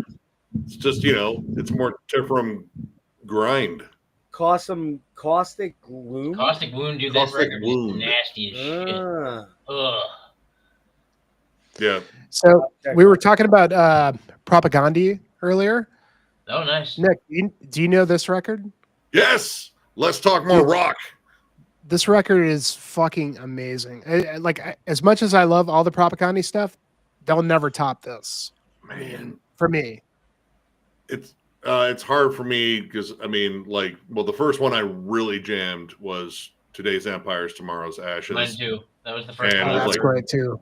Dude, this has got so many fucking riffs on it. Jesus Christ.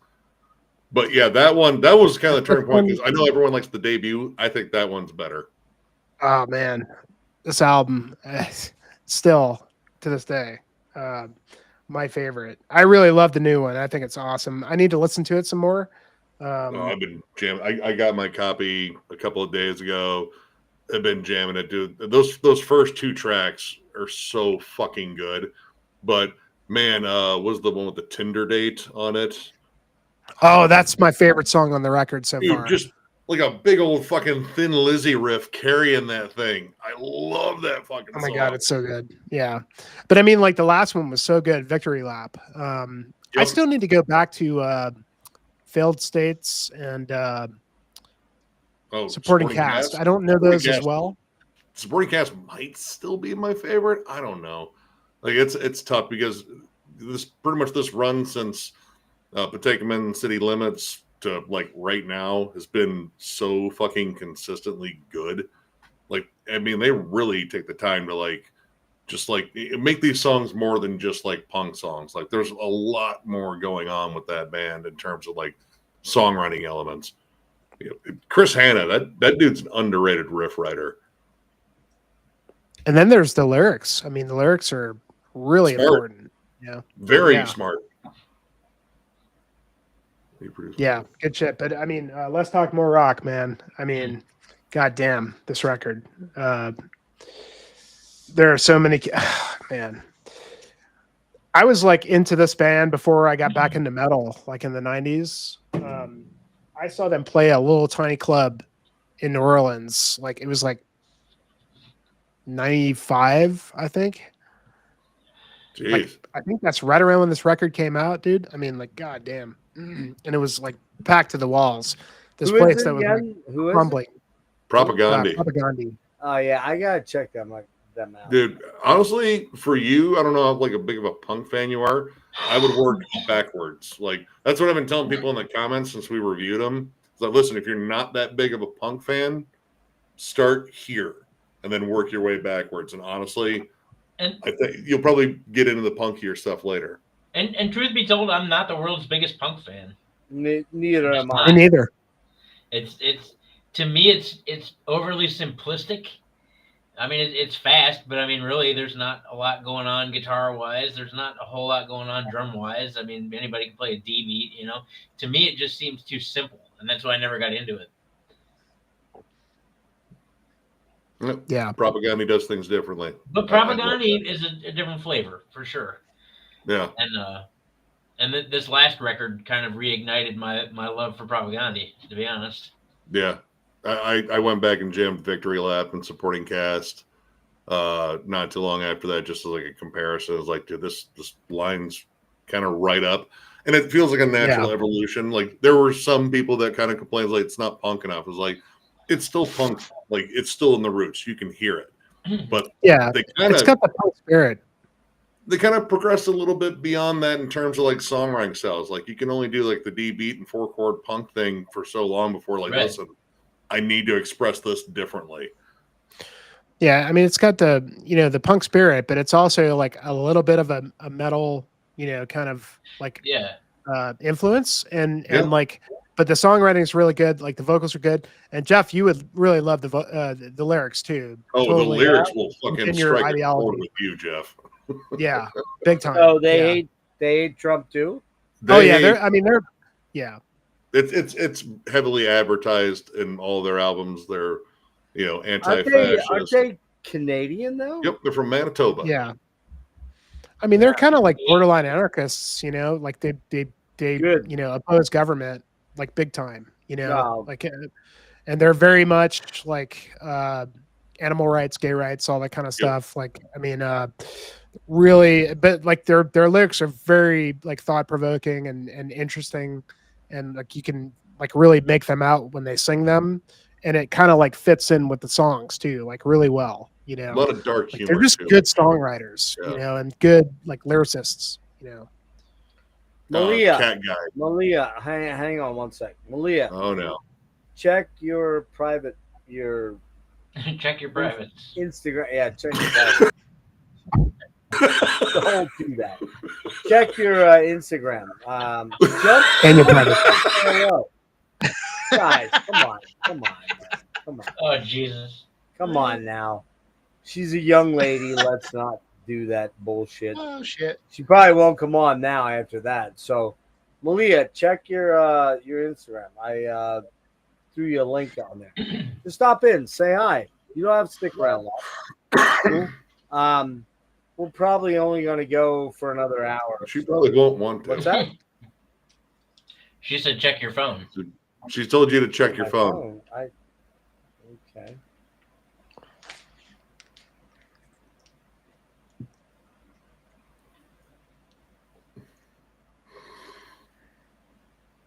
Well, there you go. So yeah, I saw it, Malia. Yeah. I don't see it in the actual chat. So thank you for informing me of that. I'm sorry I don't come across as believable and genuine, but yeah, there you go.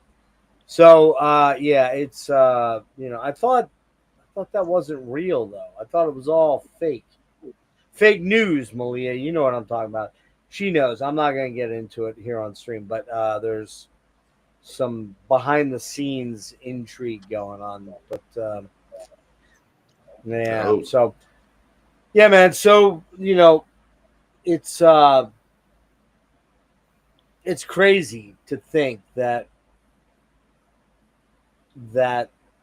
Maryland Death Fest was a year ago. I know. Like I just think about that. Well, like when it was over and I got home and I slept for like 15 hours that first day, I was like, did that really happen? Like, was it real? Yeah. And then, then some weird stuff started to happen. But like for me, medically, and at the same point in time, it was like, man, that just, it almost felt like a dream. Yet it was awesome. Yep. So many killer bands. So I mean, you just don't get to see the amount of amazing bands you get to see like this at Maryland Death Fest. And of course, you have to be into the style of music. I mean, it's not for everybody, but like when it's funny, when you go to these things, we're all in the uniform, right? We're all wearing the black shirt. We've all got mostly. And seen here. yeah, we've all got the black T-shirt with our favorite band and our favorite album, and it's kind of like Sometimes they were my second favorite second album. favorite. Sometimes You know, even it's funny. You know, it's funny when we did last year. I kind of went down. I know the first night I wore Deathspell Omega, but from that point forward, I wore like kind of 70s metal, like Rush, Farewell to King. You wore a Rush shirt that got I you wore recognized. Rainbow. And what was cool was my friends, some of you guys, Jimmy and Serge, wore a gas mask shirt. So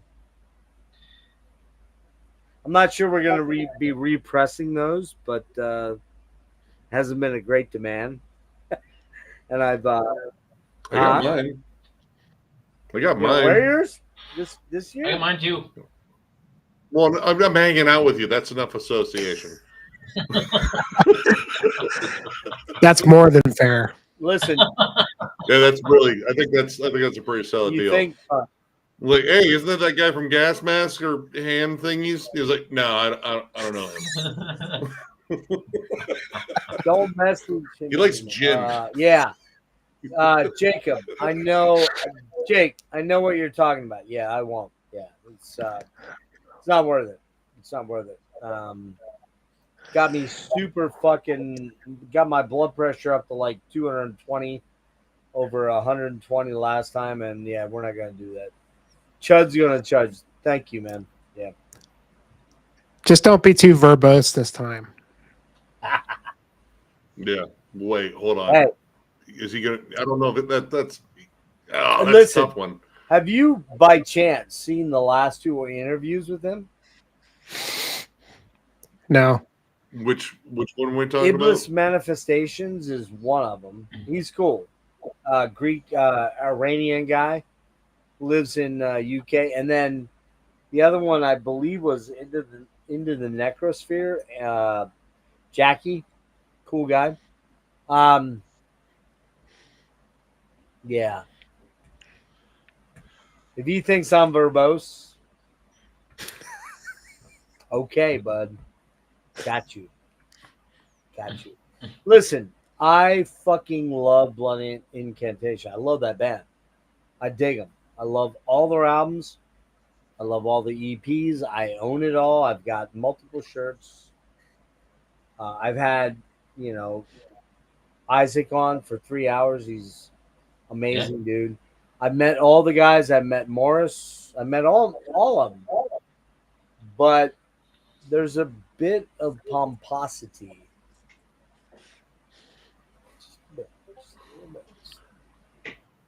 Still having trouble with just the one. Kind of a little bit with one particular member. And, he's always welcome to come on. I've invited him numerous times. He's ignored me a lot of those times. But, like I do appreciate, I think it's amazing because he and I have so many touchstones from, Eloy to Pink Floyd to all the, the progressive rock to Tangerine Dream. So, I'm not shitting on him as a person because, and we've been in each other's company many times, but it is weird because I just have to laugh when Jimmy brought that up. So he set the bomb, he set the spark. That whole you're very verbose. It's like, what? Really? For real? I hadn't noticed. Okay, but you guys all know that hanging out with me, I can kind of talk a little bit. I mean, yes. That's fair. I get it just because like I see those guys at pretty much every show here in Denver. And I've seen Paul, like he's always getting approached constantly. Yeah, and I get just think, that.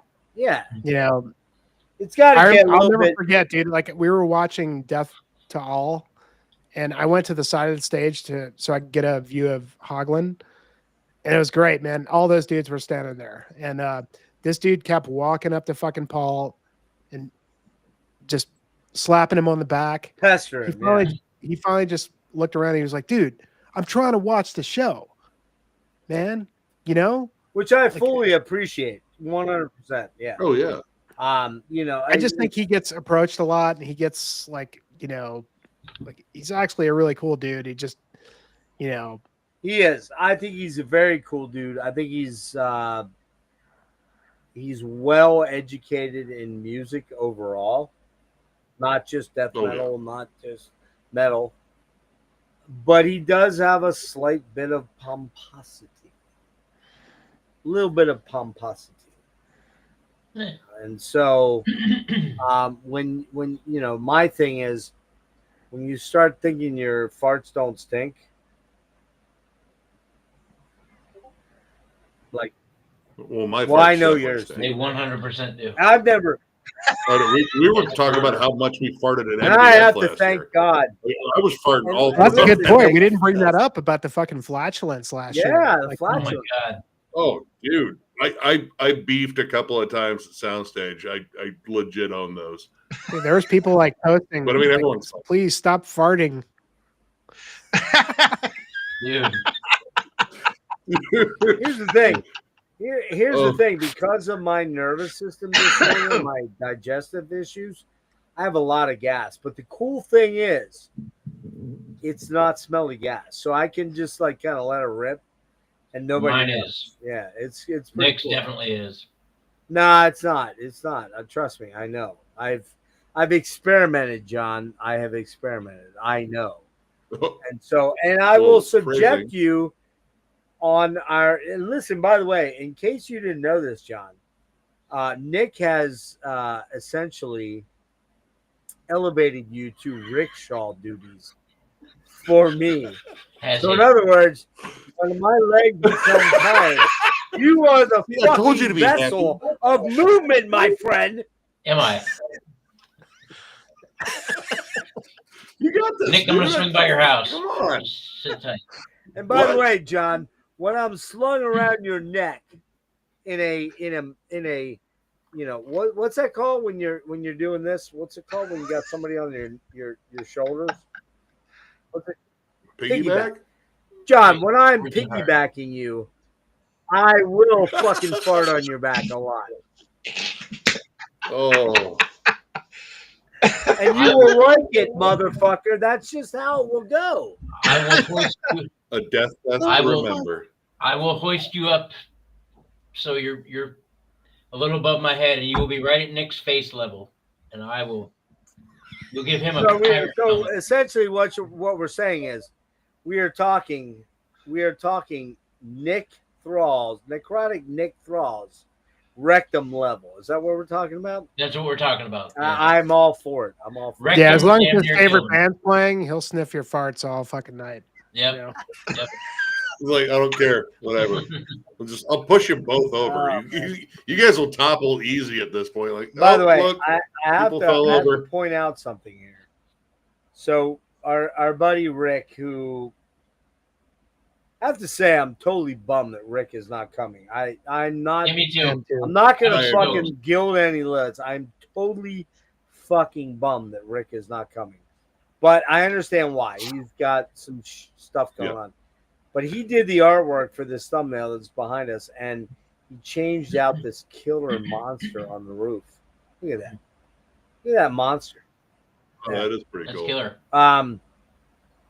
And just a kind of a head nod to Rick. I love that guy, man. That guy is the best. He is the coolest fucking dude. Most selfless guy I've ever met. I've never met anyone. No lie, man. I'm just saying this straight up. He is the most selfless human being I've ever met. Beautiful guy. I love him so much. He's like my brother from another mother. And you know, Rick, we're gonna miss you, dude. Like, you fucking cunt. Yeah, dude. I was hoping we get a chance to hang out, Rick. Same. I've never met you face to face, Rick. I was looking forward to it. I want to trap Jeff in a conversation where Rick and I are going back and forth about comic books. So Jeff just looks lost and confused and just looking at us like, you guys are nerds. You know what? You know how that's gonna resolve, right? It's gonna be like, hey, some cunt's recording this. That's what it's gonna be. You know. So you know what I'm saying, right? You know what I'm saying? So yeah, it's yeah. So this is gonna be so cool. It always is. And you know, there's just man, it's a special thing to be able to do it. Mhm. Tyler, sorry you're not gonna be with us. We are sorry. We're sorry. Now I gotta No make problem. plans, man. I gotta do it one of these years. Really gotta. Dude, it's Gotta, worth it. man. It's worth Nick it. and I fucked around for years. We talked about it over and over and over again. We should go. Dude, We should go. We should go. years. And finally, we were like, "Fuck it." Years of Nick, I procrastination. said something to John. I guess Chris, he's probably not going to be in any I don't shape think to so. do this. Yeah. He's unfortunately recovering from a bunch of stuff. He had, I mean, the knee surgery again, Stomach and then he had the thing. burn. And the burn thing. dude, he's the burn. The Dude, burn. that guy is man, he's just been plagued with one thing after another. Yeah. How old is he? But I mean, he's got good people around him. Do you know He's exactly 10 years older than Noonan. Yeah, so today. what, 53? Yeah, he's 53 now. Yep. So, yeah. Chris and I figured out around. They're born on the same I got day. one thing to say. 10 I years got old. one thing to say, you motherfuckers. I am 59 fucking years old. 59, bitches. Don't Congrats. ever think that that's not a thing, right? So, and the weird thing is, like, I'm more driven than ever to hit these shows, Keep that. to keep fucking slamming metal, man. It's like, it's hard to explain, man. I mean, you know, Well, no slamming in the pit, but yeah, I'm not quite that slamming at this point. I'm kind of. But like I told you last year, like, feed off the music, let it. But that's you. what led me to the pit, and I think the alcohol. Well, don't listen to that part. That part was kind of stupid. I get it. But it's kind of weird that. Yeah, take the long view, man. You know. Yeah. Dude, I watch people get fucked up in pits all the time. Like, no. No, I have to be smart about all this, and you know, as much as I would love to be that guy, I'm physically not that guy. It's hard.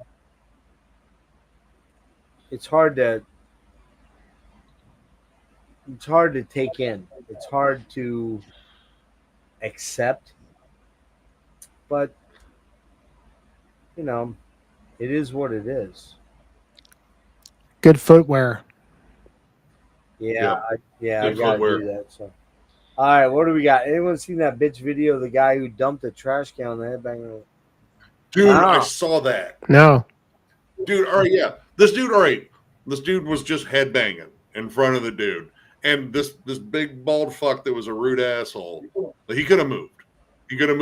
He like tapped the guy on the shoulders like, hey, can you stop headbanging in front of me? It was like, and there's no audio like in terms of like being able to hear their conversation, but it played out, I would imagine, like I'm at a metal show and I'm headbanging. Like, I'm sorry if my hair is getting in your face. You could take a step back. You don't need to stand like, I don't know, right directly behind me, and we'll be all cool. Just, you know, I'm just headbanging. It's not like I'm slamming into you or moshing I'm just doing this. And apparently that answer was not enough for this dude, and he just dumped an entire trash can on this dude's head and fucking, yeah. I was like, are you fucking kidding? Wow. Like the biggest dick move I think I've seen in a while, like just petty. Yeah, that's So yeah, that's Some people, man. it's pretty lame. So we didn't have Nick. I'm sorry, Nick Franco and Ryan Scow join us, who are the guys, the real metalheads from See a tranquility. Tranquility. Thank you. And we also did not have Than, who's going to be joining us at the fest, staying with Jimmy and whoever else stays with Jimmy, possibly me. And so it's a bummer those guys couldn't make it, but short notice. Yeah, James is at Devin Townsend tonight. I think. Man, dude, I was so Baltimore. close. I was so close because I've seen Devin 1, 2, 3, 4 times. I think I was there, but I don't know. I chose Emperor over Devin. I mean, I get Yeah. it. So I So needed to see Emperor. I You think the know, cool thing about Emperor is, and if anybody doesn't know, I'm sorry. I will fuck everything up here. They play everything but one song off of Nightside, and they play 80% of Vulcan and one track off of Prometheus. Wait, they're not playing a lot of like They Nightside? play all but one track, The Forest. Oh, all but Yeah, okay. I thought you said they played. what's the song, Jimmy? The Forest? In the Forest? No, so that's the one they don't play. that's the one they skipped. Okay, well, I mean that's shit. But otherwise, they're doing the whole Um, album, and Vulcan about 80%. So man, I am That's a stoked. long set. That's the Man. stat I'd Yeah, want to the see. Beyond the Great Vast Forest. They're not doing that one. That's it. Oh. That's the one they skipped. Huh. Well, I Wonder mean, why. I mean, I figured they'd do if they did 4 tracks from Nightside, I'd be happy. So that's good to hear that they're going to do most of it. I mean, dude, I saw that's them the in album LA I would- last year, and it was awesome. Yeah, Amazing. I'm stoked, and you're gonna see them. Well, I'll see them tomorrow night, and then you'll see them on Tuesday night, and then I'll Yeah. see them again on Saturday night. And you know, I'm kind of mind blown. So are you flying? Do you have a direct flight, or Denver. I'm stopping by in Denver. so you're flying to Denver, then you're flying there. You're staying with Chuck? Yeah. Is Chuck going to the show? Yeah. Damn. Yeah. That's gonna be fun. Man. That's gonna be fun because this isn't Chuck's normal vibe, but oh yeah. Oh, no kidding. but I think he's gonna love it. He knows Agalloch. He has one album, and Agalloch is doing all of Ashes, which is kind of the most accessible album, I would say. Wouldn't you think? Yeah, I I love love that it album. too. And You gonna do each other's Yeah. corpse paint? no, we're not doing just on our cocks. That's all. Oh, that's good. You'll But you'll the be cool arrested thing immediately. is that it's me, Chuck, Craig LaCicero is going with me, and maybe Chris Contos.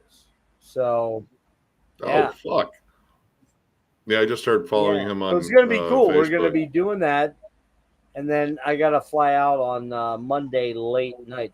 The cool thing is too, like I've been out to San Fran like 5 times, 6 times, and every time I go out there, we're actually going. I think we're going to go to Alcatraz before it becomes like a state prison again.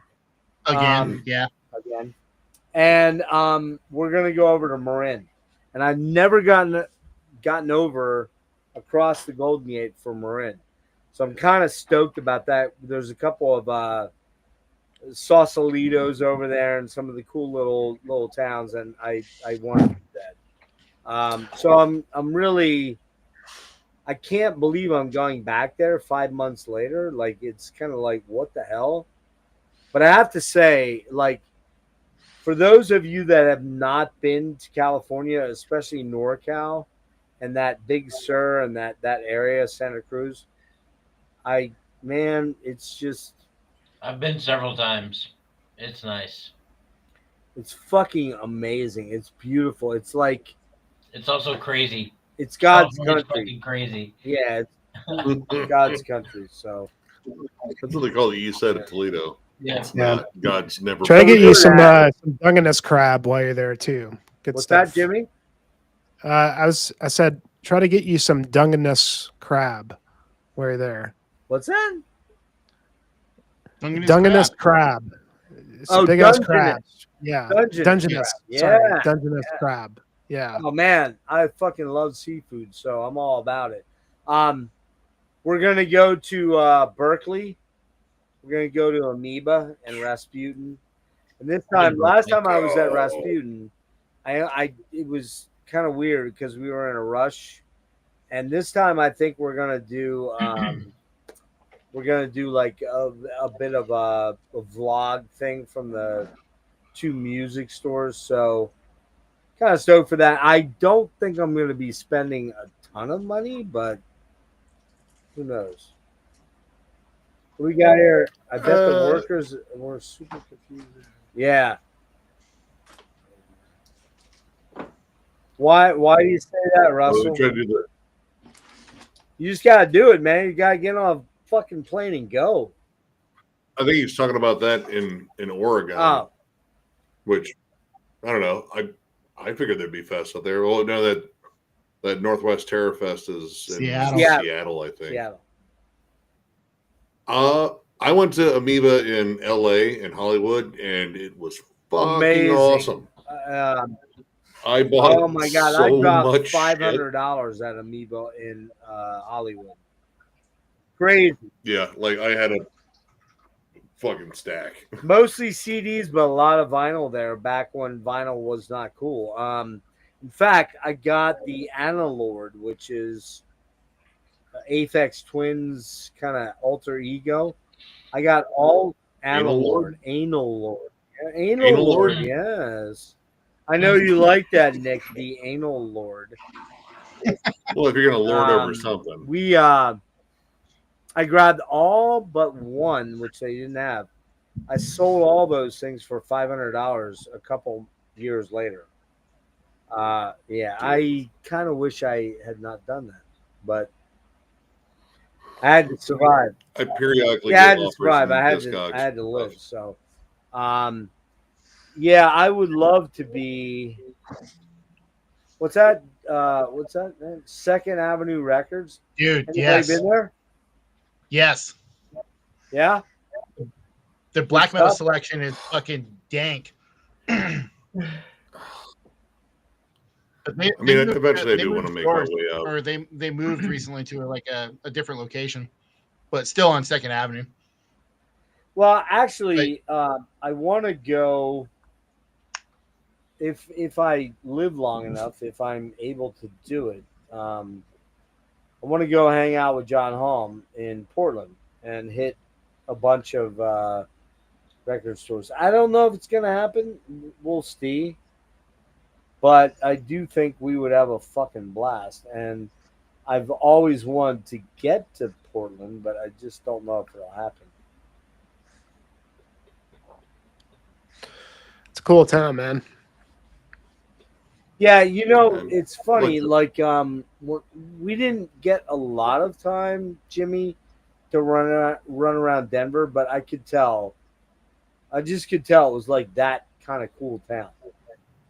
Denver's got their record stores first off are Denver's awesome. A blast, dude. Whatever the place was next to the Brutal Poodle, Angelo's. I dumped Angelo's. We went in there, man. We all got so much money in that place.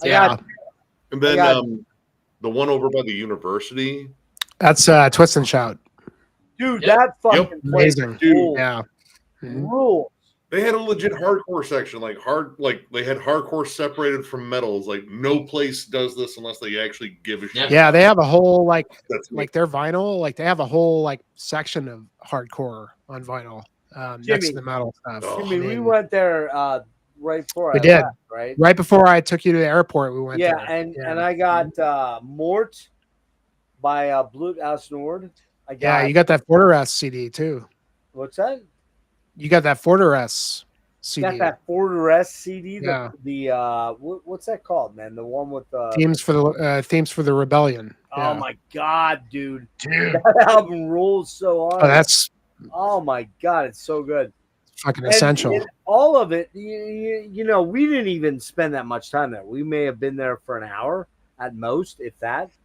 And you know, if we'd have been able to spend like 3 or 4 hours there, it would have been very bad Ugh. for my bank account. We were there for about probably an hour or two at least. Yeah. when we went. Which one, Angelo's or? The one over Twist by and the shout. university. Yeah, twist and shout. Oh, Yeah. Yeah, Twist and Shout. Angelo's, Dude, Angelo's is cool because you go downstairs, all the vinyls down there, and Angelo's was cool too. yeah, I think I got Hovard and Dreadnought there. That was the two, and then of course the Brutal Poodle was bad. Oh, dude, the food, Oh, the food's there was great so there. Yeah. good. The mac and cheese was the bomb. So. Yep. Sailing the seas of Yep. mac and cheese. Yep. That's what I got. They have a And Rust and the Peace Guarl's cheese. picture in there. Did you see that? Yeah, Yeah. yeah, Yep. Dude, yeah. It's an old and it's like I think a styrofoam bagged one, like an old promo So cool. looking thing for Rust and Peace. Oh, dude, it was killer. And I think when we got in there, they were like playing the Acacia strain. I was like, oh fuck, we found Right. the place. We are here. Yeah, the Guarl's cheese I though. like the world with cheese. it had like, oh dude, it had like rib tips in it Hell and yeah. shit. Oh, Are you guys ever going to do Dude. that again? That festival that you guys did here? probably not. I don't know. I've talked to the promoter. The promoter kind of fell off the face of the earth for a while. Because we were gonna do it again, and we had like 93 submissions or something, and there were a couple really really awesome bands on that submission list too. I was stoked for it, and then the promoter kind of shit the bed and fell off the face of the earth, and now he's back, and we've discussed it in passing, but like the logistics of it all, like it was a lot of money to get out there and do that. And I don't know if that's in the cards. Yeah. I don't know. There's so much that went into it. Like, you know, we talk about MDF and all the hard work they do. I don't even want to fucking know, dude. Like putting together the Denver Death Fest was 3 days, 30 bands, and doing it from Ohio and having to like call back and forth between Colorado to do it. And just, it's a lot of fucking work. And I don't know if I've got that in me. Yeah. I'd rather go to a fest than plan it. Right. Yeah. I'd rather go to a fest than plan it. Yeah. Yeah. I mean, honestly, I keep looking at the Metal and Beer Fest out in fucking, Denver too. But, I honestly was kind of considering it this year, but I'm going to see Acid Bath in Chicago. And I was like, well, fuck. That's not going to be able to be doable. Because I almost had my brother kind of roped into that. Was like, dude, you go out to Denver. It's fucking awesome out there. Also, Acid Bath, Yeah, for sure. But I don't know. One of these years, I do want to make it back out there and like make a little bit of time out of it. Like get there a day early, hit those record stores again. Brutal Poodle. I always want to go to Colorado. Every time I've been to Colorado in the last fucking decade, it's been a blast. The air's too goddamn dry there. That's my. Yeah, man. I don't know how you guys survive that shit. Wow. Oh, dude. For me, it's my good. hotel room. I'm Oh, I grew up below sea level in New Orleans, and I can't stand humid weather. Like the dry weather here for me was like a godsend. Like, but that's just me, though. It's a bit too much for me. Like it was to the point where I had to like in my hotel room, I had to open up my bathroom and run the faucet, hot water, and just kind of let it fill up the room because the air was so dry. Like you had a nosebleed. I did. From I it. did. Yeah. Pretty sure. Here in Ohio, like, I mean, it's pretty baseline. Our summers are pretty humid. Like we're a swamp. We're still kind of a swamp, but I need like a little bit of humidity. Like I tried sleeping with my window open when the air was too dry, and I woke up with like the massive, like just nasty sinus headache. Yeah. Yeah, I need a bit of. I do want to Yeah. go back to Red Rocks though. I want to see another awesome band at Red Rocks. Did you ever see one there? Nah, I've I been there have. twice. Actually, I went twice in 1 week. So when our buddy Tommy used to live out there, I planned a vacation and we went and saw Mastodon and Clutch, and then 4 days later we saw Primus. So, I think I was at both of those shows.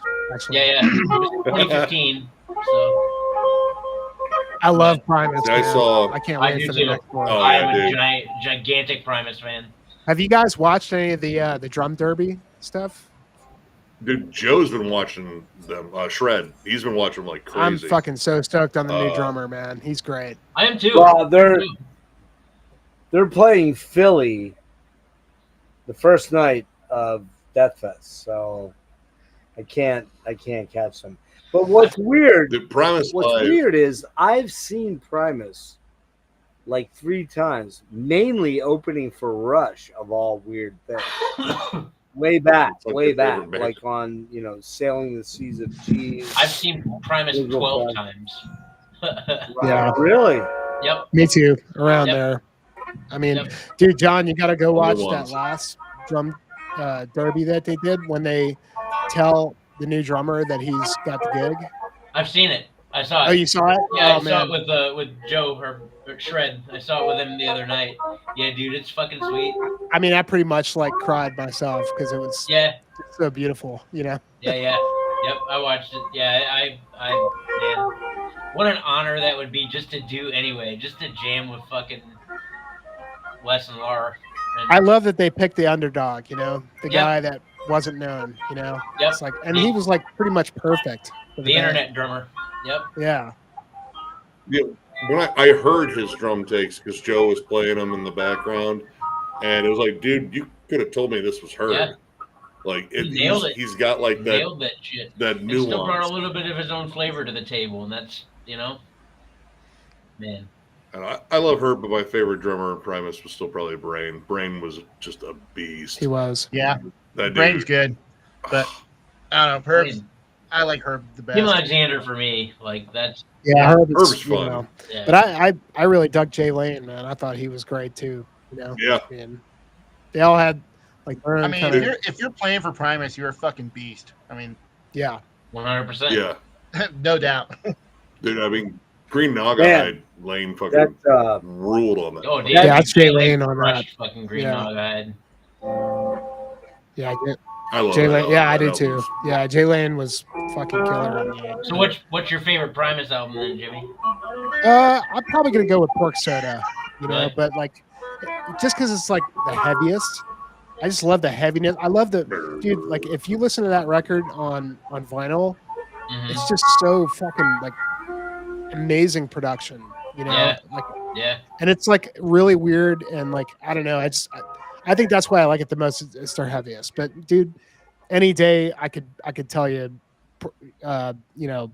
cheese or fucking frizzle fry. I don't know. For me, Man. it's I love Frizzle Fry. every single one. Frizzle fry. I mean, Yeah. come on. That's It's between cheese and frizzle fry for me. Like the first video I ever saw by him was Jerry was a race car driver, and I was like, "Holy shit, this is weird." Then I saw Tommy the Cat, Yeah. which that might be my favorite Primus too. song. Is it Luck? Fucking love that jam. Yeah. And like, but I mean, I still like Tales from the Punch Bowl for special key tracks like South by That's my Africa. favorite. That's probably my favorite Pentagram song. might be my favorite Primus song of all time. Yeah. Yep. Yep. Amazing. Yeah. I mean, like Oh, South by Pachyderm, that's got the vibe, the fucking dark, just brooding, just atmosphere, the And drumming, when they jam that song live, ooh, yeah. amazing. Yeah. Draw that thing Yeah. out. I mean, pretty much everything they've done, I love, but like, goddamn, dude, it's hard to pick a favorite, but all those are amazing. But I don't know, Pork Soda has a very special place for me, Dude, I like the instrumental track on Pork Soda. Wounded Knee Yeah. is one of my favorite. Oh man, one of my favorite jams. And then the elephant ghost on Colonel Claypool's bucket of Bernie brains. I don't have any of that Oh stuff. man, I saw Claypool do a couple shows just doing Bernie Brains and the Frog Brigade, and he had Yeah. all kinds of weird musicians. And man, wow! I mean, I met him Yeah. with the Frog Brigade. I saw like when I think it was like 16.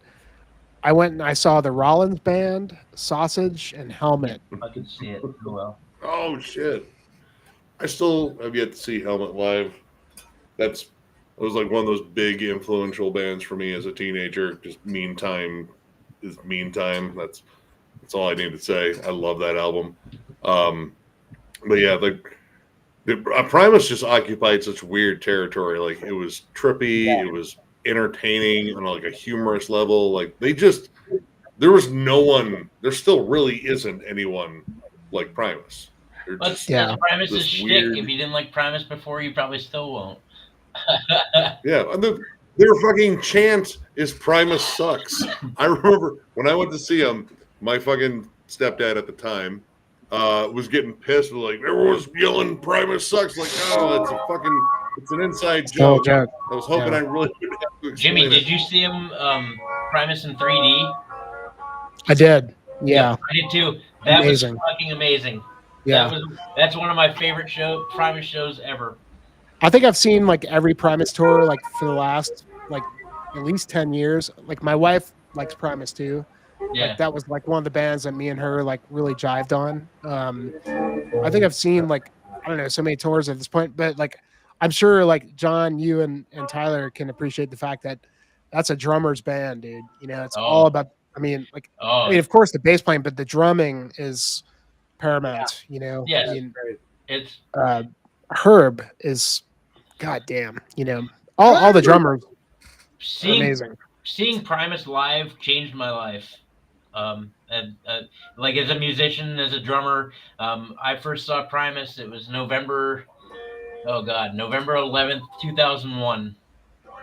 And I still have the ticket stub. And we went and saw them. They did all of Sailing the Seas in its entirety, and then a bunch of hits. But like we were in the balcony. We were like 10 people deep, and we were in the balcony, and we rolled 10 or 11 joints, and we smoked them all. And I watched Primus, and it was fucking amazing. I'll never forget that night as long as I live. And that's kind of what made me, get back into playing the drums and really like start to dissect music. Because those fucking jams are priceless, dude. When Primus, nobody jams like Primus. Nobody. Oh yeah, I mean that's the band where like you have to like. It gives you an appreciation of the fact that you have to understand rudiments when it comes to drumming, like because that's the basis. Like obviously for all drumming, but like really when it comes to Primus, I mean like it's fucking paradiddles constantly, diddle stuff. If you can master that on the hi-hat and all the other drums, then you can really start to kind of like open up as a drummer. I never realized that as a drummer myself. I could never get to that point, but I taught myself to play. So like, when I really got into it, it was weird to kind of get into the actual, what beats were at that point. Cause I learned by ear, I learned by watching people play, but I never really dug into the rudiments until, I don't know, probably 10 years ago, so. I did the whole school band thing from sixth grade all the way through high school. Me too. And it's funny because so rudiments, I still really suck at rudiments, but while I'm playing, like playing songs, playing shows or whatever, I'll do rudiments, but not realize I'm doing rudiments unknowingly between different things. Yep. And then people are like, dude, how'd you do that lick? I'm like, I have no fucking clue. Right, I have no idea. And then we play the song again, and I do my shit, and then. But I also learned I took the drums really easily, and I found a lot of ways to like make it sound like I was doing the rudiments, but I was really using really fast like single stroke shit. Yep. Yep, I get it. I totally get it. Yep. Yeah. I can get. I mean, I got like my diddles to a point where it was like fairly fast, but then I stopped and I couldn't get it beyond that. And then I watch like certain guys on YouTube just like to the point to where it's like fucking Machine Gun. Yeah. To me, Yeah. like I realized I was like, okay, that's the master right there. Like if you can get that paradiddle at that speed, you can do anything you want, dude. Like, It's like watching Thomas Lang play. Yeah. You're just like, dude, what the fuck? That guy is a fucking Terminator. Yeah, he is. Yeah, he is. He is literally a Terminator. Like I've watched all of his shit, like his Drumeo videos. Oh, it's easy. You're just doing double strokes around the kit. Right. And you're just like, dude, you're not a normal human. Like normal humans don't play like that. Have you watched? If you go on his actual YouTube channel, have you watched his 9 beats stuff? Dude, that stuff's fucking sick. Amazing. That's it's unreal. You're a bag. And his fucking independence, between his hands and his feet, his independence is I can't even fathom that. Like I just watch him and I'm just like, dude, what? How? And he's talking while he's doing it. I'm like, come on, dude. Yep. Yeah, he was one of the guys that auditioned for Primus. Yes. And he was great, but he wasn't really quite the fit, kind of thing. But like I saw a fucking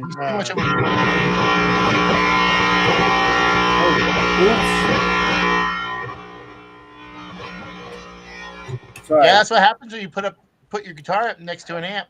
Yes. What did we learn today? I was really big on Marco Miniman for a while because like right around like early 2000s, like he did the Necrophagus thing. Yeah. But like he was like doing like this crazy like triple hi-hat stuff that was just like, what the fuck is he doing? Like absolutely insane, I mean, there's so many guys that do that kind of stuff, but like yeah. man. But my introduction to Marco Miniman wasn't the metal stuff.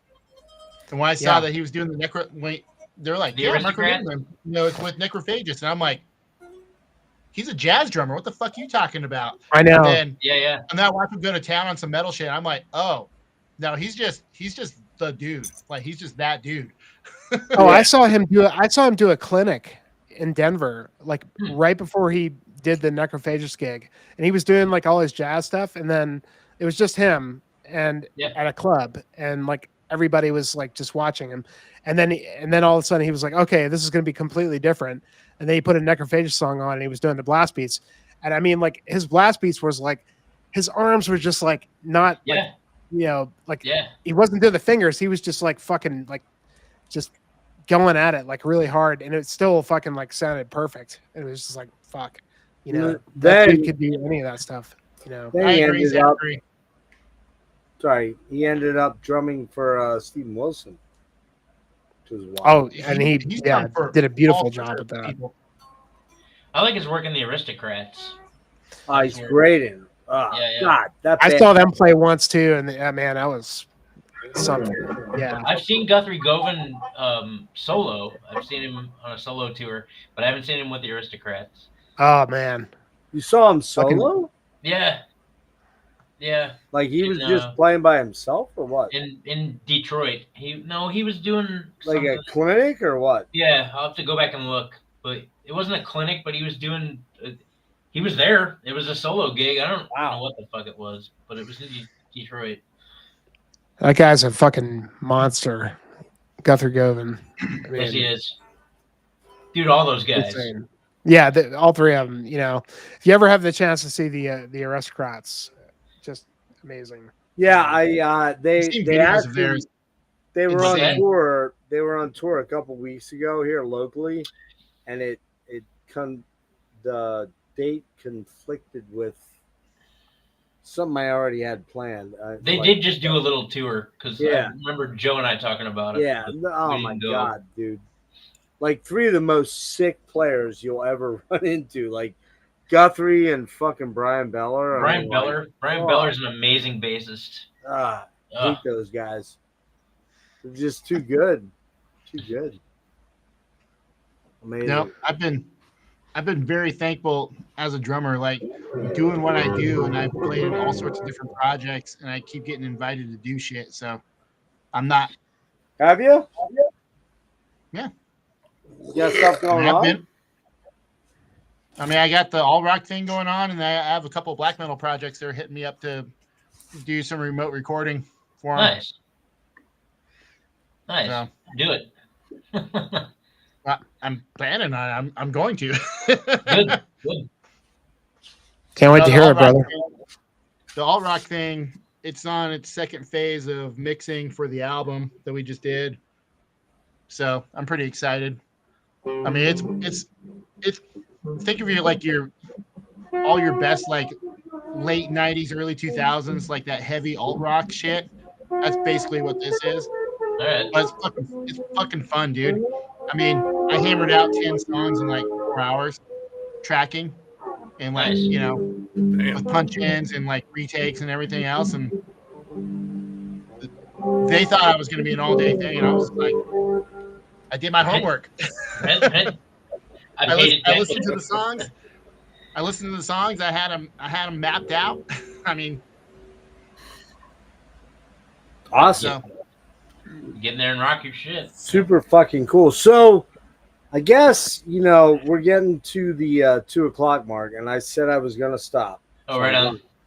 So Yeah, I got to jump. We're going to call it here in about 5 minutes. But I don't know about the rest of you guys, but I'm stoked to hang out. I'm stoked to see I'm very stoked. so many of these killer bands. Dude, I was just, I mean, when I was having a smoke, I was regaling like all the bands we saw last year. Like fucking Perdition Temple. Holy fuck. Those guys. Oh, amazing. Was that Alan from Primordial? No, No, that's fucking Gene from Angel Corpse. Shit. Yeah, I missed those guys. dude, that was amazing. Riff. You It was called fucking them, right, amazing. Jimmy? I don't Oh, know where yeah, I was did. at. I was- don't know where I was at. That was one of the bands Yeah, that I dude, wasn't Jimmy, going Jimmy to was miss. right next Is to that me. You were like is that just the power exchanging plant, right? glances, like Yeah, Yeah. they Yeah. crushed. I mean Yeah, that's Oh, There's so that's many. Angel Corpse.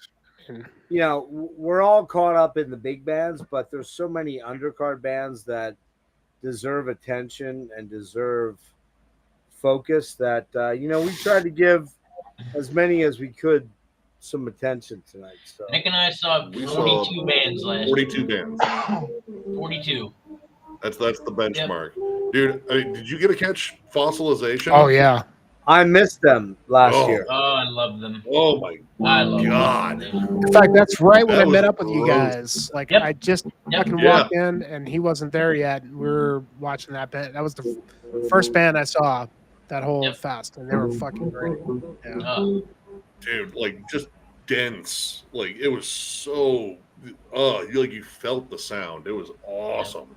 Yep. That whole lineup that Um, first night, it was like Fossilization. There was Cathedalist and Yep. Oh, dude, feel it. Feels Oh, dude, fucking Feels Ah, amazing. Steelers is so awesome.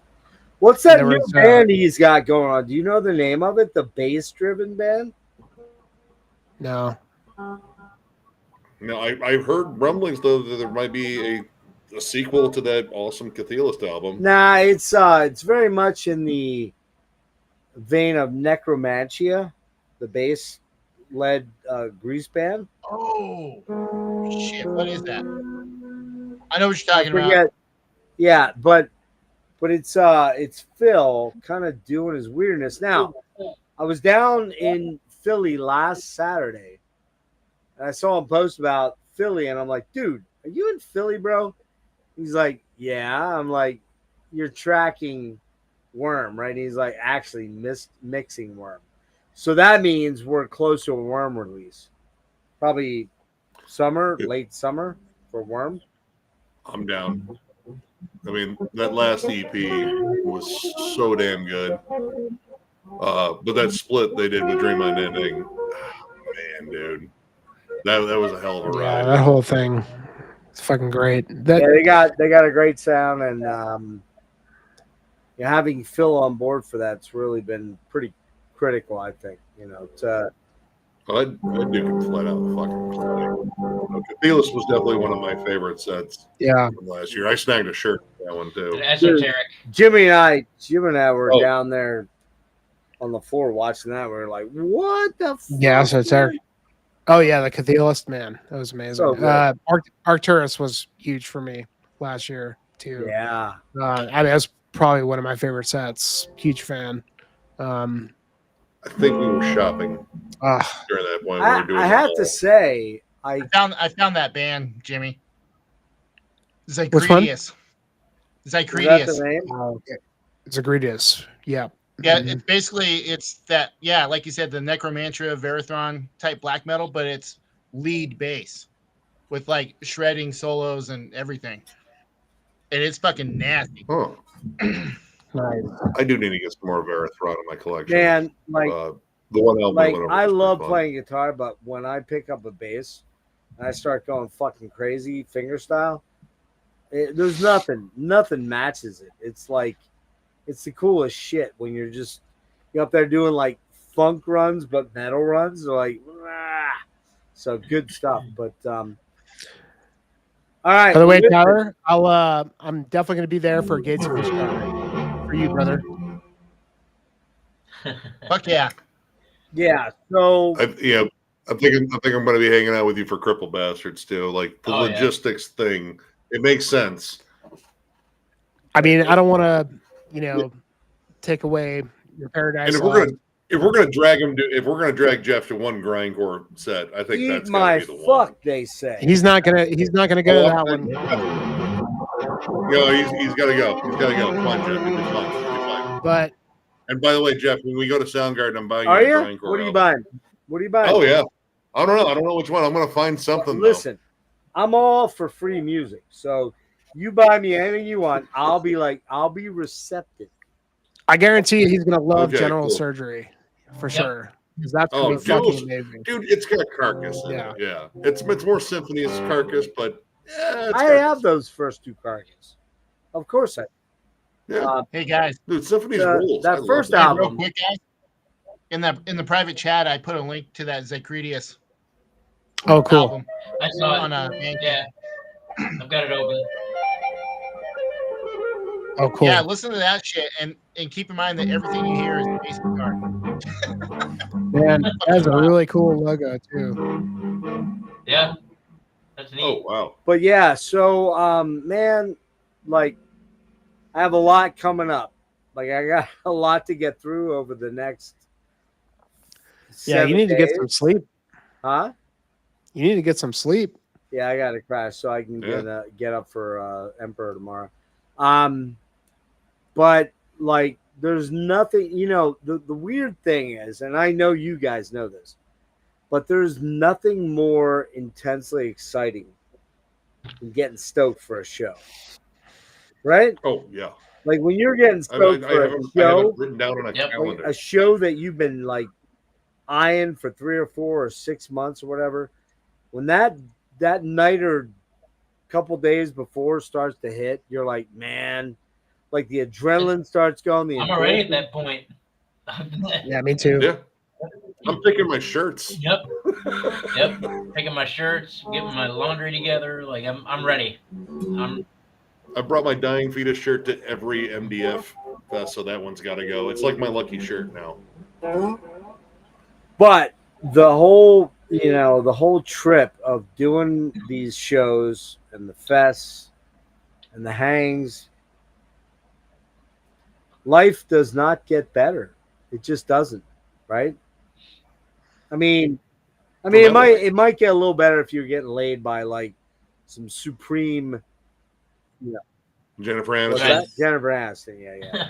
But I mean, Yeah, the circle but back. otherwise, man, fuck that shit. I don't give a damn about the badge. I just want to fucking get into.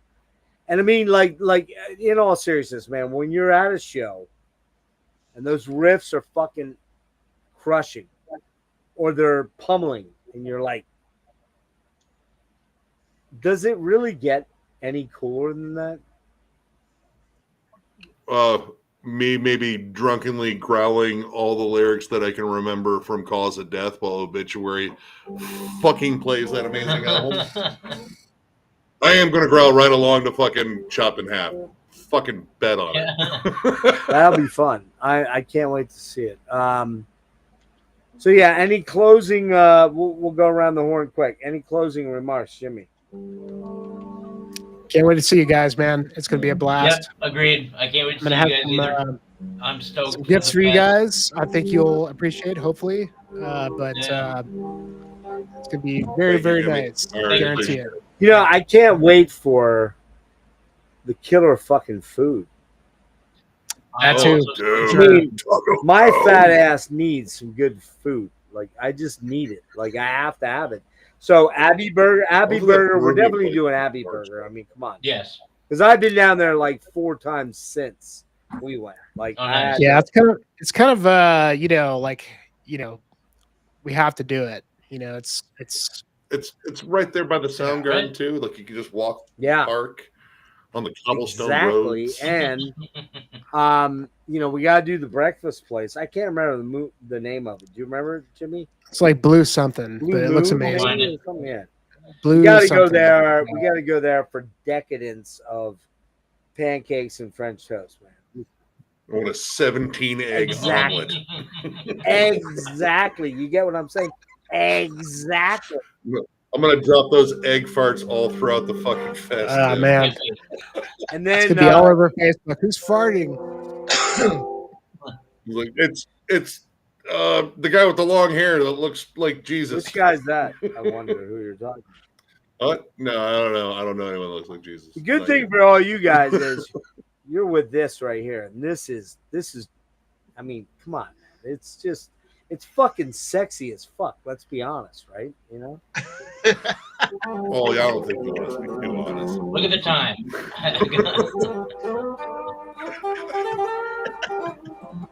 All right, and Oh, so we got merch to buy, we got fucking food to eat, we got Jimmy, what was that place we ate at that like the one day we went out in the morning and we went around the corner from the hotel? Oh, that was it was a Mexican place, like Was it kind of like Mexican? yeah, it was really good, Yeah. like fucking al fresco style. Yeah, that shit was we good. had really good Mexican in 2022. yeah. Yeah, no, it was right around the corner of the Yeah. building. Yeah, Where we are. Yeah. Where we're- Yep. that could be it. It was good. Yeah. It was solid. Dude, I could do with some like killer Lebanese. Yeah, man, food, we too. gotta Oh, yeah. we gotta try some new spots, and man, it's just gonna fucking rule. John, you got any parting thoughts? I'm with Jimmy, man. I can't wait to see you guys and hang out and just enjoy the fest and all of what that includes, food and people and man, just to be there. I can't wait to be there. Madness. I've wanted to be there since we left last year. You know? Yeah, Same. but it's kind of weird. Like, so last Thursday night, I went to the Tormenter show at the soundstage with Steve, and I walked out. I was like so stoked. I'm heading over to get pizza at whatever that pizza place is. I can't remember. Something one, level one. Is that what it's called or something? Ground level? Go or fish. Ground level. Anyway, I walk over and they're pulling the fucking the you can't dough? walk through things. Oh, Yeah, and I'm like, whoa, dude, what's up? And he's like, sorry, man, they closed. Now it was a Thursday night. So but it won't be that way on it will not be that way for Death Fest. That shit will be open till at least 2 a.m., I would think. dude, they actually had their own like booth, like over by the Wait, who? marketplace. They had their own Taco? thing. Like I almost got. Actually, didn't I might have got pizza. Oh, the pizza place. Okay. What about that pizza place that's Yeah. in the fucking like right as you enter in the gates to where the power plant is? That's the one. That's the one. Oh, Yeah, that's what I you're think it's talking the Yeah, about. same yeah, one. level They yeah. had their one own or booth. something. Yeah. Dude, they had like Thai Man, food dude, there, that too. fucking Like, pizza was the bomb ass shit. Yes, it We was. went there with went Bree there with and Devin. with Serge. yeah, Jimmy. we met up in 2022. We met up with Devin, and we all got pizza. And a little motherfucker snagged the bill, so we couldn't pay. Like, I got it. It was like, Wait, he "You son of paid a that? bitch." Yeah. He Yeah. paid it. Yeah. This youthful, Devin. fucking fast grip. Devin, if you're watching this, which I know you're not, but if you are, man, we miss you, bro. You got to come back around. You've kind of disappeared from the clan, and we don't know. He still comments. on Does the he? videos. He comments on yours. Yeah. He doesn't comment on mine. He doesn't call me a dick or anything. So maybe it's. I see him on Discord all the time. Well, Yeah, he's Where on at? Discord a lot on Metallurgy. On the Metallurgy Okay. Discord, yeah. Yeah, he got. I don't know. He got pissed off at me about something I still don't quite completely understand, and he just fucked me off. So, Devin, we love you, dude. I still miss you, bro. I just don't want to bug you. So, it's a shame you're not coming to MDF with all of us, but we'll maybe next time around. Culinary reviews. That's actually a great Totally. idea. There you go. Yeah. here's a list of all the places I ate that didn't give me diarrhea. And then you have, Well, you have that a might- sub bar. This place that gave might me happen. diarrhea, but it tastes fucking good. Right. It was still really good. I mean, someone on the Facebook page for MDF made a bingo card Yeah. for MDF, and one of them is take a shit at the show. You know, I will say this, not to get too detailed here, but the one thing, thankfully, I haven't run into at the show is that desire to take a shit at the show. Yeah. Yep. I will fight I that will desire. fight that desire. I will the fight end that of the year. desire until we hit the hotel room. Yeah. I didn't even like having to take a piss in the fucking porta potties because by then the sun was just cooking. Like you just as soon as you walked in, it smelled like just hot piss and shit. Like this is fucking awful. Yeah. Oh yeah, that's not fun. So I'm in here all right, basting Nick, with you this got shit. any last thoughts? Looking forward. I mean, it's kind of the same thing. Looking forward to seeing all you guys. Looking forward to the hangs, all the fucking bands, and to anyone watching, if you're second guessing going to MDF, stop. Just go. Just go. Honestly, it's a fucking blast. Like I don't make a lot of great decisions in my life, but deciding to go to MDF was definitely one of them.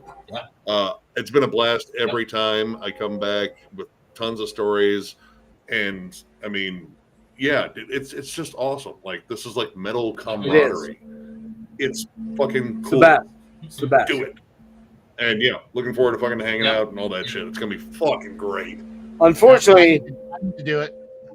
for us, the last guy other than me to speak, Tyler, you're not gonna be there, bitch. Which you could, man. Dude, you'd have a blast. If you go next year or whatever year, yeah, I got you. I'm gonna get you a beer at least Okay. right away. One beer. because you One fucking beer. That's made all I'm that buying. much of a hole. Well, fuck that one beer is gonna be like $15. So I mean, It will be. That's- Jeff's gonna get you a gin and tonic. He's like, why don't you Hey like man, this? listen. I'll drink it. I stopped. mind gin and tonic. I stopped, but I was definitely I'm definitely in a good buzz zone. So, listen, man, this has been fucking awesome. I love you guys. You guys, well, except for you, Nick. I don't love you, but the rest of you guys. Oh, I was gonna buy you a beer. No, seriously, you guys are fucking awesome. All you guys, super cool. It's We're It's almost gonna be there. awesome. it's We're almost there. amazing to have such good friends based on the commonality of our music, but I think it goes beyond that. We're not just, it's not just that. We are invested in each other as human beings, and we care about each other as human beings, and that's cool, man, because Mhm. you know you don't get that a lot in life. There's a lot of tertiary movement in life where just things come and go, and you know, all of us have become very good friends over the last 5-6 years. We maintained it. Through YouTube.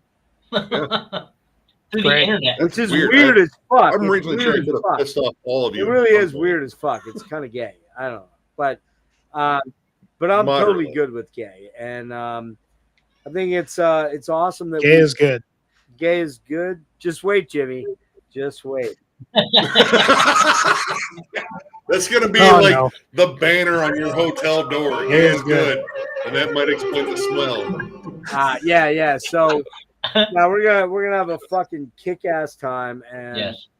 again, Yeah, it comes down to the experiencing of the bands and the music, but it really comes down to the experiences of us as people, and that whole trip of just kind of living this experience, this whole thing, this whole 5-day experience together. We're all doing it together, you know, and it's we all come up. And just to let you guys know, if you're like kind of second guessing making a unnecessary expenditure or a T-shirt or whatever, just know that I am not the guy that is going to talk you out of that. I'm just going to tell you to fucking buy it. He's also not going to pay for it. Oh, that's sick. I'm not going to pay for it either. No way. That's your irresponsibility. You should never have listened to me. Listen, Terrible Nick, idea. If I didn't hate you before, I hate you more now. I'm going to talk you into so much shit. Well, the reality of it is that the cash in the wallet is going to determine how far the shit goes. The card is, you know, going to be pretty much bereft. So, and the shit that sucks is last year I got paid the day before, you know, my disability comes in once a month. I got paid the day before fucking MDF. This year, it's fucking 3 days after. So so I had to like be like, fuck, man, this is gonna be tight, especially with the shit going on, you know, out west. So I get paid at the fest. And We're bringing a little bit of Thrall's cash too. We actually made a little bit. I don't know. We might make a little bit more depending on how much I piss off Sleep Token's fan base. You know, shit, man. all right, so awesome to have all you guys here. You guys Thank you rule. for having us. I love you guys. you guys soon. And Be killer. we will be in touch. Yep. We will see you all Wednesday at soon. some point. And Cheers, guys. Yep. Later. Do this. Yes. All right. All right, peace out, everybody. Later, guys. Later.